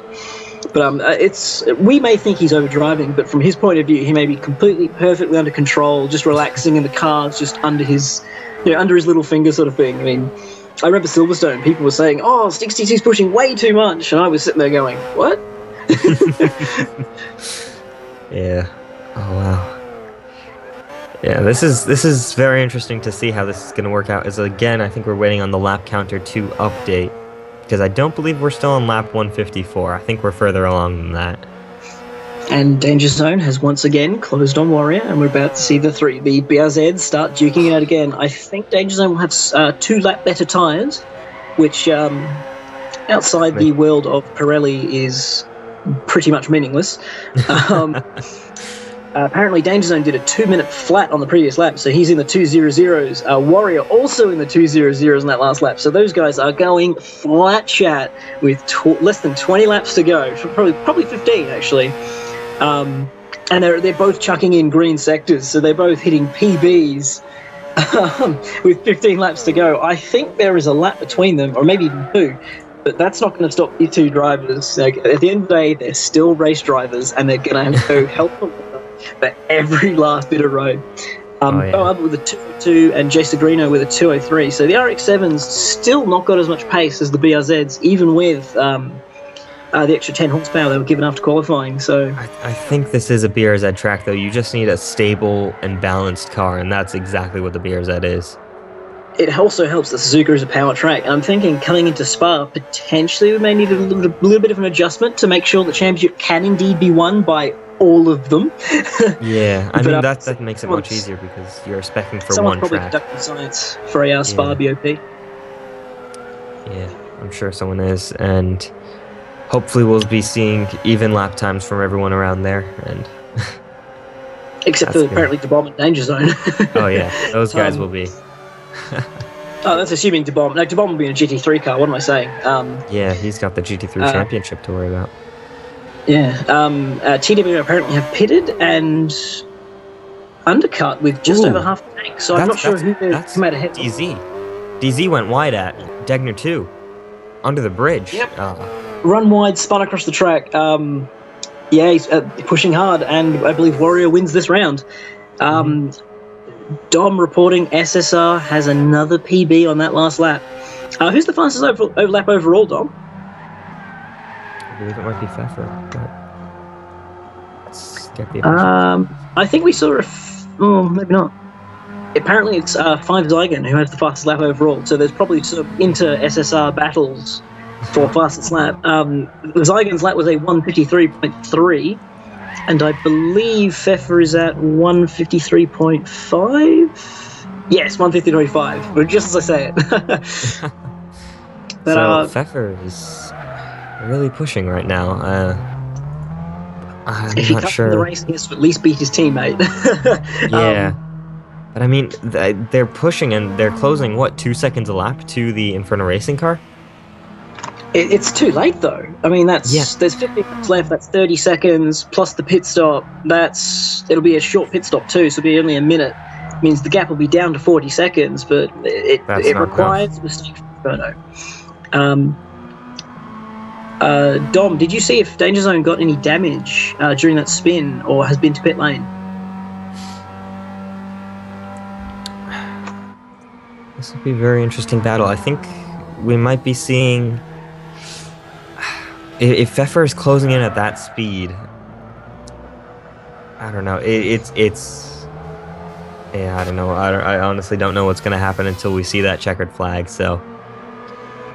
Even then, we got to wait till Tuesday or Wednesday to find out. But yeah. I think this is pretty clear cut. I think SSR not quite there, and Inferno have been the team to beat today. But Dom reporting that Danger Zone were okay after that spin, just lots of time.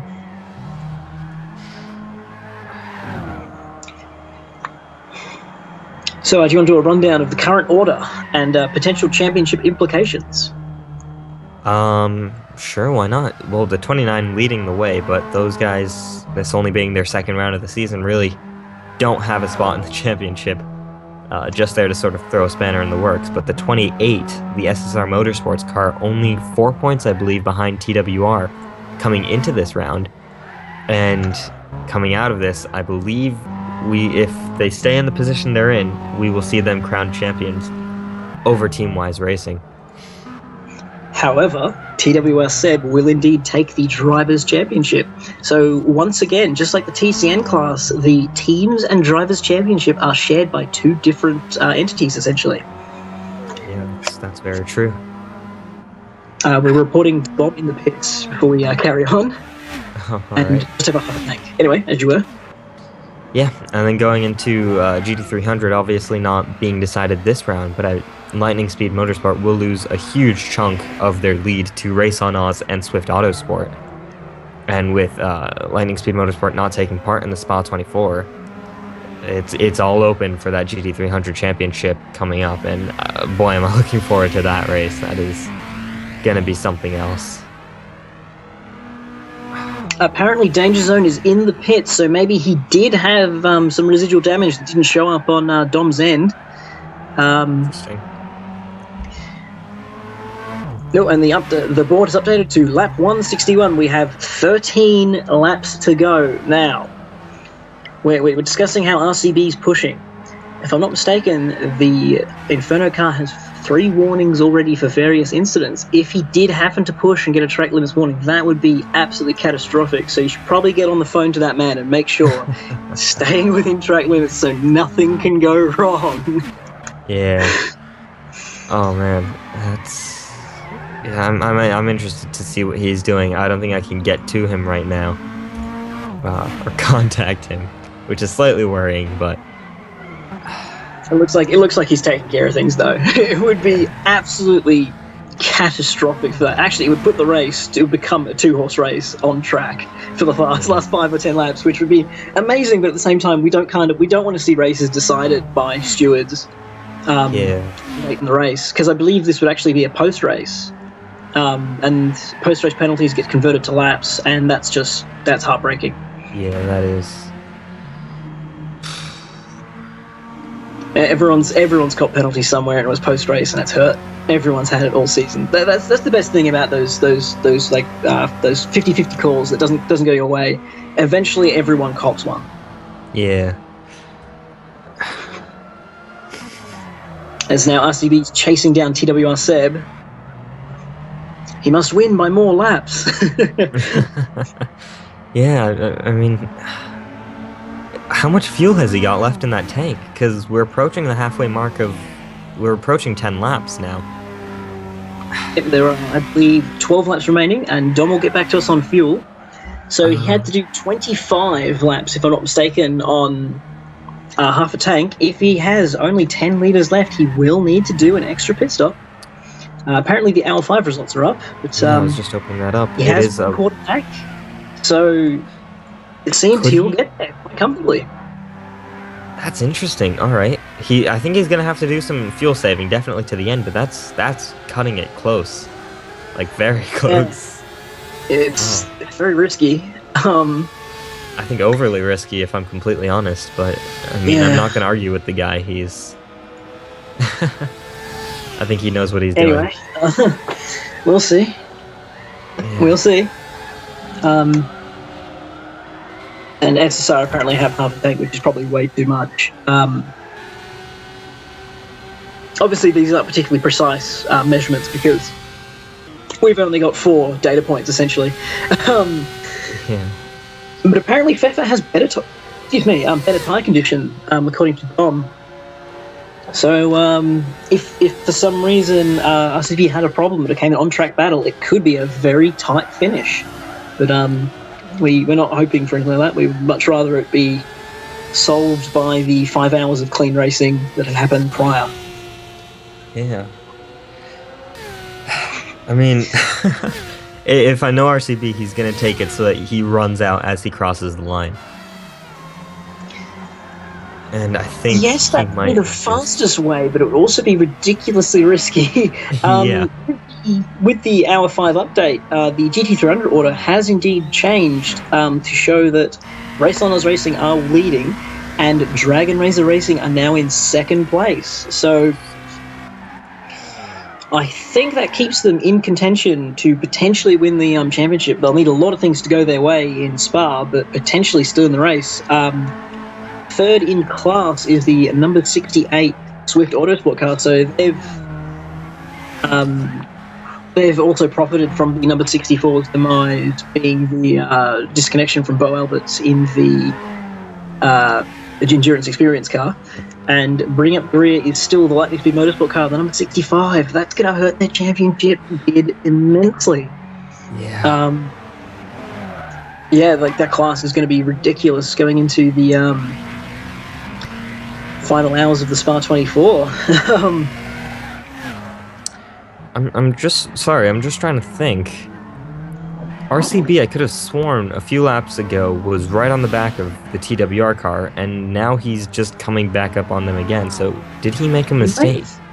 I think he may have either made a mistake or just backed off, and then having backed off for one lap, he decided he's not backing off for the next 10, so he's going to go find him again. The bomb, another PB, 2 minutes, 0 seconds, .468. Oh, good lord. He's so less there's than a that. second off his qualifying time. Jeez.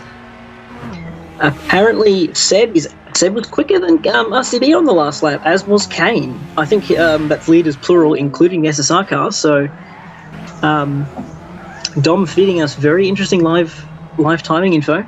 Yep, that's both. Both cars were slower than Kane and Seb in the last lap. So, I'm guessing traffic for the SSR car and maybe just a little mistake from RCB. Ooh, big wobble there. Maybe, is he starting to fuel save maybe? Has he decided it's a little bit too close? I think he could be. I think he knew he was going to be fuel saving from the start. There's no way he could have thought he could make all this way, 20 laps on half a tank of fuel. De Bomb's clearly just finally got his eye and he's had enough playing around with the fastest laps. He's now done a 2 minute 00.177. Oh my god. Next lap, 159, I'm calling it. I think he wants a 159 as bad as everyone in the chat probably wants him to be a 159 right now. Insane. He's gone green in sector 1 and green in sector 2. Oh my. Do it. Oh my. That sector 3 time will be something else to watch. Best get results. But in regards to fuel saving, there's a saying in cricket, you always run the first one hard so that you get more time for the second run when you're trying to take 2 runs, the way cricket works. So it seems very odd to run flat out for the first half and then try and save aggressively in the second half. That would be very risky, but who knows? We're just waiting on that De Bomb lap time now. Yeah. Yeah, and watching De Bomb on screen, his hot lapping attempts are now being made this bit on the stream. This comes through the final chicane. Now the Bruise car is chasing the Lightning Speed Motorsport car, and it's faster again, according to Dom. Is it a 59? What is it? Oh, 2 minutes 00.07. He do more. He needs 0.07 of a second. Oh my god. That is insane. RCB pits! RCB pits! Wow. Okay, so he's clearly made the decision that this is not enough. Okay. I don't think it was for damage. I think he had clear space. So it must have been he thought about fuel saving, then went, no, I just might as well pit and make sure I can get to the finish. No worries. And he's put in half a tank. So someone's clearly telling him he doesn't have enough fuel, so he's put in lots of fuel to make sure that everyone knows that he has enough fuel to do burnouts at the end of this race. Yeah. So so the SSR car is coming up to Dunlop, so that's about 40 or 50 seconds up the road, and RCB will be coming out of the pits now. So the gap will be about a minute. Yeah, that's a big gap. It's still a damaged pit stop away. It's more than sort of thing. It will take disaster at this point to prevent RCB from bringing home Inferno's, I think, 4th win of the season and 2nd in a row in GT 500. Seems Inferno, they just go about their business and they win 2 in a row and then the season's over. And they come back and they win 2 in a row and the season's over. Yeah. Both LMP2 and here in GT500. Yeah. Oh man. It makes up for some of the tough races we've had. Motorsport. Sorry, I missed that. Your call just died a little bit. Apologies. I was saying, interestingly note though, in both cases, beating SSR Motorsport. So both LMP2 victories and these GT500 ones were defeating SSR, who were second in the Le Mans 24 Hours and looking to be second here. Yeah, so a little bit of a rivalry there popping up. Seems to every time SSR show up with Inferno lift their game and go and win some races. Yeah, I mean, I think we were always going to be rivals with both of the teams in the Delta Wings at the start of the season. So yeah, and then they became the Zytec teams. Yeah. That Zytec was tough. Oh my God, that's the endurance experience car going straight off at turn 1. That was a pretty impressive slide, though. I must give him that.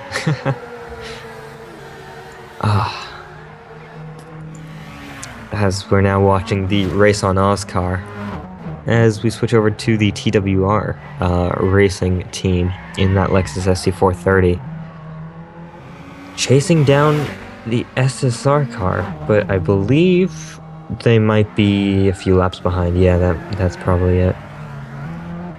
Okay. So interesting to see what goes on in these next 6 or 7 laps. So this is.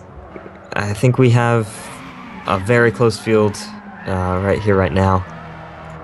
But anything can happen in these next few laps, and yeah, it'll be interesting to see what goes on.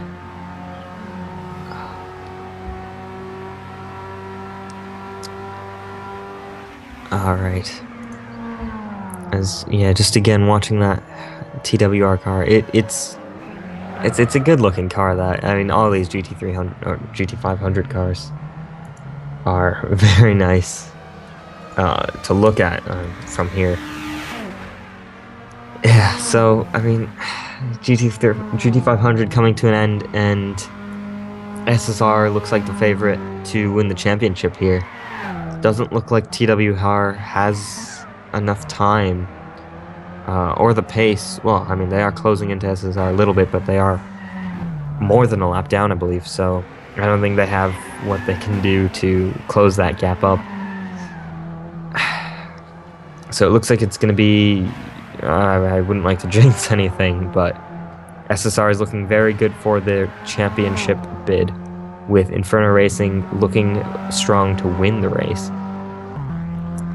So very interesting stuff going on here today after about 5.5 hours, I think we've been going on for. So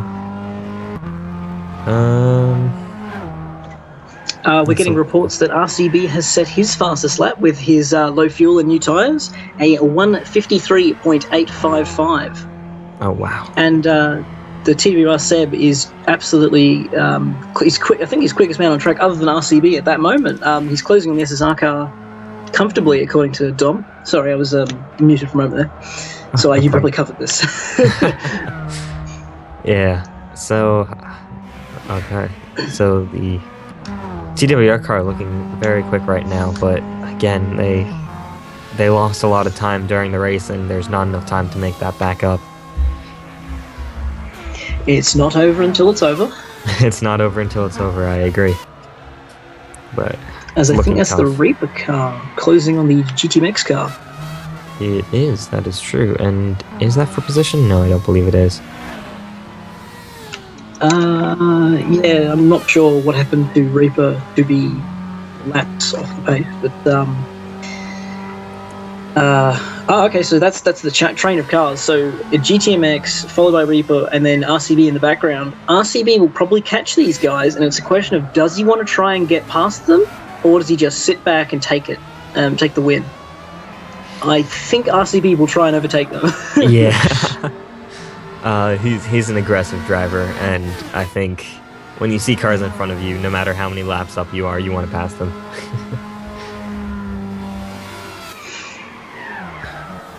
It'll be interesting to see if he can catch up, though. He does have low fuel, I believe, and fresh tires, so...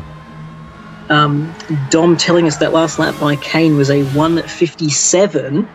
I'm going to guess RCB went a lot quicker on that lap than 1:57. So GTMX and RCB doing 1:57. Sorry, GTMX and Reaper doing 1:57s. RCB are 1:54. So he pulled up 3 seconds that last lap. I'm not sure if there was traffic involved to achieve that, but it looks like RCB is coming like a freight train and is going to be on the back of these guys in no time. There is no stopping him. Oh, look like the Reaper car almost trying to go on the outside, just by making it a little bit better. Does the Reaper car have better tyres than the GTMX car?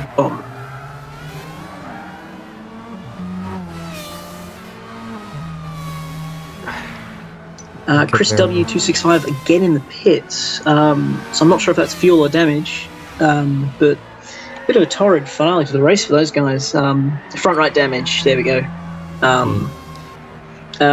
He's also reporting that everyone is now good on fuel to the finish. So we've 5 or less than 5 laps down for 4.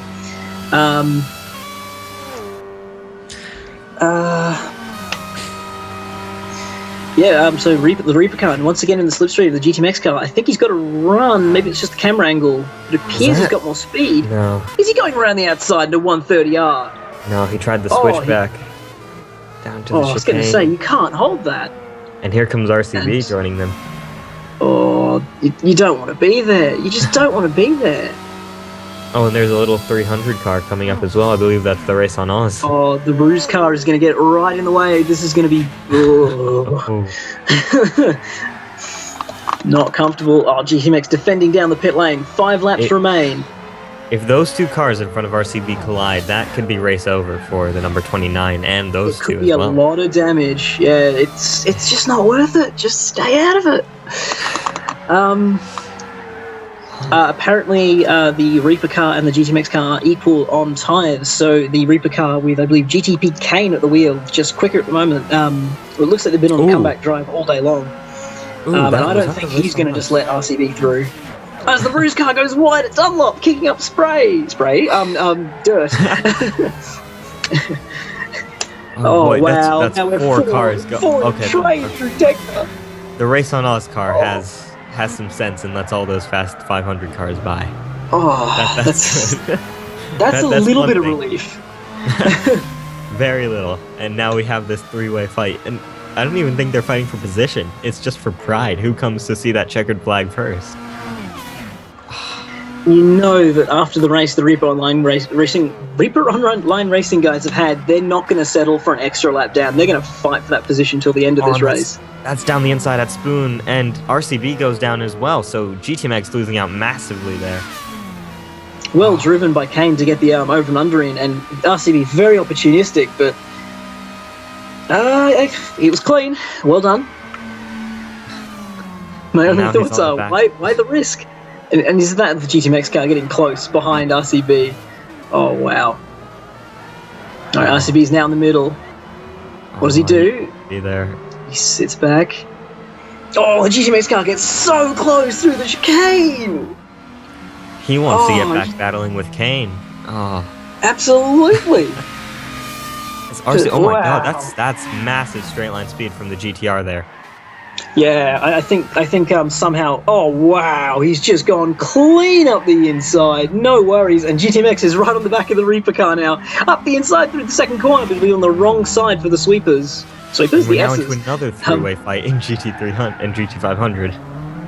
It's the SSR car, the TWR car, and the Wheel Racing Limited car. So one of each car as well.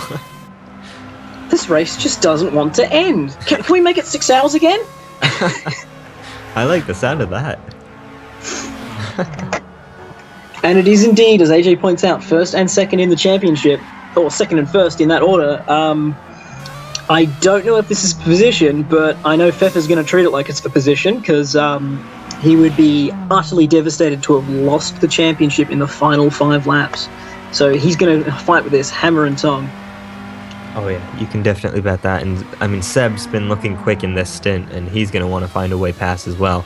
Oh, as he runs wide at 130R. Ooh, that's going to hurt a little bit. Seb and is he apparently runs go on. very wide going into the Casio Triangle. I'm sorry. Gon was just reporting that Seb was indeed quicker than Pfeffer by a margin. And Danger Zone apparently in the pits again.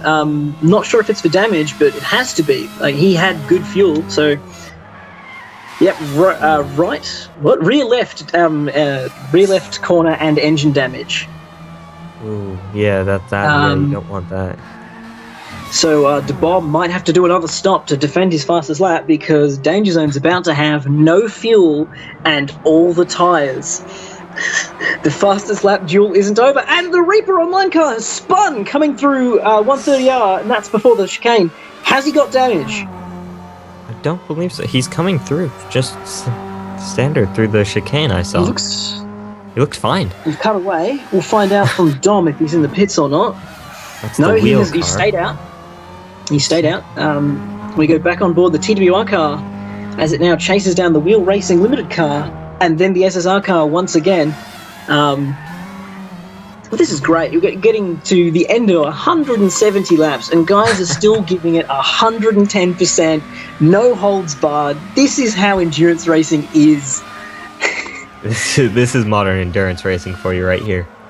It's no longer endurance one. of how long you can go flat out. Exactly. It's no longer who will go 24 hours at 90%. It's who will do 110% for the longest possible time.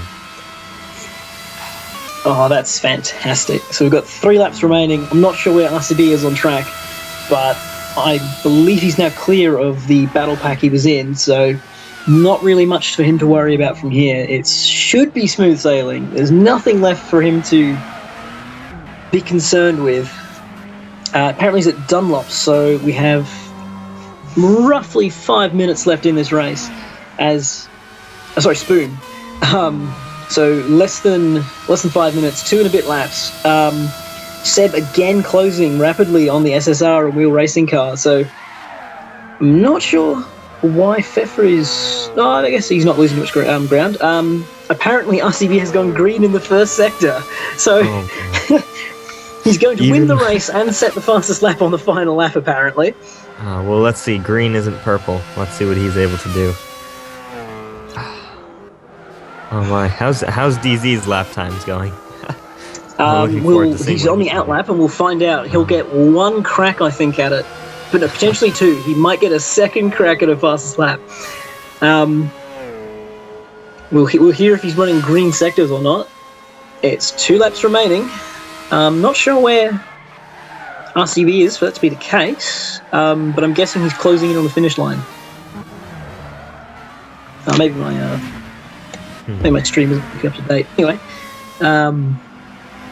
Going on to SSR versus Wheel versus TWR now, that battle.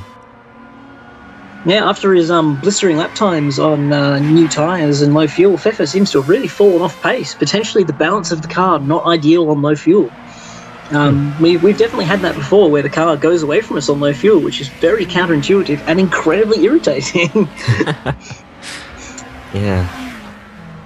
Oh, man. And here we are with the leader, RCB. So, interesting to see what he's going to be doing now. Apparently, Danger Zone not going green sectors yet. As I believe we're seeing we're seeing the lights come on the screen on the top left corner. So we're getting ready. This time by will be the last lap, and I believe we'll give Inferno the victory lap that they have deserved from running a fantastic Suzuka 1,000 kilometers. Do you want to call the last lap, Future, as co-founder and TM? Why, thank you. And just heading through the final chicane now, and down into the final corner. Dragon Racer racing car up ahead, driven by DeBalm. Well done by him. Final lap for the Inferno Racing, that yellow hat Nissan GTR. Oh boy. Heading into turn 1, and then turn 2, those 2 sweeping corners right after each other. That's a fun little section there, and into the S's, probably one of the most well-known corners sections in the world. That car just looking very stable as it goes through there, very planted. as it's on pretty fresh tires and pretty low fuel. So you'd guess that into the heading down to the Degners now, Degner curve, and this Degner one is arguably my favorite corner on Gran Turismo. And heading up now to the hairpin, that short little run there. Nice and slow, pushing it on the exit, and now the long sweeping right-hander down into a very tricky spoon curve. Apparently, last lap was RCB's personal best of a 53.7, and he's gone green in the first sector again, so maybe fastest lap on the last lap. Oh, that would be that would be something else. Through spoon curve, very tricky corner, and now the run downhill to 130R. Very nice. I think in these Four cars, corners. probably flat out left. Definitely on that much tires and fuel. Yeah. So flat out through there and heading up to finally the Casio Triangle. One last braking point for this race. One last time on those brakes. They can call it a day now. And now he's just got to push that engine, rev it up, because Inferno Racing has just unofficially won, oh thanks, the Suzuka 1000 kilometer. Well done. And we're reporting not green in the second sector, unfortunately, and the celebration down the front straight. Oh, and catching up to the safety car, there it is. What a race. That was a very nice drive by the Inferno Racing guys, as the DRR Lexus coming up behind them. And here is your winner. GT300 class leader. The Race on Oz Racing Subaru BRZ, piloted by Warrior of the... They've been dominant the last two races. Congratulations to those guys. They've finally got the results their pace has shown. They've had a lot of bad luck, but they've finally put some good results together. Yeah, see, it's funny seeing the celebrations between the two drivers. You had RCB just shaking the car down the straight, and then you had, an Endurance Experience crosses the line backwards. Well played. That's one way to end a race. Well done. He's done the 360 entry. To his credit, he saved it. Yeah, as I was saying before, the 67, though, their celebration was just a quick flash of the lights. Yep. I believe Race on Oz have now won the last three races they have entered in class. The last car to cross the line may end up being the TWR Lexus, only meters behind the SSR car, who's actually lost ground to the wheel racing car. So something must have been going on at SSR for Feffer to be losing ground. Have a discussion after the race, but I think that is indeed the championship right there between those two, unofficially, of course. We've got to get snip pictures in and post-race reviews and all sorts of things to go through, but what a fantastic season for GT500 that's finally come to a close. How different would it have been if Inferno had been there from the start? Yeah, wow. We just don't know. I mean, the Reaper guys were so quick in the 12 hours. I feel like they were the kings of the 12 hours. The 24-hour race went to the Lexuses, but since the shorter races started, Inferno have been all over it.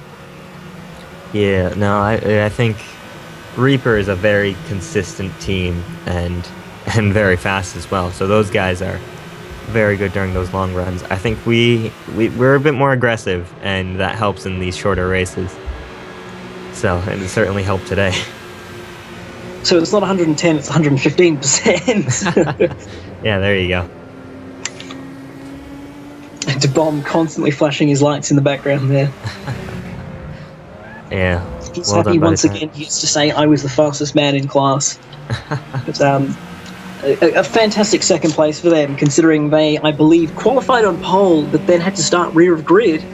And then were fighting their way back through the field all day long to get back to second place, but not quite enough to take away from the Ruse team, who I think will now move into second, potentially first overall in the championship. There's going to be a lot of calculating to do by AJ, and it's going to be a fantastic Spa 24 for the GT300 finale.